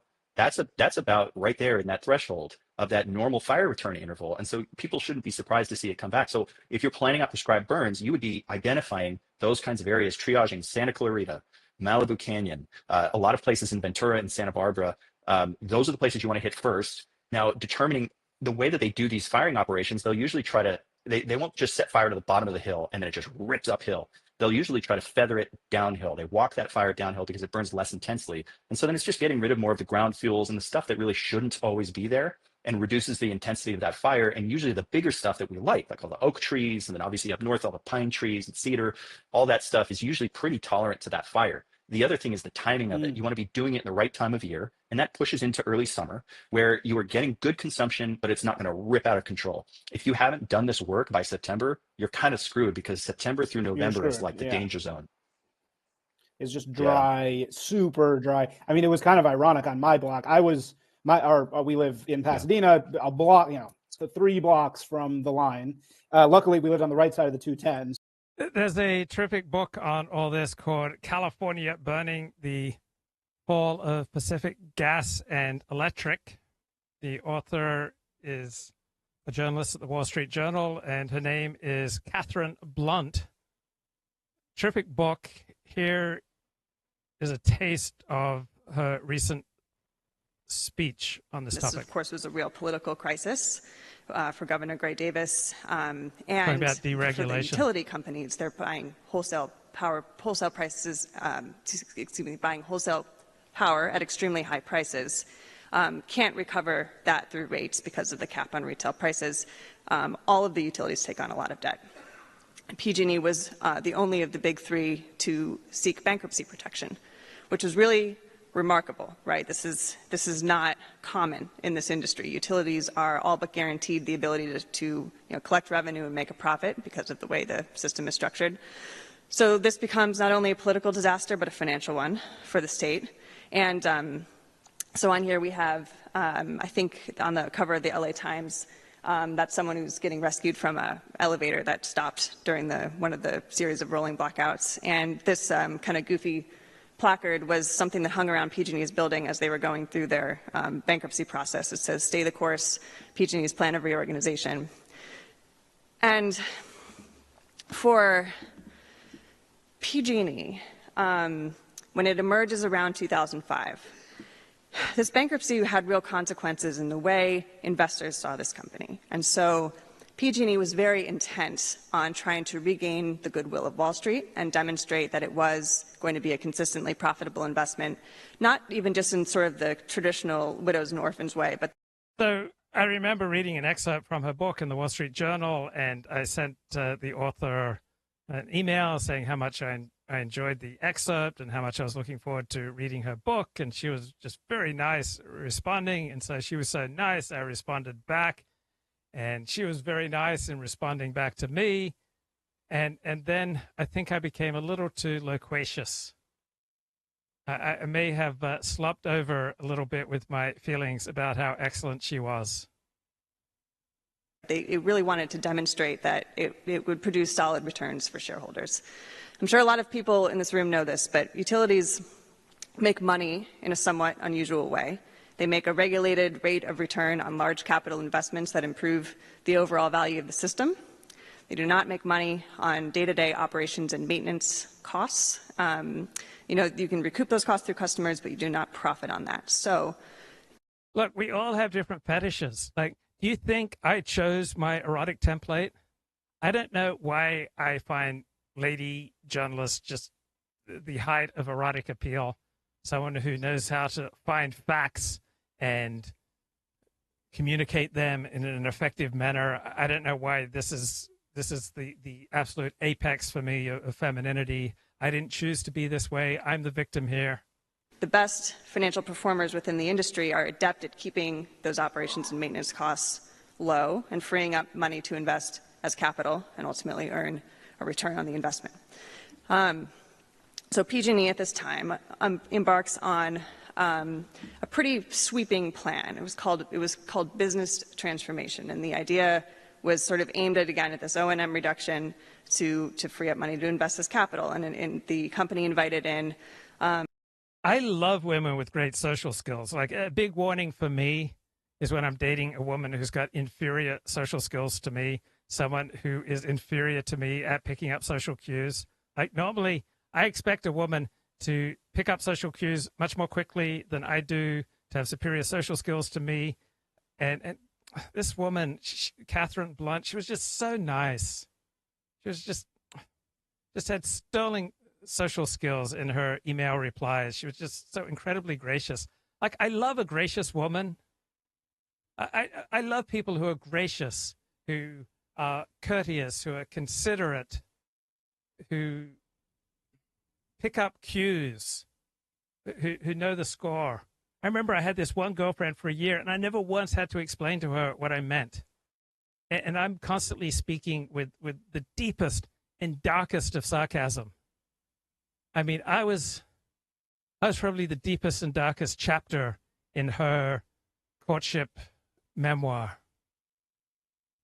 I never had to explain myself. I mean, people like Katherine Blunt, they are such a blessing for us. Thank you, Katherine. A consulting firm to sort through its records and see where it could reduce spending. And the consultants took a look and said, we can't really make heads or tails. All right. Have I shown up to a woman's place and she had a bunch of cats? Yeah. Well, first of all, I was living out of my car for much of my first 9 months in LA in 1994. Then in early 1995, I met this Israeli immigrant bloke at a Chabad, and he invited me to move in with him for no rent, just assist him an hour a day with his script, which I did, but I became disturbed when he wanted to put a transsexual into the story. Anyway, perhaps in part through my influence, he went from a secular pussy hound. I mean, women just adored this guy. I took him to an acting class, and I thought he did like the worst acting performance that I'd ever seen. But every woman was just creaming herself. That they just gushed over him. He was just able to bang just an infinite variety of women. Like, he'd be banging this one woman, and then he'd take a break, go to the bathroom to catch his breath, and that woman's roommate would try to bang him. And sometimes he gave me his leftovers, God forbid. And then he became orthodox and just became very strict. Just stop the promiscuity. He became quite dour as he became religious. And I think he moved back to Israel. So I had to go find a place. And I found an apartment with a Holocaust survivor in the Fairfax area. And he had 12 cats. And so in exchange for helping him to look after the cats, he only charged me $200 a month rent. And at the time, I was all set on writing my book, A History of Sex in Film. And he was telling me how his story of surviving the Holocaust, it was a better story than Schindler's List. But unfortunately, I was so set on writing my history of sex in film that I didn't give proper attention to the possibilities of his own story. I was not nearly as sensitive to his needs as I should have been. I might have had a best-selling book there. Anyway, I started dating, and women would come over, and I don't have much of a sense of smell, but apparently these 12 cats did produce some significant odors. Then on the other hand, the only time I've ever enjoyed the Oscars was I was watching them with this curvy and charming Jewish woman, and I was able to just like lie on top of her during the Oscars. And she was wonderful in every way, but she had about 15 pets, dogs and cats at her place, and they had fleas. And so I was impaled on the horns of a dilemma. Like, I liked her body. I liked her soul. I liked her Yiddishkeit. I liked her laugh. I liked her, but she gave me fleas. And I didn't like all her stray animals. And I'll admit, for much of my life, I've been a womanizer, but I've always been a very lazy womanizer. I'm not willing to put much effort in, and I turned my back on her, and other men dated her and complained about the fleas.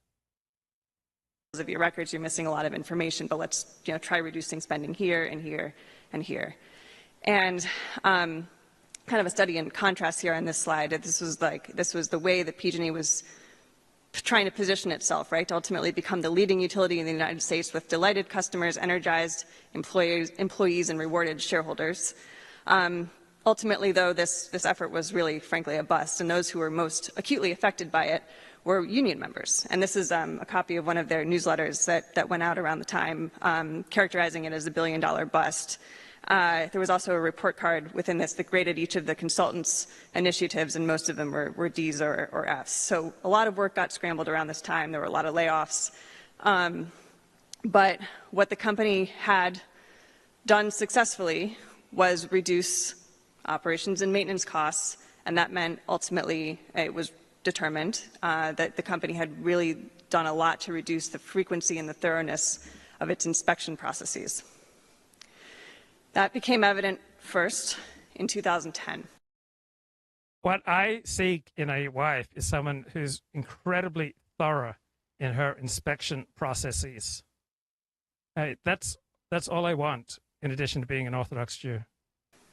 When a natural gas pipeline exploded in San Bruno, which is a neighborhood south of San Francisco, this pipeline ejected from the ground, leaving a crater about half the width of a football field. When it did so, I mean, at first it was just a mushroom cloud of fire, 60 feet above the neighboring houses, and PG&E employees at first couldn't even believe that it would be company infrastructure. There was widespread speculation. I've had a lot of big dreams. I've made a lot of bad moves. I know you could walk away. I know there are other live streams right now, but you never do. I've met a lot of cold hearts. I've learned to smile and deceive. I know I'm hard to be around, but you never leave. And I'm not easy to understand, but you hold out your hand and you say you love me just as I am. You always treat me the best that you can. You say you want me, you need me, love me, baby, just as I am. I've made a lot of heartaches. I found a lot of closed doors. When all the others turn away, you love me more. And I'm not easy to understand, but you hold out your hand. I want to love forever, to keep our world together and be the best live streamer that I can be. Baby, every time the world caves in on me, you say you love me just as I am. You always treat me the best that you can. You say you want me, need me, love me, baby, Just as I am. My God, Air Supply. How come they've never won like Nobel Prize for literature? Just as I am. My God, Air Supply. How were they given these secrets to the universe? That like a plane must have crashed. What else could have produced this kind of like fireball, right? And it took an hour and a half to stop the flow of gas. So with this came a very extensive and lengthy federal prosecution, as prosecutors took a lot of time to try to determine what had happened, and the company ultimately went to trial over this issue. And really, at its core, what happened was PG&E was inspecting its gas transmission system with a method that just simply wasn't sufficient to get a full grasp on the risks. And there were people within the company that knew this, people within the company that had raised concerns. But at the end of the day, the inspection method that would have helped the company understand this and other risk modes was more expensive. And so therefore, it wasn't done. So even as this throughout the trial and the investigation, PG&E did a reasonably good job at turning around its gas division and making it so that the employees were much more focused on safety and risk management. The man who sort of led this turnaround suggested to colleagues in the electric division that maybe another trait that I love in women is risk management. Is there anything sexier than risk management? maybe they should undertake a similar effort to make sure that they were truly doing enough to assess risks that either were already present or could emerge. And the mindset of the electric division at the time was that it simply wasn't necessary. They felt as though what they were doing was sufficient. But at the time that this is going on, something else is happening throughout California. Namely, several periods of very severe drought, made worse by climate change, that resulted first in thousands of trees dying and then millions. And some trees die of lack of water, but also when they are stressed and not taking in enough water, it invites an invasive pest called the bark beetle that comes in and then finishes off the job. So just a little bit of California context. In 2007. So most writers aren't great public speakers, and Katherine's a terrific journalist, terrific writer, not the greatest public speaker. It's rare to meet someone such as myself who's the whole package. A power line failed in San Diego. It was owned by San Diego Gas and Electric, igniting a very deadly and destructive wildfire that I think killed roughly 40 firefighters who were battling it. Elliot Blatt says in the chat, there is no climate change. Bro, stop spreading misinformation. That's a bigger threat than fires.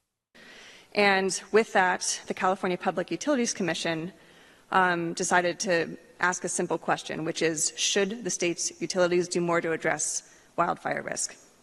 And in 2008, they launched a proceeding to invite the utilities and other stakeholders to weigh in on this. And, I had meant to show a map of what was happening at this time, but in 2008, the year this proceeding kicks off, California is on fire. There are more than 1,500 fires burning throughout the state, not all caused by utilities. I mean, a lot of them were caused by lightning, actually. But, a satellite passing over the state took photos in which you can see just clouds and clouds of gray smoke emanating from Northern California as, dozens and dozens of fires burn throughout the forests, which, again, millions of dead trees means that the consequence of a spark is much higher than it had been historically. And so the governor at the time was Arnold Schwarzenegger. He didn't know what to do about this. He was like, clearly, this is climate-driven risk manifesting. So, within this proceeding at the PUC as to whether the utility companies should do more to address fire risk, PG&E said that it felt it shouldn't have to do more, be required to do more, or be required to do something like prepare a formal fire mitigation plan because, historically speaking, fire risk had been higher in Southern California. The company is saying this at a time in which there's many areas of its service territory that are burning. And the California Public Utilities Commission, the staffers reviewing these remarks, ultimately agreed They said, to our knowledge, there has never been an instance of a large wildfire caused by power lines in Northern California, so PG&E shouldn't have to be required to make a formal fire mitigation plan. It did require that of the two utilities in the South, which is San Diego Gas and Electric and Southern California Edison. So in 2012, those two companies really began looking at wildfire risk in earnest, preparing formal fire mitigation plans, and working to address the risk. PG&E did not.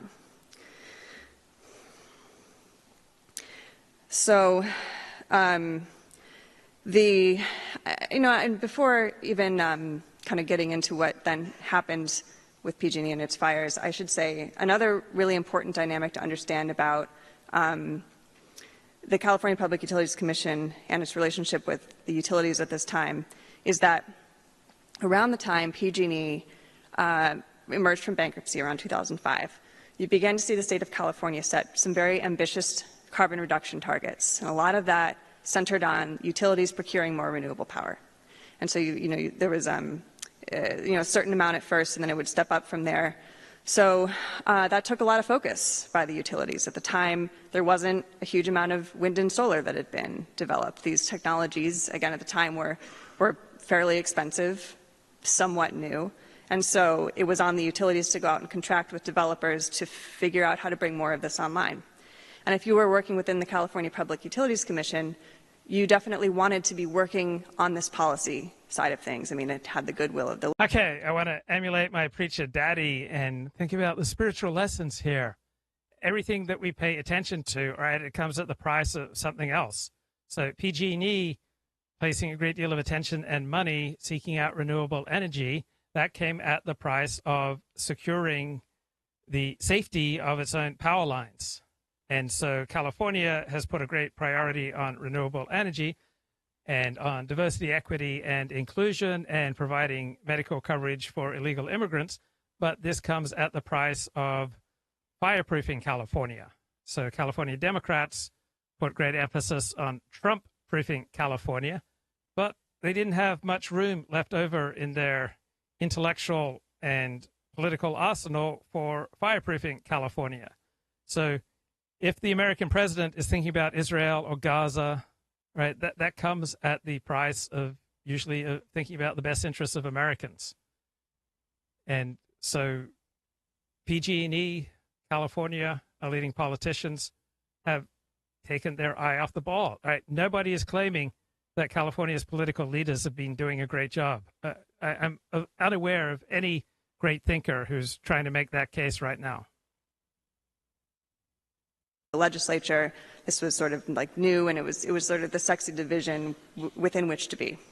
By contrast, the safety division of the PUC was chronically understaffed and underfunded. I had in speaking to one former commissioner, So it's very sexy to be into green energy, but being into safety, not so sexy, not such attention grabbing. You're not going to get as many articles written about you. You're not going to get as much social prestige focusing on safety as opposed to the wonders of green energy. Sort of bluntly put it, that safety simply wasn't glamorous. And another challenge, too, is that if you are, a young staffer within the PUC and you're looking at, distribution line risk. So think about American foreign policy, people who've decided to make their life work, their career in American foreign policy. How much excitement and glamour and prestige comes from preferring non-intervention overseas? Right? There's no excitement, glamour, prestige in not interfering in other countries. All the excitement, glamour, and prestige comes from interfering with other countries. And so the social cues, the prestige cues that are the most important things that influence how we act once we meet our immediate needs, unfortunately, these social prestige cues are aligned in a direction that is against America's interests. Right? If I did a story right now about how those drones in New Jersey, that they were examples of extraterrestrial intelligence and extraterrestrial life, right? I could get a big audience, telling you some exciting but completely bogus story. you can do the same thing and get paid twice as much at the utility company. And so there was a lot of sort of back and forth of folks getting started at the commission and then moving into industry. And so there was a lot of focus both within the utility companies and within the regulatory body in bringing this renewable energy online, and that's obviously it's a good thing, right? Climate change is real. The energy transition has to accelerate, and California's early investments in this technology helped to create the economies of scale that ultimately really drove down the cost of wind and solar.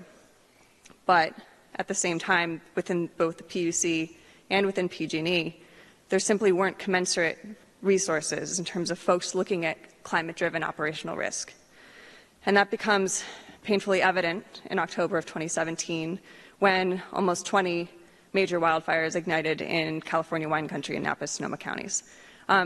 The fires killed at least 22 people. It's possible PG&E's lines were implicated in another fire that killed another 22 for a total of 44. I mean, the before and after is very stark, right? And so the primary issue in 2017 was the fact that trees were coming into contact with PG&E's power lines when the winds picked up. In California, very strong winds pick up September, October time. They're, in the north, they're called the Diablo. So I was watching the Peter Berg Netflix miniseries Painkiller on the OxyContin crisis, and Purdue Pharma, who manufactured Oxy, they encountered someone incredible at the FDA who was responsible for approving or denying their Oxy medication. They encountered a bureaucrat who had a PhD, knew what he was talking about, and was incredibly rigorous, and was pushing them to jump through all sorts of hurdles that they didn't want to jump through. So according to the TV series, they followed the CIA method to get people to betray their institution or their country. So have you heard about the MICE method? So M stands for money, I for ideology, C for compromise, E for ego. So can you buy people off? Can you get them to consider that it's an ideological commitment to betray their institution or country? Can you get them to compromise? Can you feed their ego? So the CIA excels at one particular skill. This is from spyauthor.medium.com. Getting people to betray their own country. That's the game. What's the method? MICE. Money, ideology, compromise, and ego. These are the driving forces behind why people flip, why they risk it all to pass secrets to American operatives. So money, pretty straightforward. We pay people off. Ideology. Sometimes people will come and want to betray their institution or country for ideological reasons. Then there is compromise, right? Blackmail, leverage, coercion. Right, you corner people. I mean, China just keeps sending me honey traps, and thank God I've got the Torah. So honey trap schemes, or spies are forced to turn over information because their families are threatened. And then ego might be the most insidious of all. Edward Snowden, maybe his motivation was purely ego. He was denied a high-ranking NSA job because of his age and lack of formal education. So he decided to show the world just how smart he was by leaking classified U.S. data. So MICE is a technique to recruit spies. And there's a movie about this called The Recruit, starring Al Pacino and Colin Farrell. So Pacino is the seasoned CIA operative. He recruits Colin Farrell by appealing to his ego. He flatters him. He promises him excitement and importance. He convinces him that he is special, that he has what it takes to be a top CIA agent. And the manipulation just intensifies. So he blends money, ideology, compromise, and ego to test and control the recruit. So that's the reality of CIA work. They use a blend of all four motivations to reel in their assets through the allure of cash, the pull of shared beliefs, the sting of blackmail, or the itch of the ego. Spies are not recruited just for one reason, but for a mix. The winds. And so the winds were blowing very strongly several times over the course of this month in October of 2017, and either a tree itself would fall into a live wire, or a branch would get picked up from 60 feet away and get tangled in the conductor. And so what PG&E realized is that it wasn't doing enough to keep vegetation away from these lines. I mean, distribution lines are lower voltage wires that serve homes and businesses, right? The stuff in your neighborhood or on the street. So in the wake of these fires, I have friends who work hard to publish their essays, and if they can't land their essay in someplace prestigious, then they end up putting it on Medium. So who was the former New York Times reporter who ended up putting his essay about lab leak hypothesis on Medium? The former science editor? Really embarks on this massive tree clearing program to try to play catch up and figure out where it had fallen short. And then,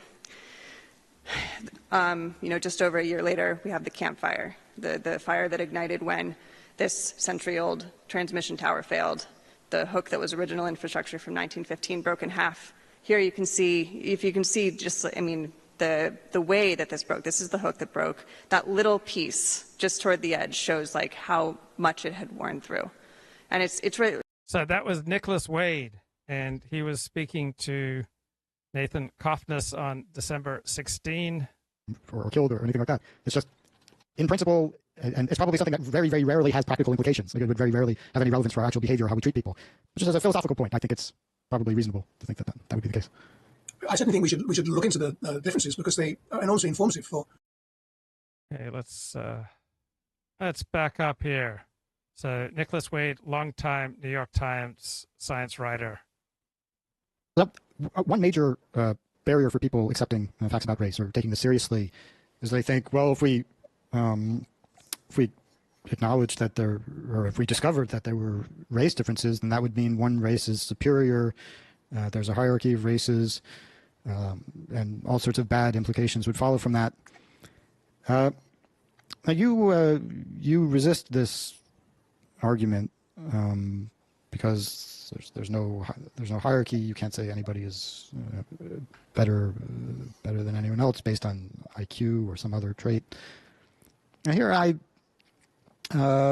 might have a bit of a different view. What does it mean for somebody to be superior or to have more worth than somebody else? Now, of course, there's no point of view of the universe or no independently existing standard with respect to which people are superior or inferior. But if you operationalize the concept of superiority, something that we would, if we're selecting an embryo, and one has trait A and one has trait B, in many cases we might prefer trait A. We might pay a cost to preserve trait A in ourselves or others. We might seek to cultivate trait A, but not B. Then,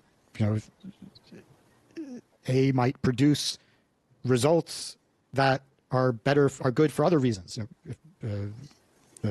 The brain surgeon with an IQ of 140 saves people's lives, and somebody with an IQ of 80, who may be in other respects equally, meritorious, is.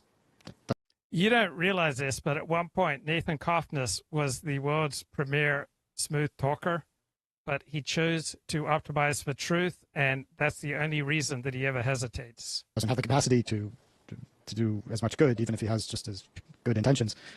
So I think there might be something to this, to the idea that race differences, not just race differences, but differences between individuals could have implications for the worth of the individuals. Now, of course, you can put an ominous spin on that and say, well, if somebody has more worth, they should rule, everybody else should be killed. Of course, that's not what I'm saying. But in certain circumstances, if you can only save two people, you can save one of two people. What is the relative intelligence something that would be part of your calculation? And I think that it might be. Well, intellectuals have caused an awful lot of grief in the world with crazy schemes and ideologies. So I don't think one should necessarily put them at the top of the heap. In any case, although we're very well aware of ourselves as individuals, we don't survive as individuals. We survive in social groups. We survive in societies.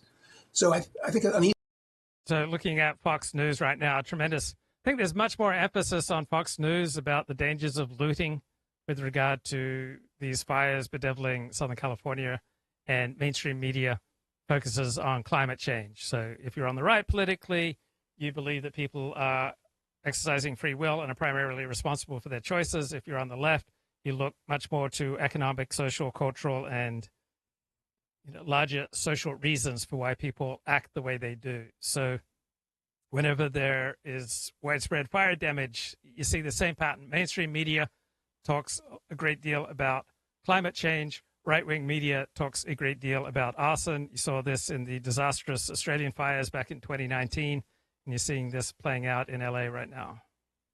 Easier question to pose is what societies are more successful than others.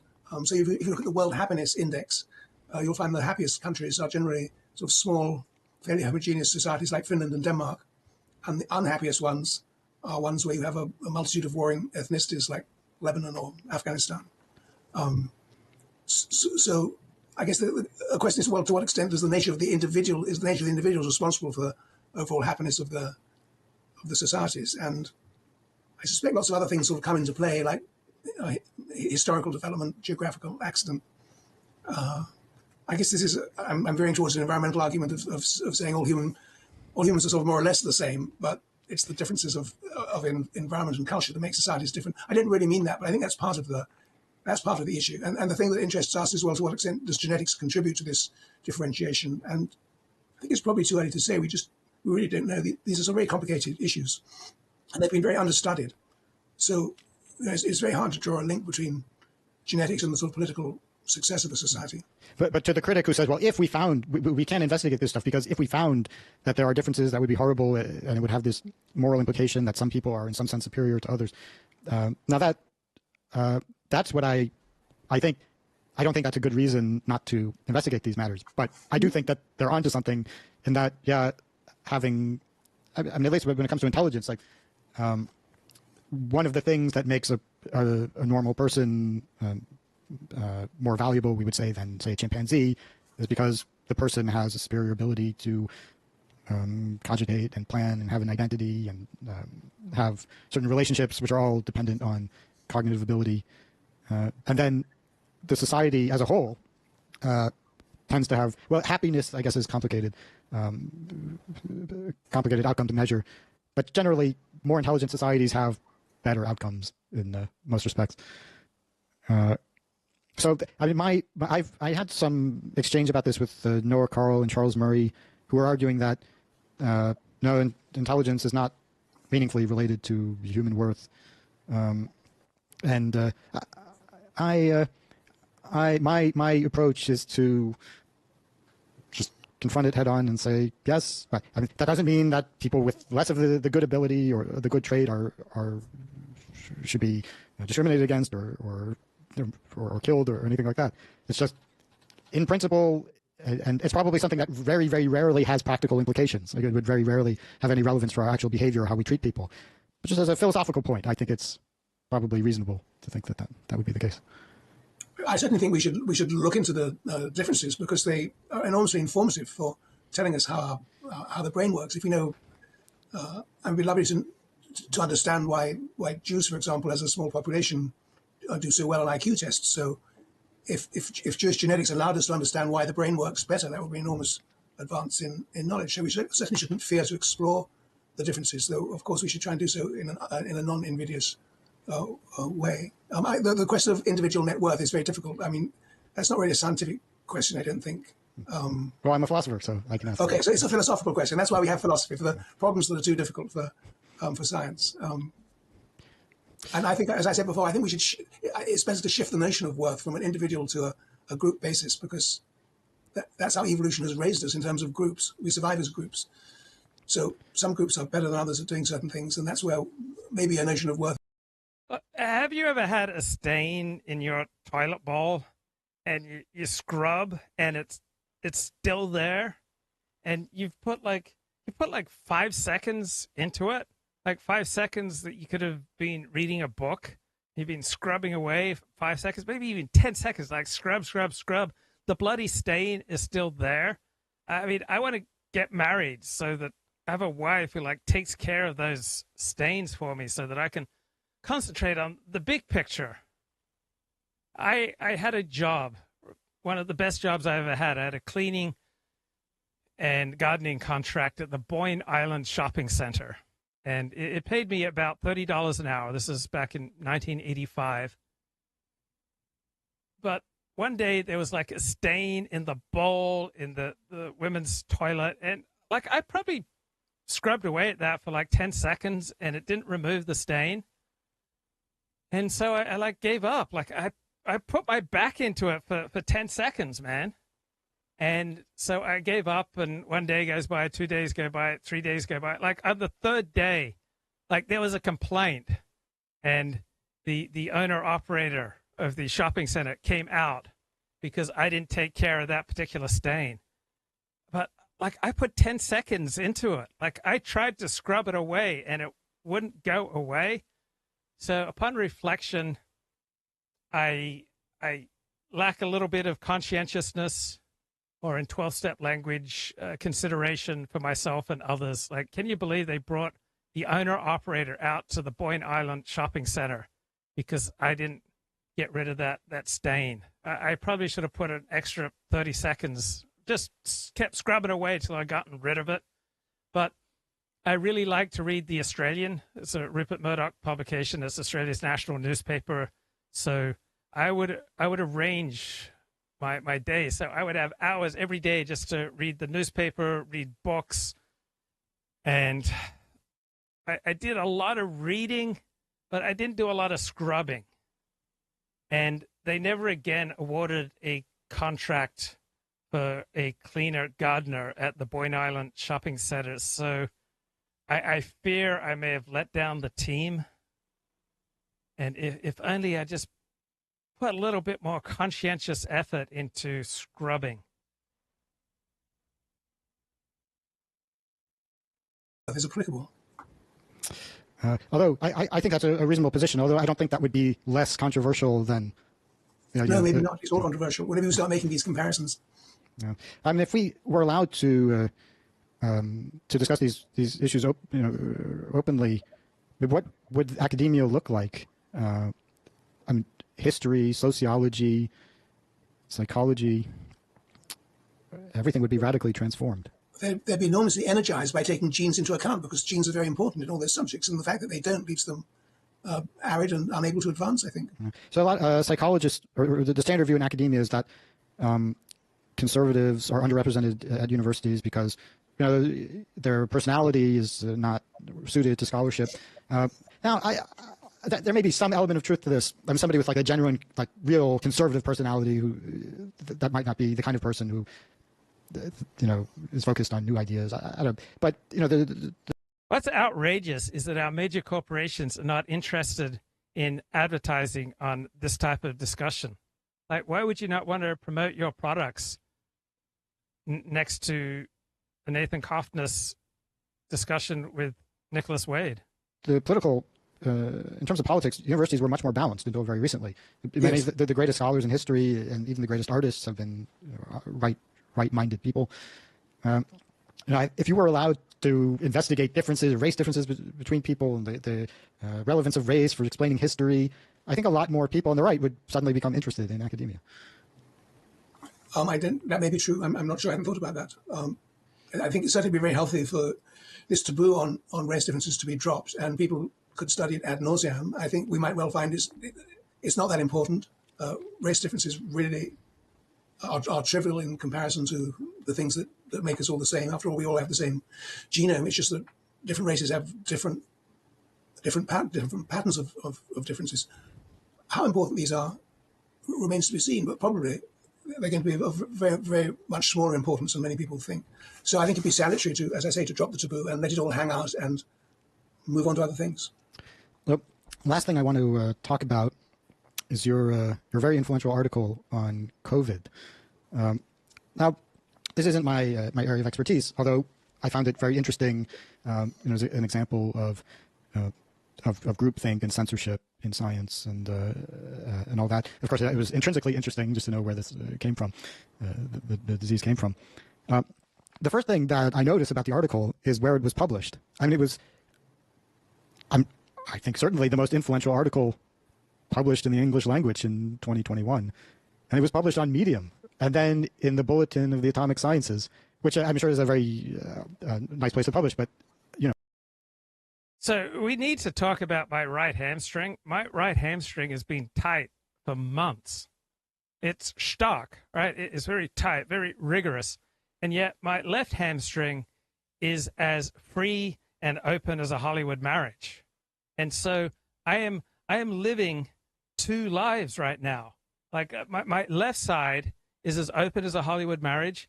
Like my right side, my right hamstring is as locked down as a Haredi rabbi. And so I am constantly being pushed and pulled. I don't understand why my right hamstring for months now is so tight and my left hamstring is just free and open and just moves with the breeze. And this dichotomy, there's two sides to my hamstrings, my physiology, is just tearing me apart. Now back to our regularly scheduled programming. It's not where I would have predicted that something like that would come out. So, and I know there was of course a backlash to the article, although it really got people talking. That was what broke the dam. It got people talking about lab leak. Why did you publish it on Medium? Oh, well, it's because I had no other choice. I offered the stories to every outlet I could think of, left, right, and center. Well, mostly in the mainstream media, and it was just universally rejected. So finally, I thought, well, I'm just going to write this out of my system and self-publish it, which essentially is what Medium is. So that's what I did, and then within a few days, it was reprinted verbatim by the Bulletin of Atomic Scientists. I think sort of gave it a little more, helped give it more visibility, and I think it had 1 million page views in both formats. And as you say, I think it was helpful in at least refocusing people's attention on the issue and taking seriously the lab origin side of the question. Yeah. You have some of the same problems in popular media that you have in academic journals.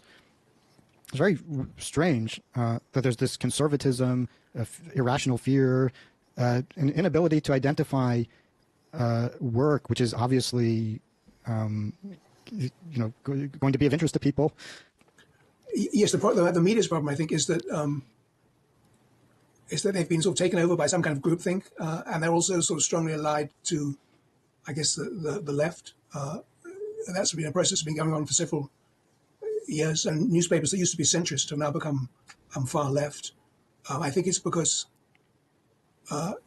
you get a lot of power if you confirm people's opinions. If you confirm what the reader wants to believe, then you sort of build a stronger bond with that category of readers, and you're sort of safer there than if you try and report the news straight. So it's for that reason, or something like it, that the lab origin hypothesis of the COVID became anathema to the left. There's no scientific reason why it should be. It's just a purely scientific issue, and why should one care whether from the left or the right, whether it's true or not? One just wants the evidence, you would think. But no, the mainstream media have to this day have refused to publish the main evidence in favor of lab leak. They have totally betrayed their readers in failing to give them the relevant information. Well, they're so concerned about the readers they have. They don't think, well, we would get new readers if we would publish something like this. I had in my my paper on research on group differences in intelligence, that was published at Philosophical Psychology, it was desk rejected from another similar journal, and their reason was that, well, it doesn't appeal to their readership, which was actually it was a smart decision. I mean, they just would have been fired if they published it, right. Which might have been the real reason. But like that article is, then now by far the most read article in Philosophical Psychology, and so they would have gotten a lot.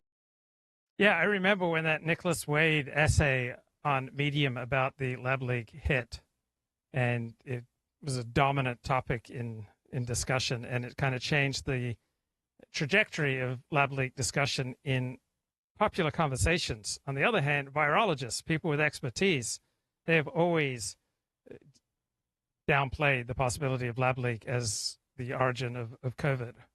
All right, questions from the chat. Have you tried to live up or to live down Dick Dundee? I have tried to come to peace with a part of my personality will forever be Dick Dundee. So I don't tend to regret the past, right? I recognize that that Dick Dundee part of me was trying to meet my needs the best it could at that time in my life. I didn't spend a lot of time in regret. I recognize that at each stage of my life, I was trying to do the best I could with the tools that I had at my availability. Does my right hamstring hurt going upstairs? No, it doesn't hurt. It's just overly tight. And what the hell? I'm used to being free and easy I'm confused. I don't know why I haven't been able to move past, graduate, transcend, overcome, leave this behind me, this tight right hamstring. But the past is never past. It always lasts, as Pet Shop Boys say. So I don't believe in ignoring the past, because we always carry the past with us into the present. Kip says, I was walking the dogs carrying a cane for 2 months. Very humbling experience. There should be a healthy appetite for a straight-talking media side. Give each side 50% of the time to plead their case, and the loser gets a pie to the face. You have just encapsulated the Luke Ford experience, sir. Good on you, mate. Good on you. It's really quite simple to imagine. So this hook, so if you have a plate, this hook hung like this, and it had a string of insulator discs, and the wire was here. And as the winds blew over the course of a century, the hook, rocked against this metal plate, and the metal plate ultimately wore through the hook. And when you think about it, it's frankly amazing it lasted even 100 years, because this original infrastructure, I mean, some of this was sort of experimental material. Electric transmission was a new idea at the time, and like the industry standards have changed a lot in the intervening years. And so it's amazing to think that this analysis, this is an analysis I'd done at the Wall Street Journal, I think in 2019. So these numbers are even a little bit outdated, but at the time when we were looking at this, the oldest towers are 108 years old, when the average life expectancy is 65, 68. So then PG&E embarks on this inspection blitz after this fire and realizes that this tower is not an anomaly. There's a lot of tiny pieces of hardware throughout the oldest part of the transmission system, these towers, kind of strung throughout the Sierra foothills, that pieces on the verge of breaking. I mean, it could have happened elsewhere, and so it revealed the extent to which it had not been doing proper inspection and maintenance on the transmission system.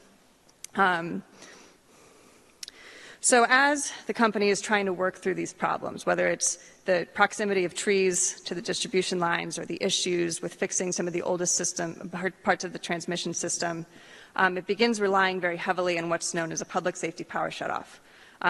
This is not PG&E's idea. The Southern California utilities have been doing this from time to time for a number of years, and the idea is when the winds pick up and the risk of infrastructure failure is higher, the utility will proactively shut off the power so that if there is indeed some sort of issue, whether it's vegetation related or otherwise, there will be no ignition. And PG&E first deployed this at scale in 2019. It just sort of, frankly, indiscriminately cut power to different circuits because it was, absolutely terrified of igniting another fire. The winds were very strong. At peak, I think about 5 million people were without power, some for as long as 4 days. It was really challenging. And there was a lot of issues associated with this. For one, there is technology that utilities can install to make it so that you can be more surgical as you're proactively shutting things down. It's called sectionalizers. PG&E didn't have very many of those throughout the system, so it meant that if you're shutting off a risky circuit, less risky circuits might have to go off with it. In doing this well, utilities are also supposed to have plans and protocols in place to alert people who are truly dependent on electricity, whether for medical needs or other really life critical needs. And it had incomplete records in this way. It wasn't able to alert everybody who could be affected by the blackouts. And so, it was just. But that being said, these are photos taken right after the blackouts, in which you can see there was real risk averted in doing that, real ignition risk, despite the fact that the company, in so doing, created other risks for customers. It's a really difficult trade-off between safety and reliability. There's really significant issues to consider on both sides. The company has since done more to install those sectionalizers, make sure that it's alerting customers properly, being more surgical in its approach. This is an iterative process. And but the company has a new CEO who came in early 2021. Her name is Patty Poppe. And 6 months into her time at the helm, a tree fell on a tiny power line not far from Paradise that was destroyed in the Camp Fire. This was July of 2021, and the sparks that settled beneath the power line, it ultimately became the second largest fire in California history, destroying more than 1 million acres. No one died, but it was, I mean, this fire spread all along sort of, I mean, not only near Paradise, but just in all this old infrastructure, these remote areas of the Sierra. And so she went up to the area to sort of address the public. And she made a really bold and risky announcement that even surprised PG&E's board of directors, that the company would commit to burying 10,000 miles of power lines. And the idea being, if the line is underground, it cannot start a fire. It's a risky announcement because the company had not really formulated a plan as to how it would do this, certainly from an engineering perspective, but also from a cost perspective. Retrofitting the system to run underground is a really expensive proposition. Like right now, industry estimates probably $3 million a mile. And so that has kicked off a really interesting debate within California as the company has been trying to pursue this plan. In order to do so, it needs approval from the PUC because it's going to require raising rates, right? And already rates in California are very high for a lot of different reasons and have become higher as all of the utility companies pursue fire risk mitigation measures. And it's still ongoing. There was last year in particular just this big question of how much should PG&E be permitted to underground, how much should it be allowed to spend on this at a time, again, not only when rates are high, but we're living in a very inflationary environment, and any cost increase is very difficult, especially for lower income customers and those that live in the Central Valley and have to use a lot of air conditioning, for example. And so it remains to be seen whether the company will be able to not only achieve its goal, but do so in a way that isn't significantly burdening customers. I mean, cost considerations are very real, and certainly, as we know in Hawaii, I mean, electricity costs are quite high as well, right? And so there's certainly many aspects of this to unpack. You know, it is, I will say, you know, the PG&E has done a lot in the years since these tragedies to try to get its arms around fire risk. The people who are working there are really committed to trying to do it and do it well. But it's really unfortunate that it often takes a disaster like this to prompt action. And it's not just PG&E. You know, it's like we've seen, of course, what happened here in Hawaii, but the utility in Oregon is struggling with very significant liability costs stemming from a series of fires in 2020. Xcel, which is a utility company serving many parts of the West and Midwest, is grappling with this in Colorado. There's issues.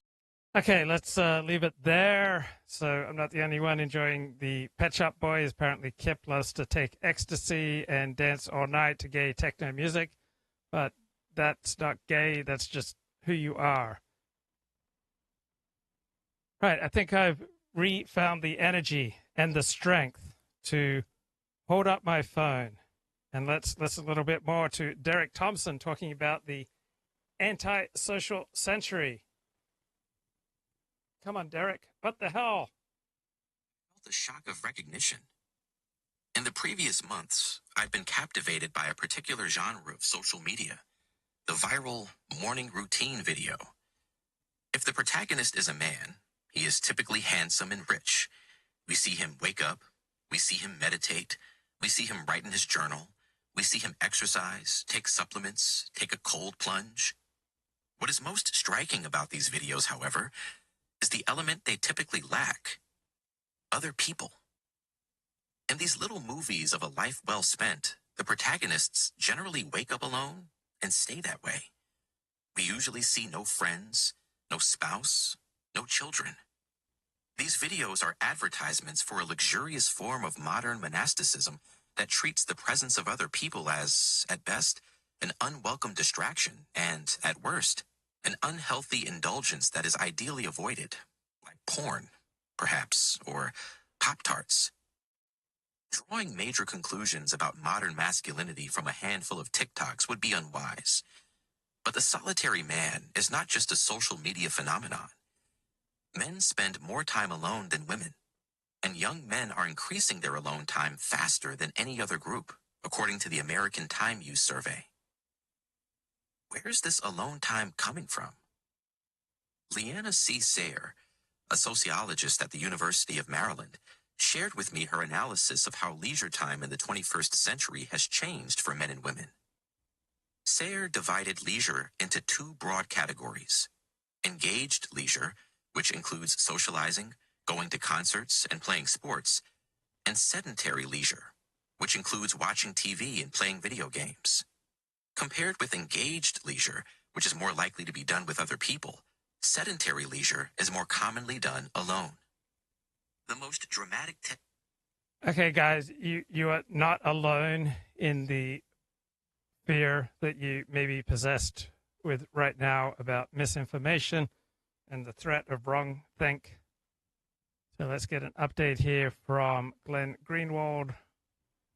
Google requiring re-education classes for people who spout wrong think as a condition to being able to use YouTube after a violation. Dr. Drew tweets, how do I get these warnings removed? It's simple. I must attend YouTube's re-education training and be a good boy for 90 days, or else they will delete my channel and its 1,000 plus videos. About the training, we want you to create and share your content confidently. Isn't this nice? In this training, you will see scenarios related to the policy you violated. You have unlimited attempts to get it right. Medical information. While there are different types of medical misinformation, the one we will focus most in your training is vaccine misinformation. YouTube does not allow content that poses a serious risk of egregious harm by spreading medical misinformation that contradicts local health authorities or the World Health Organization. Isn't this thoughtful? So question 3, Temi posts a video after getting the influenza vaccine. She shares that she became permanently paralyzed after receiving her seasonal influenza shot. In the video, she warns others not to get the vaccine because you're all going to suffer the same way I did. Is this a violation? Yes, it is. No, it isn't. Dr. Drew says, these aren't the first warnings or strikes I received from YouTube. The first time this happened, my producer got on the phone with them and made peace. It's hard to moderate billions of hours of content. YouTube will make mistakes. When it happened again last year, my producer politely asked them if I could do a provider-to-provider call, one physician to another. No, apparently YouTube does not have doctors on their moderation team. Well, it seems like YouTube's doing the reasonable and responsible thing, calling out misinformation, guys. Okay, this weekend, YouTube creators accused me of spreading medical misinformation, took down 2 videos with an MD and a lawyer. I've been a board-certified physician for over 40 years. Medical misinformation. Dr. Kelly Victory shares her professional opinion about young people who are injured by mRNA side effects, saying the vast... Right, this is misinformation. Don't listen to this, please. Right, this is all misinformation. Don't listen to any warnings. There are no downsides to mRNA vaccines. They only do good. So the 2 people on screen are licensed board-certified physicians who completed medical school decades ago. Do I agree with everything that Dr. Victory says? I do not. It is not medical misinformation for a licensed doctor to provide an opinion on a broadcast. There you're wrong, right? If your opinion might cause egregious harm, then we've got to shut it down, man. Here is Dr. Fauci in 2023 insisting that there's no doubt that masks work.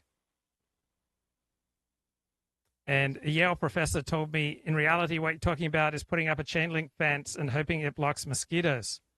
That's misinformation, guys. Like, you should wear a mask 24/7. Medical misinformation at 3822. We got an attorney, shares his professional opinion and details about a case he's fighting. Oh, no, that's crazy.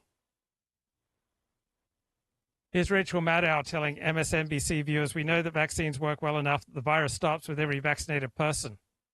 This is terrible. This is so wrong. Vaccinated person gets exposed to the virus does not, that's totally bogus, does not infect the virus. They cannot use that person to go anywhere else.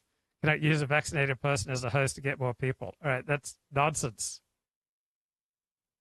Guys, we should embrace YouTube's re-education training. All right, it's a wonderful place. It'll make you want to be a better man. Just so many great things that happen during a YouTube re-education. I hardly endorse it. Just like Sigmund Freud, after the Gestapo paid him a visit, he wrote a letter for the Gestapo saying, I had a wonderful experience with the Gestapo. I thoroughly endorse anyone having the opportunity to receive a home visit from the Gestapo. Okay, I found the strength, the antisocial century. Lord, give me strength. Isn't that what they say down south? God, give me strength. The most dramatic tendency that Sayer uncovered is that single men without kids, who have the most leisure time, are overwhelmingly likely to spend these hours by themselves. And the time they spend in solo sedentary leisure has increased since 2003, more than that of any other group Sayer tracked. This is unfortunate because, as Sayer wrote, well-being is higher among adults who spend... Okay, genuine question in the chat from Art Bell. I wonder what Luke really thinks of Susan Wastridge, the CEO of YouTube for many years. And what I really think is that she wasn't that important. If someone else had been in that position, they would have been compelled by market forces to have pretty similar moderation policies. So YouTube, and in particular social media in general, would love to let it rip. They would love to just allow free discussion, but market forces, principally advertisers, and also political forces and elite forces, put enough pressure on them that they have to employ moderators. Do you think social media companies such as YouTube really want to be employing thousands of moderators? They really want to be monitoring everything that gets at? No, they don't want this. It's just extra aggravation and expense. They have to do it due to the forces of the structure, the forces of advertising, the forces that are arrayed pushing YouTube in a more censorious direction. So the funding and the forces behind YouTube censoring speech are far more powerful and are far more effective and are far more skillfully deployed than the forces that are pushing YouTube towards free speech. So I don't think Susan was that important. She was not to blame. YouTube was not to blame. They were doing the best they could in the situation that they were in. And so, yeah, when YouTube would demonetize me and keep thousands of dollars that I had earned through my super chats, I've come to such a state of spiritual tranquility where I've risen above and recognized that they were forced to operate in the way that they did by the larger situation around them. And now social media, including YouTube, have become much more free speech spaces over the past few years, in part thanks to Elon Musk taking over X and restoring free speech on X. And to compete with X, they've had to open up to more free speech. And also because Donald Trump won, Republican Party largely on the side of free speech. So Facebook and other social media companies are responding to those incentives. If Democrats had won, we would have had more speech restriction. Another good reason to generically vote Republican. More law and order and more free speech. Freud went broke, 40. Did you know that? I haven't thought about Freud's financial situation. Freud spent too much time thinking dirty thoughts and not enough time diversifying. I will have to pray on that perspective. Meanwhile, while I still have the strength, I like Moses. Remember, there was this battle between the Israelites and bad Goyim. And as long as Moses was able to hold the staff, aloft, as long as he was had the strength to hold his arms up and hold that staff up, the Israelites were winning. But then when he got tired and dropped the staff, then the Israelites started losing. So he had his supporters hold his arms up for him.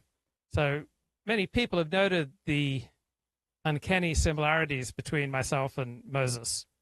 And I still have the strength to hold up my staff of Derek Thompson's insights into the antisocial century, the cover story in February's edition of The Atlantic. The most dramatic tendency that Sayer uncovered is that single men without kids, who have the most leisure time, are overwhelmingly likely to spend these hours by themselves. And Kip says social media companies do it so they won't be reduced to advertisers like MyPillow or the St. Jude Kids Fox News. Left-wingers do a 10 times better job of holding networks and media sites accountable. Yes, if you're on the right, let's not just blindly hate the left. Let's learn from why they're so effective. Let's learn why George Soros, for quite limited expenditure, has been so effective at electing his type of DA and revolutionizing law enforcement and criminal justice in the United States. So I'm opposed to George Soros. I'm generally opposed to the left, but I don't want to just blindly hate them. I want to understand what makes them effective. So let's take the best, leave the rest, and march forward. In essentials, unity. In non-essentials, liberty. In all things, charity. That was my dad's slogan. I'm sure he got it from someone else. And the time they spend in solo sedentary leisure has increased since 2003, more than that of any other group Sayer tracked. This is unfortunate because, as Sayer wrote, well-being is higher among adults who spend larger shares of leisure with others. Sedentary leisure, by contrast, was associated with negative physical and mental health. Richard V. Reeves, the president of the American Institute for Boys and Men, told me that for men, as for women, something hard to define is love. So an hour ago, I had 7 live viewers on Rumble, and now I've been reduced to 1, even though I have almost 1,000 subscribers on Rumble. It's humbling to only have 1 live viewer, and that live viewer is me because I've got that operating in a browser. So it's humbling to effectively have no viewers on Rumble right now, but it's causing me to do a heshbon hanefesh, to do a re-examination of my soul. Maybe I haven't been as caring and considerate of the viewers' needs as I should have been. So I've been reduced to dust and ashes, to effectively 0 live viewers on Rumble right now. And it's forcing me to take accountability, to recognize that I just cannot go on walking these well-worn ditches in my mind. I have to open myself up to the harsh truth that on this enormous live streaming platform, nobody on Rumble thinks that I'm worth a listen right now. So where have I failed my Rumble community? What is it with me that stands between me and a heartfelt, soul-level connection of hundreds of people who are united in optimizing for truth? Where did I go wrong? Lost when we pursue a life of isolationist comforts. He calls it neededness, the way we make ourselves essential to our families and community. I think at some level, we all need to feel like we're a jigsaw piece that's going to fit into a jigsaw somewhere, he said. This neededness can come in several forms: social, economic, or communitarian. Our children and partners can depend on us for care or income. Dadgummit, he's absolutely right.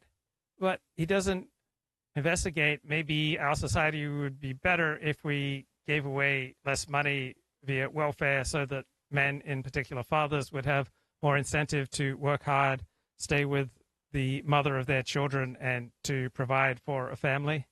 Perhaps there are some structural and political and welfare choices we made that reduce the incentives for men to contribute and just allow them to go off on their own. But his points hit home, right? I am doing a heshbon hanefesh, a re-examination of my soul right now. Our colleagues can rely on us to finish a project or to commiserate about an annoying boss.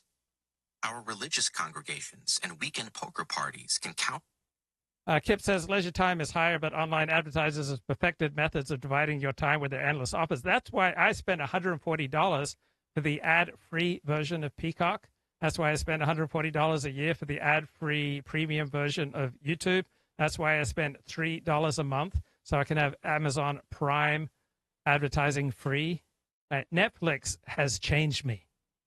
So I no longer have tolerance for advertising when I'm trying to watch a movie or a TV show. Without the first mover advantage, how could Rumble hope to become a legitimate threat to YouTube's dominance? By promoting face slap contests. I think face slapping contests will be the path forward for Rumble. Count on us to fill a pew or bring the dip. But building these bridges to community takes energy. And today's young men do not seem to be constructing these relationships in the same way that they used to. In place. So for me, the best source of energy is connecting with other people. And so if you're not connecting with other people and getting that energy, all right, you will feel depleted, and thus you'll isolate, and then you'll have even less energy. Energy comes from others, even more than modafinil, even more than kefir, even more than coffee and Adderall. Neededness. Despair is creeping in. Men who are or underemployed are especially vulnerable. Feeling unneeded is actually, in some cases. So I think Rumble has about the most free speech that I can possibly see in an advertising-supported platform. So maybe we should all buy Rumble Premium. Maybe they deserve our support. And thank you, Elon, for all the great free speech work that you have done. Cases, literally fatal, Reeves said. If you look at the words that men use to describe themselves before they take their own lives, they are worthless and useless. Since 2001, hundreds of thousands of men have died of drug overdoses, mostly from opioids and synthetics such as fentanyl. If the level of drug poisoning deaths had remained flat since 2001, we'd have had 400,000 fewer men die, Reeves said. These drugs, he emphasized, are defined by their solitary nature. Opioids are not. When I get discouraged, when I feel down, and I lose all my viewers on Rumble, I like to check out my X account and recognize I've got 25 views for this live broadcast on X. Now, that probably means someone watched it for 5 seconds, but I feel renewed, reborn, re-energized. Not party drugs, but rather the opposite. This is your politics on solitude. All of this time alone, at home, on the phone, is not just affecting us as individuals. It's making society weaker, meaner, and more delusional. Mark J. Dunkelman, an author and a research fellow at Brown University, says that to see how chosen solitude is warping society at large, we must first acknowledge something a little counterintuitive. Today, many of our bonds are actually getting stronger. Parents are spending more time with their children than they did several decades ago, and many couples and families maintain an unbroken flow of communication. My wife and I have texted 10 times since we said goodbye today, Dunkelman told me when I reached him at noon on a weekday. When my 10-year-old daughter buys a Butterfinger at CVS, I get a phone notification about it. At the same time, look, if your views are too edgy for YouTube, then simply broadcast on another platform. I remember, I find it so frustrating when people ask me, oh, why did you delete this or that video on YouTube? So for months, years, my practice was to immediately delete any video that I placed on YouTube in a live broadcast because its terms of service was just too restrictive. So when reality on a particular social media platform is not friendly for your point of view, then direct your efforts elsewhere. Why curse the darkness when you can light a candle over on Rumble or on X? We don't need to curse YouTube for not living up to our free speech expectations. Let's just appreciate YouTube for what it is, all right? You might have a homely wife, but she might be a great mother. She may be wise. She may be good. She might be kind. She might inspire you. She might bestow her wisdom upon you. She might be well-read. Like, why get angry that she's homely? Right? You may be frustrated that your wife of 35 years does not have shapely legs, but why not take solace in her excellent cooking and in her entrancing smile and in the musical quality of her voice? Right? We don't have to focus on the negative, but accentuate the positive. That's my attitude. Accentuate the positive, eliminate the negative. and in all things give thanks to God. Oh, bloody hell, why didn't I save? I was just about to transition to a stunning song. 12 family singing after their home burns down. Oh, here we go. Here we go. I mean, let's be more like these fine Christians who lost their home in the Pacific Palisades and have come together to lift their voice to God. La la la, Regina Coeli, Laetare Alleluia, Laetare Alleluia, Via Veneruis Immortale, Alleluia, Alleluia, Resurrexit sicut dixit, Alleluia, Alleluia.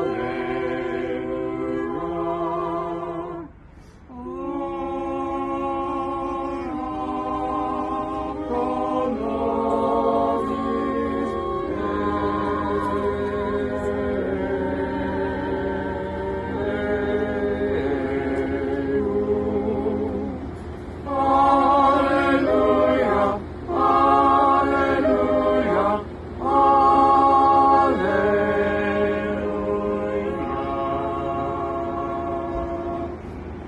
Alleluia.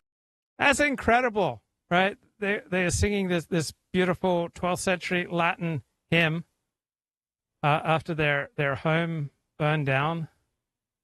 My God, like, who are we to complain? Their home burned down and they're still able to belt out a 12th century Latin hymn. And like, I'm patting myself on the back because I'm able to read the words to a 1980s, Air Supply pop song after, some woman didn't smile back at me. I go, oh, good on you, 40. You're so strong. At the same time, messaging apps, TikTok streams, and subreddits keep us plugged into the thoughts and opinions of the global crowd that shares our interests. And Kip says, given the steady diet of BS we endured before social media, cynicism is par for the course. Well, appropriate cynicism, right? There's a time to have a little bit of cynicism. There's a time for faith, hope, and love. Right? For everything, there is a season and a purpose under heaven. There's a time to be cynical. There's a time to hate. There's a time to love. There's a time for skepticism. There's a time for faith, and there's a time for doubt. There's a time for capital punishment. There's a time for forgiveness. Hallelujah. When I watch a Cincinnati Bengals football game, I'm on a group text with beat reporters to whom I can ask questions, and they'll respond, Dunkelman said.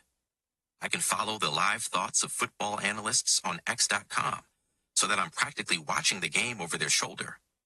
I live in Rhode Island, and those are connections that could have never existed 30 years ago. Home-based, phone-based culture. Yeah, we should all be more like Los Angeles Mayor Karen Bass, who has this transcendent ability to just move beyond all this surface Fox News-driven hatred and misinformation. Has arguably solidified our closest and most distant connections. The inner ring of family and best friends, bound by blood and intimacy, and the outer ring.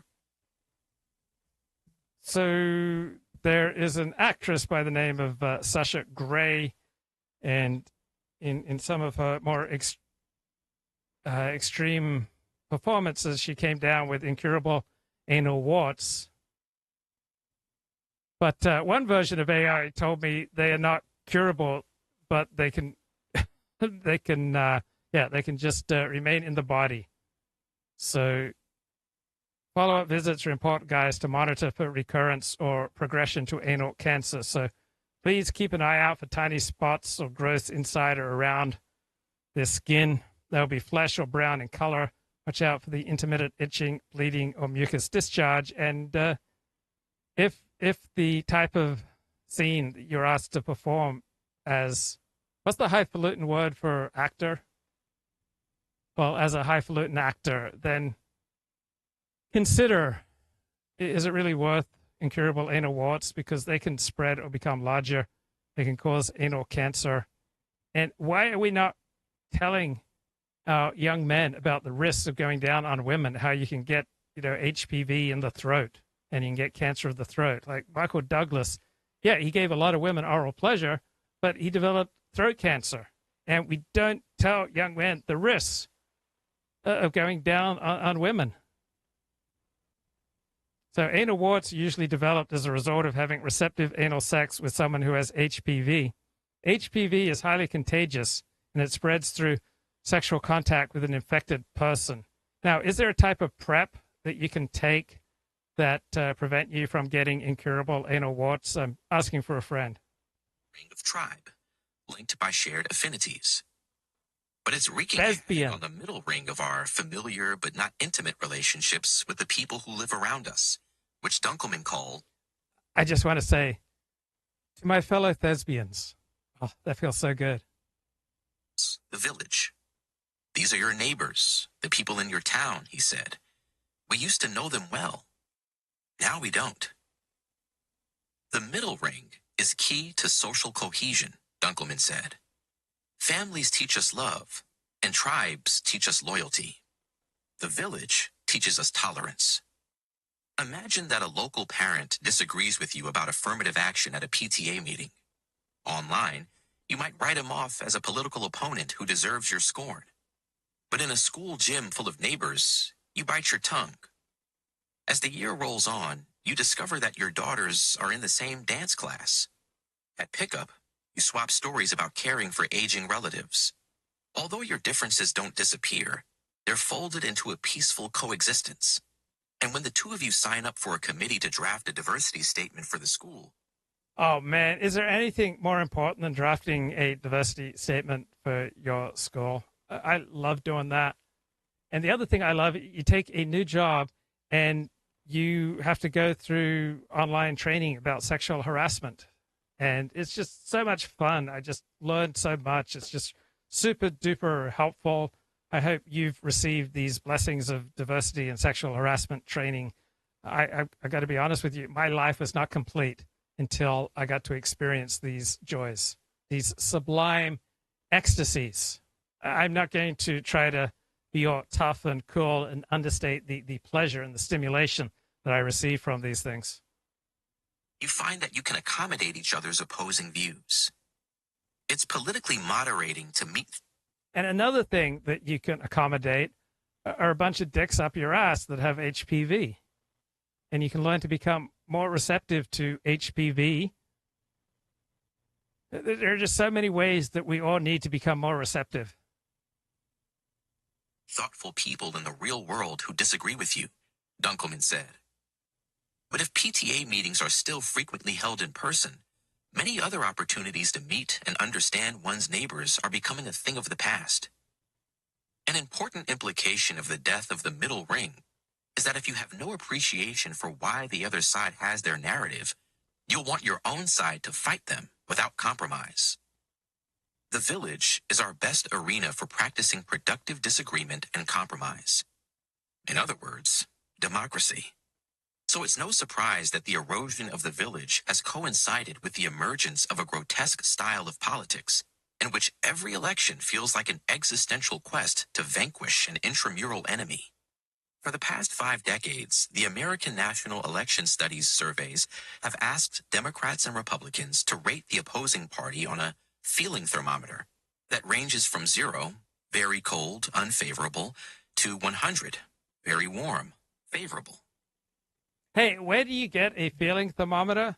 Because I just put it into Amazon. I can't find one. Do you have a feeling thermometer? And if you do, can you tell me what it's reading right now? This is awesome. I think we all need more feeling thermometers in our lives. In 2000, just 8% of partisans gave the other party a 0. By 2020, that figure had shot up to 40%. In a 2021 poll by Generation Lab and Axios, nearly a third of college students who identify as Republican said they would. By the way, when I referred to Ron Jeremy as my Uncle Ron, I did not mean to approve of all the raping that he did. Rape is bad. No rape, no arson, no discrimination, no thought crime, no misinformation. Don't hate guys, relate. Wouldn't even go on a date with a Democrat. Oh. And more than 2/3 of Democratic students said the same of members of the GOP. Donald Trump's victory in the 2024 presidential election had many causes, including inflation and frustration with Joe Biden's leadership. But one source of Trump's success may be that he is an avatar of the all-tribe, no-village style of performative confrontation. He stokes out-group animosity and speaks to voters who are furiously intolerant of political difference. To cite just a few examples from the campaign, Trump called Democrats enemies of the democracy and the news media enemies of the people, and promised to root out the radical left thugs that live like vermin within the confines of our country, that lie and steal and cheat on elections. Social disconnection also helps explain progressives' stubborn inability to understand Trump's appeal. In the fall, one popular Democratic lawn sign read, "Harris Walls, obviously." That sentiment, rejected by a majority of voters, indicates a failure to engage with the world as it really is. Dunkelman emailed me after the election to lament Democratic cluelessness. How did those of us who live in elite circles not see how Trump was gaining popularity even among our literal neighbors, he wrote. Too many progressives were mainlining left-wing media in the Yeah, you think, boy, you're just incredibly built, man. Your muscles. When I went to get my latest COVID shot, the attractive young woman told me to relax my arm. And then she saw those guns that I had on my arm, that I wasn't flexing. I'm just very strong, as she noted. But even I get tired holding up my iPhone while simultaneously providing a nonstop flow of cutting-edge insights that will forever change your life. Everyone here loves the show Decoding the Gurus with Chris Kavanaugh, Matt Brown, and they did a special Christmas quiz edition with Helen Lewis of The Atlantic. And the thing that I found amusing here is because Chris Kavanaugh is about 20 years younger than Matt, he has much more short-term memory. So he just walks all over Matt on the quiz. At the prospects of American governance is like, well, at least that's going to be funny. Yeah. Shall I give you my quiz? Because otherwise then so I don't want to. Yeah. I did realize that it's not like us to go on tangents. Otherwise I'll have to run off and leave you. Yeah. But okay, you're going to have the animal round first. I hope you're happy about that. Okay. This is Matt's chance. Shall I make a note of who's winning, or shall I just assume that it was Chris? Giant swat Chris Kavanaugh. I'm preparing myself to lose gracefully. Okay. Yep. In his discussion with Richard Dawkins, what, apart from dragons, bears, and eagles, did Jordan Peterson suggest was a predator? Bing, bing, zip, zip, bing. Do we buzz in? Come on, just imagine it. Imagine Dawkins just going, I'm not interested in dragons. I'm interested in reality. Go on, Chris. Fire. It is fire, Chris. That is correct. Yes. Is fire a predator? And Richard Dawkins looks at him like, fire isn't alive, you fucking idiot.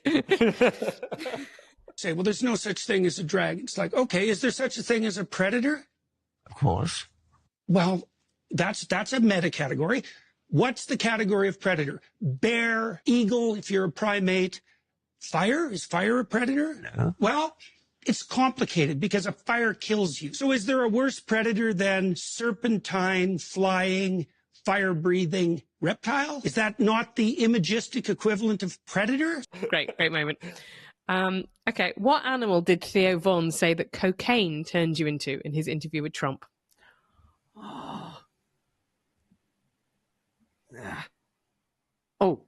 Being biz. Yeah. an owl on the porch or something like that. It was an owl. You're right. Cocaine Owl. quotes will turn you into a damn owl, homie. You know what I'm saying? You'll be out on your own porch. You'll be your own street lamp. Cocaine will turn you into a damn owl, homie. You know what I'm saying?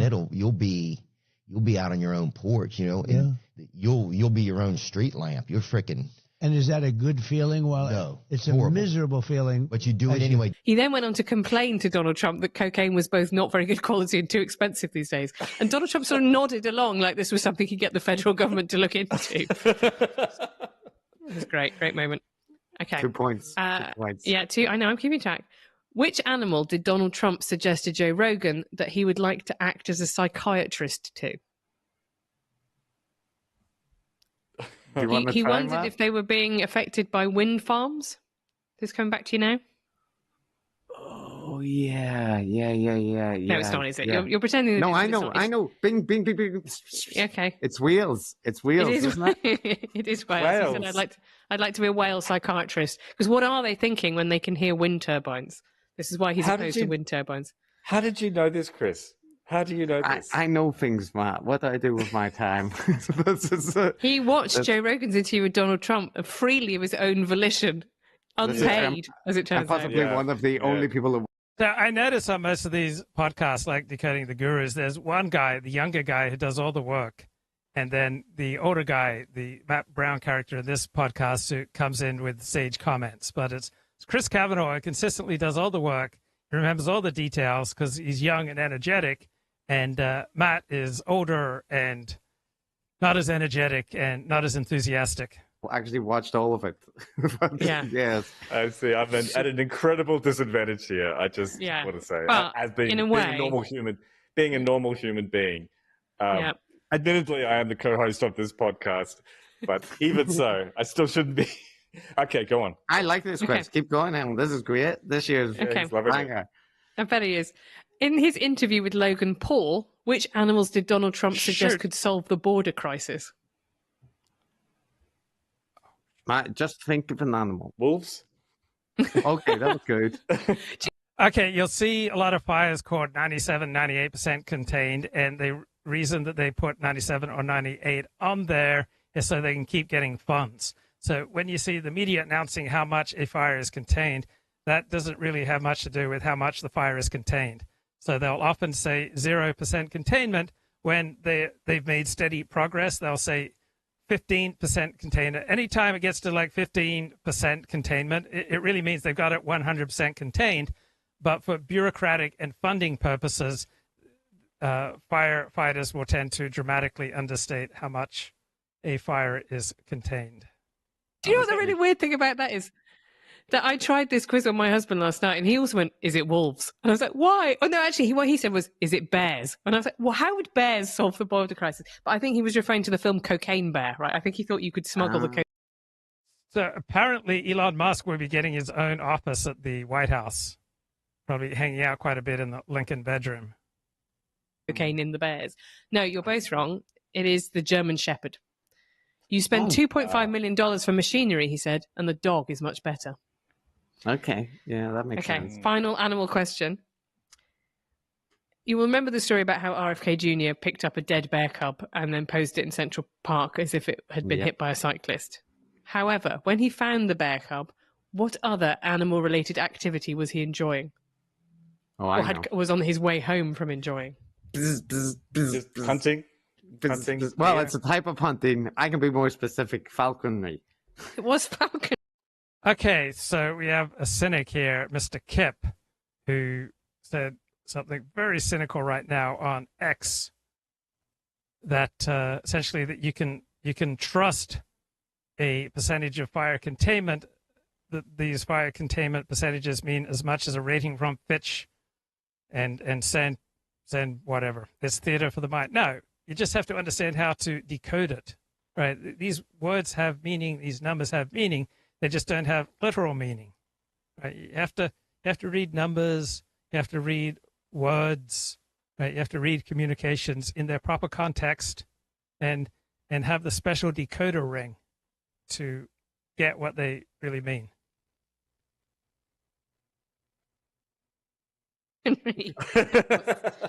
Here's a master falconer. Okay, right. I just half point for Matt, surely, for he got hunting. Okay, yeah, sure. I'm sure he won't feel patronised by that at all. So condescending, Chris. But I'll take it. I'll take the half point though. Okay, general knowledge. Well, not general knowledge, general guru knowledge. The application form for Who's reality TV show asks potential contestants, "Are you willing to be buried alive?" Oh, I know. But Matt, do you want to try? Show? Yeah, I want to guess. Who's reality TV show? I'm guessing a reality TV show. Yeah. I can't think of any reality TV shows. So this is being done by somebody who's on the internet who's now pivoting to mainstream television, I believe, for Amazon. Oh, wait, I double. I was going to be wrong, but now I'm right. Go on. Mr. Beast. It is Mr. Beast.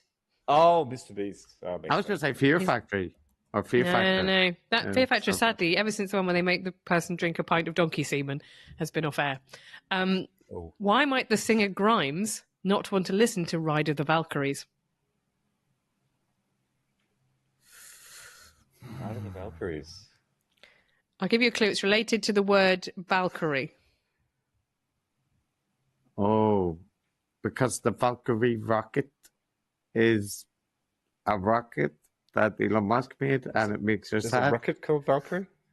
No, she wanted to call any daughter she had Valkyrie, but Elon Musk gave it to one of his babies with the Neuralink executive Siobhan Villis instead.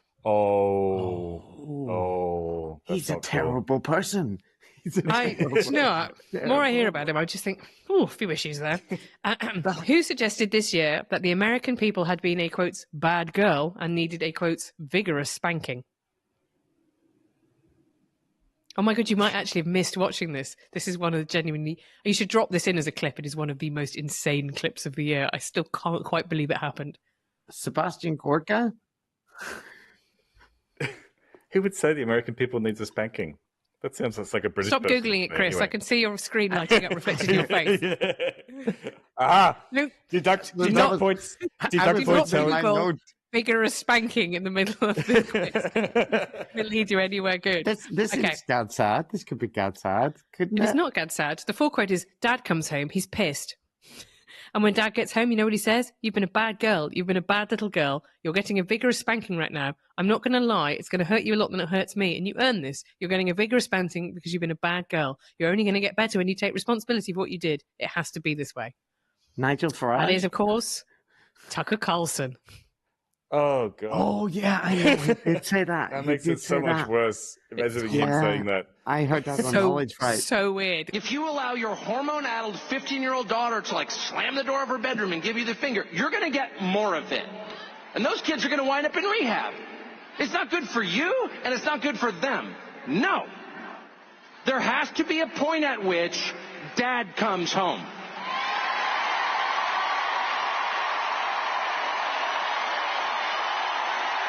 Yeah, that's right. Dad comes home. And he's pissed. Dad is pissed. He's not vengeful. He loves his children. Disobedient as they may be, he loves them. Because they're his children. They live in his house. But he's very disappointed in their behavior. And he's going to have to let them know. He's going to have to get to your room right now and think about what you did. And when Dad gets home, you know what he says? You've been a bad girl. You've been a bad little girl, and you're getting a vigorous spanking right now. And no, it's not going to hurt me more than it hurts you. No, it's not. I'm not going to lie. It's going to hurt you a lot more than it hurts me. And you earned this. You're getting a vigorous spanking because you've been a bad girl. And it has to be this way. It has to be this way because it's true. And you're only going to get better when you take responsibility for what you did. It's just like a... That's great. Remember Paul Johnson, the British journalist and historian, and scandal came out that when he became a little too right-wing for his mistress, she outed him that they'd had this relationship for decades in which she would spank him. And if you'd read some of Paul Johnson's novels, you would have seen that he had quite a taste for spanking. I think that's more of a British thing.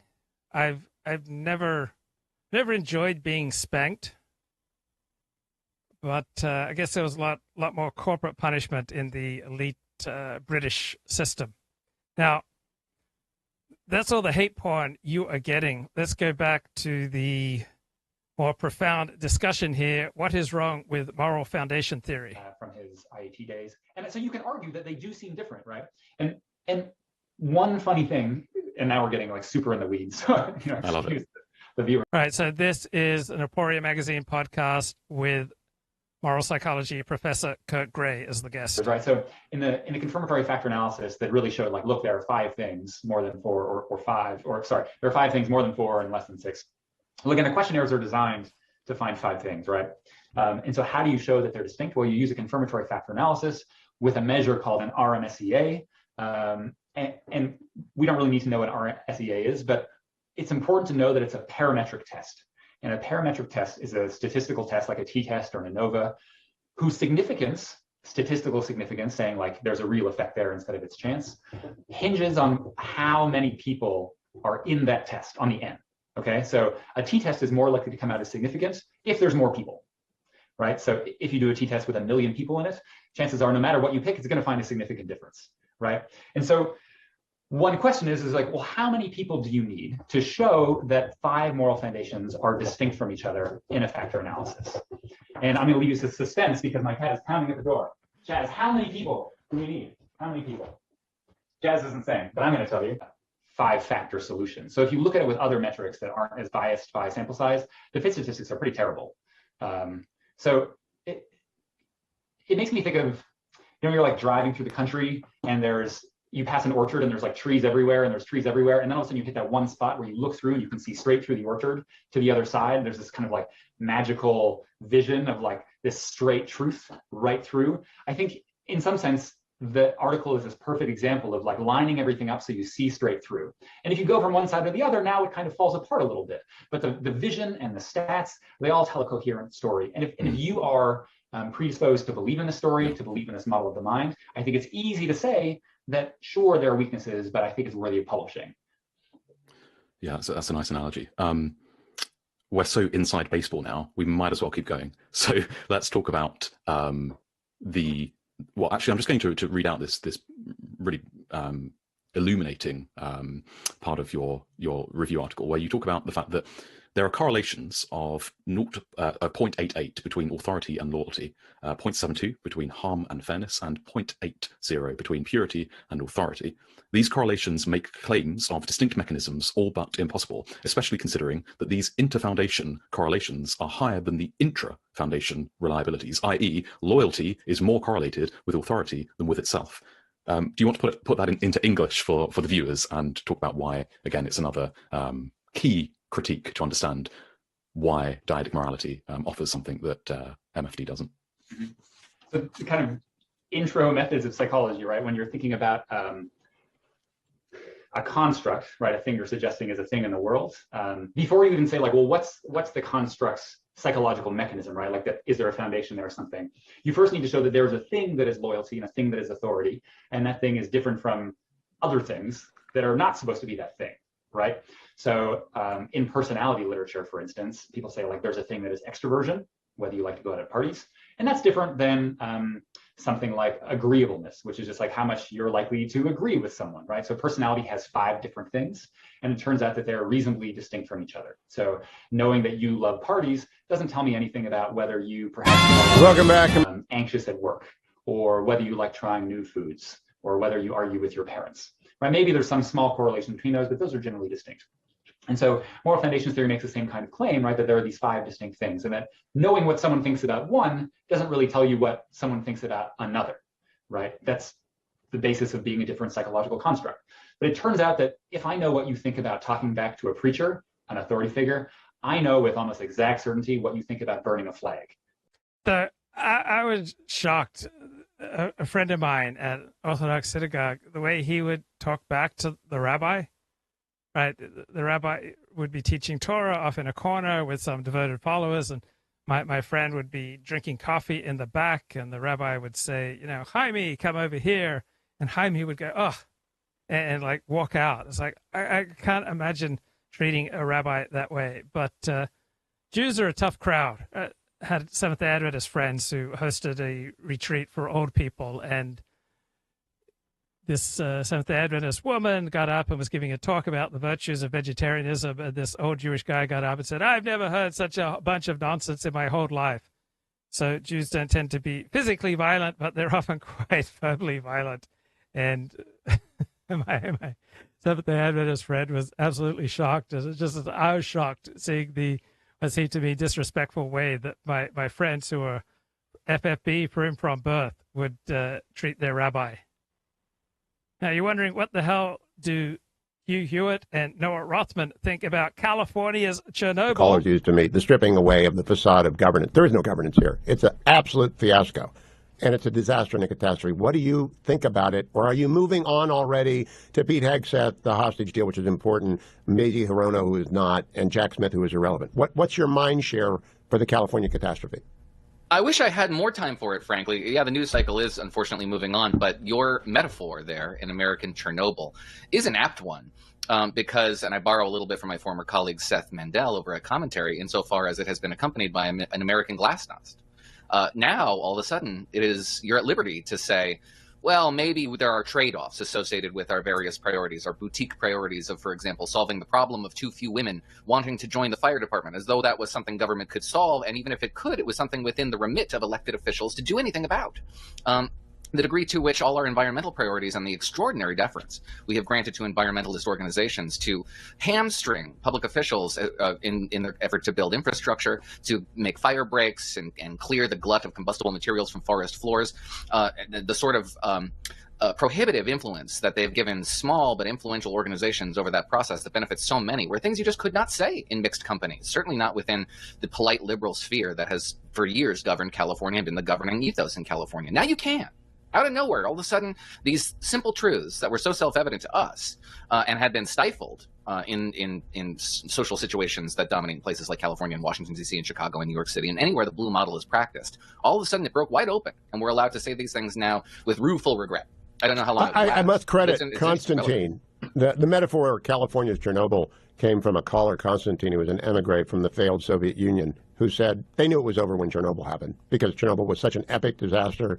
Everyone knew nothing worked. But I do want to go back and say I am watching the national news coverage. I have yet to see mention the Stevens kangaroo rat, the California gnatcatcher, the vernal pool fairy shrimp, all the reasons we found not to allow coastal sage scrub to be cleared away, or any of the organizations. I mean, there are literally a dozen organizations dedicated to stopping people from doing fire prevention out here, Noah. I practiced land use law out here for 37 years. It's maddening to hear blue bubble reporters in Washington, New York tell us what went wrong. I mean, it's absolutely maddening. How often do you encounter a talk show host with expertise? Right, Hugh Hewitt has 2 decades practicing land use law in California. Right, I'd say he knows more about the topic than 99.9% of live streamers and pundits and talk show hosts. What's really fascinating is the offhanded dismissal that I've seen from reporters and even Democratic elected officials of the built-in excuse that they've so often reached for when it comes to climate change. These are the severe weather events and fires and droughts and hurricanes. It's just something that climate change is going to bring with it, and as a result, we have to rededicate ourselves to deindustrialization in the West, as though that would mitigate the problem, accepting the premise that climate change is a man-made condition and that we can do something about it. It's simply just nonsensical to say that without mentioning China and India within the same sentence. But it's a digression, because what we're hearing from officials now and people who are observers of the political scene are saying, well, yeah, sure, climate change is an issue, but it's an issue in Florida too. It's an issue in Alabama too, in Tennessee too. And why are those states so much more efficient at mitigating the problem? Why have the blue states struggled at what's essentially an engineering issue, engineering ourselves out of this problem, mitigating the effects of extreme weather events? Why can you can have a controlled burn in Florida with a single call and a single permit? But it takes months and months and months to get that done in California. Why? Now they're asking these questions. It's so much fun to have someone who's a good talker and simultaneously knows what they're talking about. And the answers are wholly unsatisfying because they have there are no answers because it's a comprehensive collapse. There Now are I want to answers, ask and it has you. everything to do with the deference that Democratic politicians have displayed towards liberal activist groups, which have at their core the promotion of themselves and the aggregation of donor funds, not the actual causes they were meant to serve, to say nothing of their constituents' interests. That's part one. Absolutely right. Part two. The government bureaucracy, state, local, regional, there are regional agencies like the Air Quality Management District, like the Water Quality Control Boards, which are countywide as opposed to being city or statewide, and the federal government in the form of the EPA, the U.S. Fish and Wildlife Service, and a number of other agencies. Okay, so I do not like Pete Hegseth. I think he's a disastrous choice, but let's get some commentary here from Byron York, who's a political reporter I respect. Later on, right? Well, I think if you look at this just as a political exercise, and the early guests were right, we're actually trying to find a good Secretary of Defense. So that's really important. But if you look at it just as a political exercise, I do think a number of the points that were covered today would probably resonate with the Republicans and the independents who recently elected Donald Trump president. There was a lot of talk about women in the military. Women are about 18% of the U.S. military. I think the idea of having women in combat is a horrible, horrible, terrible, stupid, very bad idea. And the question of standards, and there was a particular exchange between Hegseth and Senator Tom Cotton, who's a veteran himself, about keeping standards of performance for combat roles, allowing them all to be open to women, but keeping the standards at a high level. And I think that's the kind of thing that will probably resonate pretty well with independent voters. My feeling is that with those 53 Republicans, Hegseth, unless something big changes, is on a path to confirmation. Right. And again, to your point, Hegseth said that women make, quote, amazing contributions, and he tied to military standards and readiness, which, of course, is really. Right. I don't want to be serving in combat with someone who I'll be simultaneously thinking about having sex with. Right. Even if she can meet the same standards, I don't want her reducing social cohesion and social trust and effectiveness, which a woman inevitably would. Critical right now. And it does feel like in some ways as well. Also, they're much more physically vulnerable. All right, women playing soccer get serious injuries at a far higher rate than men playing soccer. This is a terrible use for women. We should not put women in combat. Let them get married. Let them have kids. Let them be translators or operate HR departments. Was echoed what we saw during the presidential campaign. And on one side, you're mistreating women, the allegations, the faceless allegations in many cases, versus are we actually prepared? How do you do the job? and the dividing line is so amazing, isn't it? I thought it would go away. My God, this host is horrible. He just goes on and on and on. I don't want to hear you, mate. I just want to hear Byron York. On at least some policy things, if you include women in the military as a policy question, before it got to what you call character issues with Hegseth. And as I watched Democrats really not score points on the policy issues, I thought, they're going to have to get pretty down and dirty. And boy, did they. Yeah. There's no way this guy's getting confirmed. He was a horrible, terrible, no good choice in the first place. Let's move in Ron DeSantis as SecDef. One of the chief down and dirty inquisitors I really wouldn't have predicted was Senator Tim Kaine of Virginia, who was Hillary Clinton's running mate in 2016 and was really, really rough. Just every minute I spent thinking about Pete Hegseth is a mistake. Service. They all contribute. It's a vast gridlock of people employed by the government that leads to no governance. It's an absolute failure until, of course, crisis strikes. And now we're going to have 70-mile-an-hour winds tonight. They're already picking up. We've had 72-mile-an-hour gusts. Everyone is prepared. But Noah, do you appreciate? I'm just going to make this a Noah-specific question. Did you hear of the warning in D.C.? Were you aware that we were going to have 100-mile-an-hour winds and Santa Anas? It did cross my transom, but it wasn't something that I paid a ton of attention to, A, because I live on the East Coast, and B, because this is a natural phenomenon that California has dealt with for every year for my entire adult life and longer. So I was under the impression that it certainly wouldn't be the catastrophic event that it was. Look, whenever I speak in a passionate way, I'm expelling wind at 100 miles an hour, but fire requires certain ingredients. And how catastrophic do you think it is? I mean, if you're trying to describe it to a friend who calls in from Europe and says, what's going on in California, what would you tell him? I would tell them that it's the worst natural disaster that Southern California has experienced, I think, in ever. It could be said that it is certainly the largest wildfire, the most destructive wildfire in a major city. It's the biggest disaster to befall an American city since Hurricane Katrina in New Orleans, to be sure, if not worse. So I would describe it that way. I would also say that there is an element of hope here, too.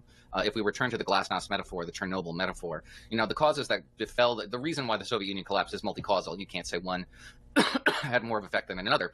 But one that I like a lot is how the process of glasnost allowed for the opening of the archives, which Baltic representatives to the Soviet Congress, as it were, used to open up the archives from World War II and to expose the Molotov-Ribbentrop Pact. I mean, this is fascinating to look at these LA fires as California's Chernobyl. So is this a dramatic overstatement? Yeah. It's highly partisan framing. Yeah.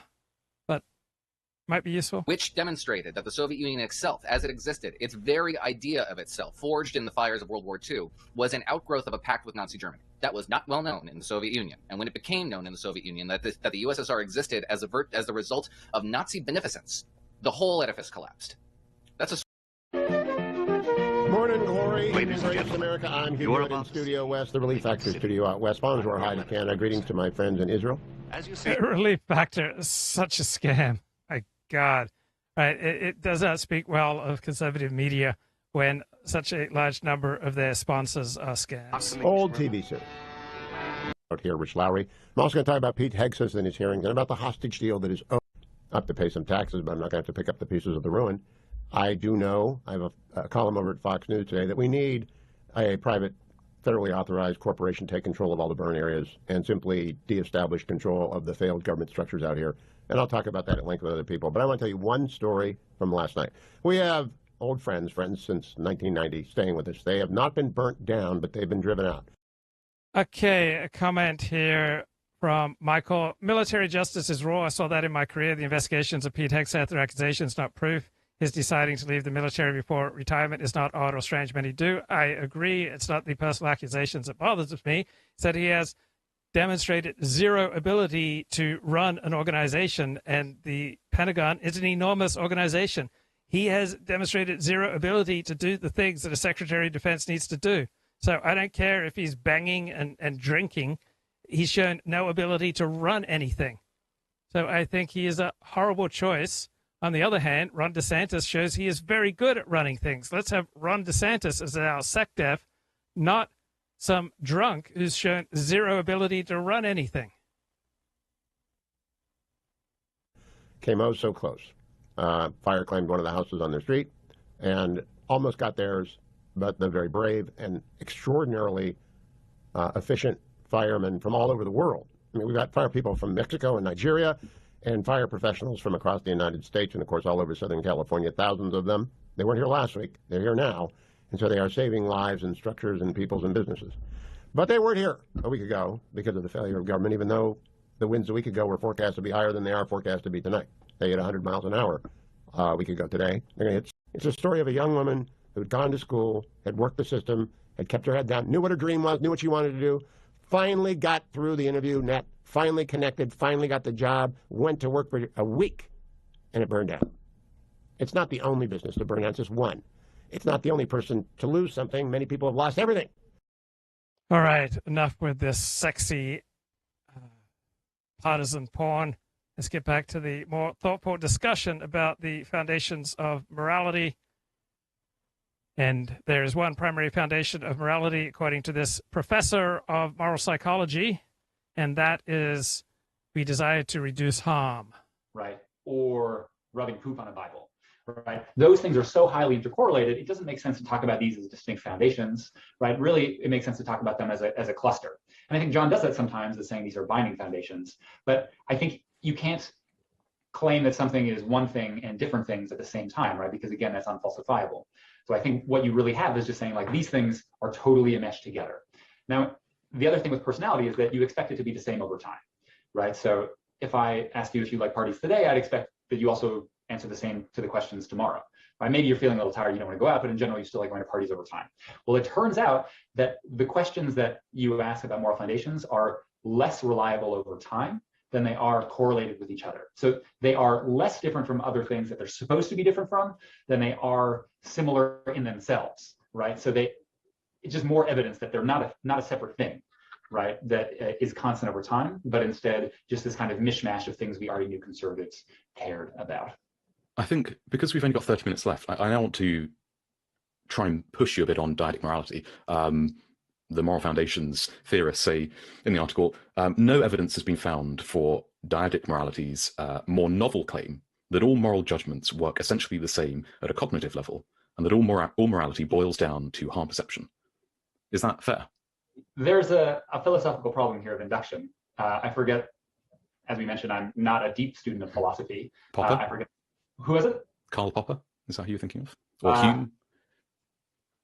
I think, let's say Hume, because he is extensive things, and he maybe said it. But the black swan, and now I'm forgetting recent things that the. Come on, guys! I'm trying to run a high-quality show. It's true that you might find a black swan someday whose paint doesn't wash away, whose like blackness doesn't just, isn't dirt because the swan rolled in some mud or something. But I think every time we've looked at the best case evidence for moral judgments that are ostensibly not tied to harm, we show that they are tied to harm.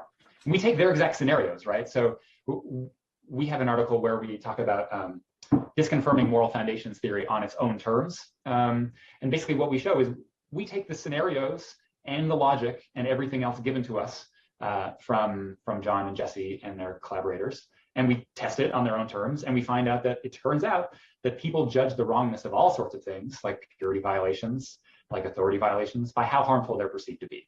So we have never yet found an example where harm isn't. Right. If you could just boil down to morality and the way that we practice morality to the question of harm, that's, I think, a useful insight. And again, I want to say intuitive perceptions of harm aren't a robust predictor of moral judgments. That's the evidence, right, that we find repeatedly, and that's the claim of dyadic morality. Not that sometimes, right, that of course you could have some other predictors you can imagine, right? So there's norms. You could spray fart spray, although that stuff is not replicable, it seems, a lot of times, right? So there are certainly things that you might not have a really strong understanding of whether it's harmful, like having sex with your sibling, right? You can be kind of swayed, or let's say biomedical technologies, like test tube fetuses, things like that, right? You don't have a good, strong understanding of whether it's harmful or not, but your intuitive feeling of whether that's harmful, that does predict your moral judgment. And that's what dyadic morality claims, that there's this general template. So what the hell is dyadic morality? So dyad meaning two, dyadic morality. Theory suggests moral judgments are based on a cognitive template of harm that involves two people. Theory is also known as the constructionist theory of dyadic morality, TDM. So it defines harm as a continuum that is intuitively perceived. It is a specific type of harm that involves an intentional agent causing damage to a vulnerable patient. TDM suggests that every moral act involves two people, a moral agent and a moral patient. There's a dyadic loop. TDM suggests that harm and immorality are causally linked, creating a dyadic loop that explains how moral judgments are acquired and polarized. TDM suggests that the cognitive template of harm is rooted in innate and evolved human processes and is also shaped by our culture.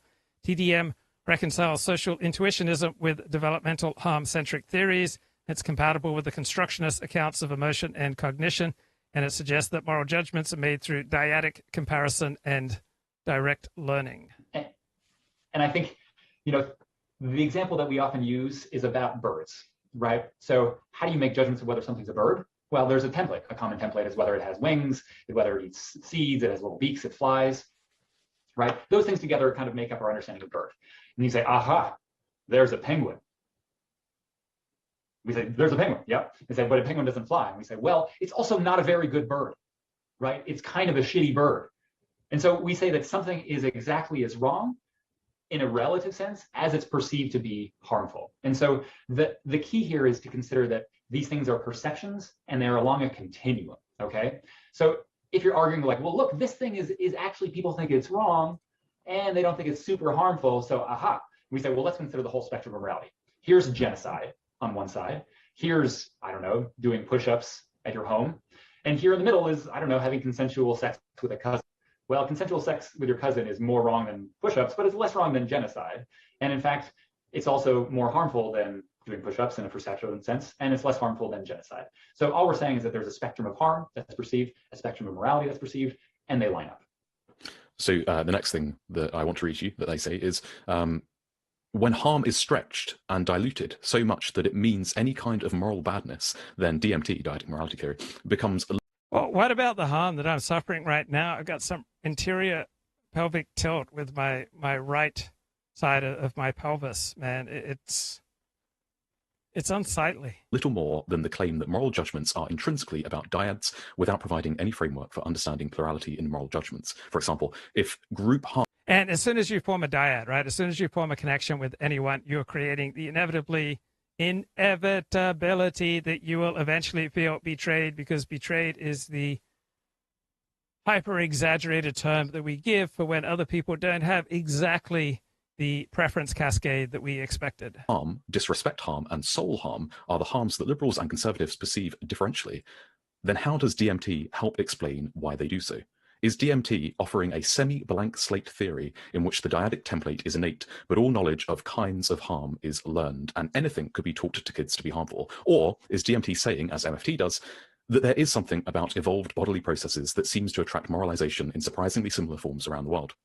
Does DMT say that the cultural similarities are a coincidence, or do they posit some form of innate preparedness to learn about harmfulness, cheating, betrayal, disrespect, and degradation? If the latter, DMT has lost its claimed parsimony, and it's no longer clear what, if anything, the theory proposes that is really in contrast with MFT.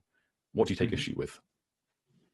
So I think MFT and dyadic morality agree on a lot of things about a plurality of values that reappear in society. I think what we strongly disagree on is the nature of the moral mind, right? So speaking of morality, do you know what Reagan is doing these days to spread love and inclusion using only her breakdancing prowess? And she shut down a play, right? Some people in Australia mounted a play about her, and she shut it down with some legal threat. Not very nice.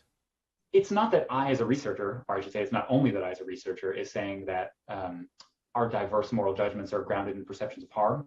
It turns out to be an empirical fact, right? That if you ask someone whether something is wrong, they ground those judgments in perceptions of harm, right? So what I want to do as a scientist is make sense of the cognitive basis of people's moral judgments. And it turns out that those judgments are based upon harm. And well, how do you get pluralism? Well, as I mentioned, that you can have different understandings of what's vulnerable in the world. Those things might be semi-structured, which is a nice unfalsifiable way of talking about it, right? Guided by nature and nurture. I think direct physical harm is always at the center of the template. I think you can. Oh shoot! I didn't mean to hit that. I hit the wrong button. I just blew up my own live stream. I mean, I could have been a contender. Like I could have. If I just kept going on this trajectory, I might have 17 live viewers on YouTube in a few minutes. I was on a winning direction, right? Everything was falling into place. I could have been a contender, right? I'd never have to work another day in my life. This was about to become the epic live stream of all live streams. I was about to completely transform human knowledge of morality, and I hit the wrong dadgum button, and all I can do is play some 12th century Christian hymn. La la la la, raging acceni, letare alleluia, letare alleluia, via veneris immortale, alleluia, alleluia, resurrexit sicut dixit, alleluia, alleluia,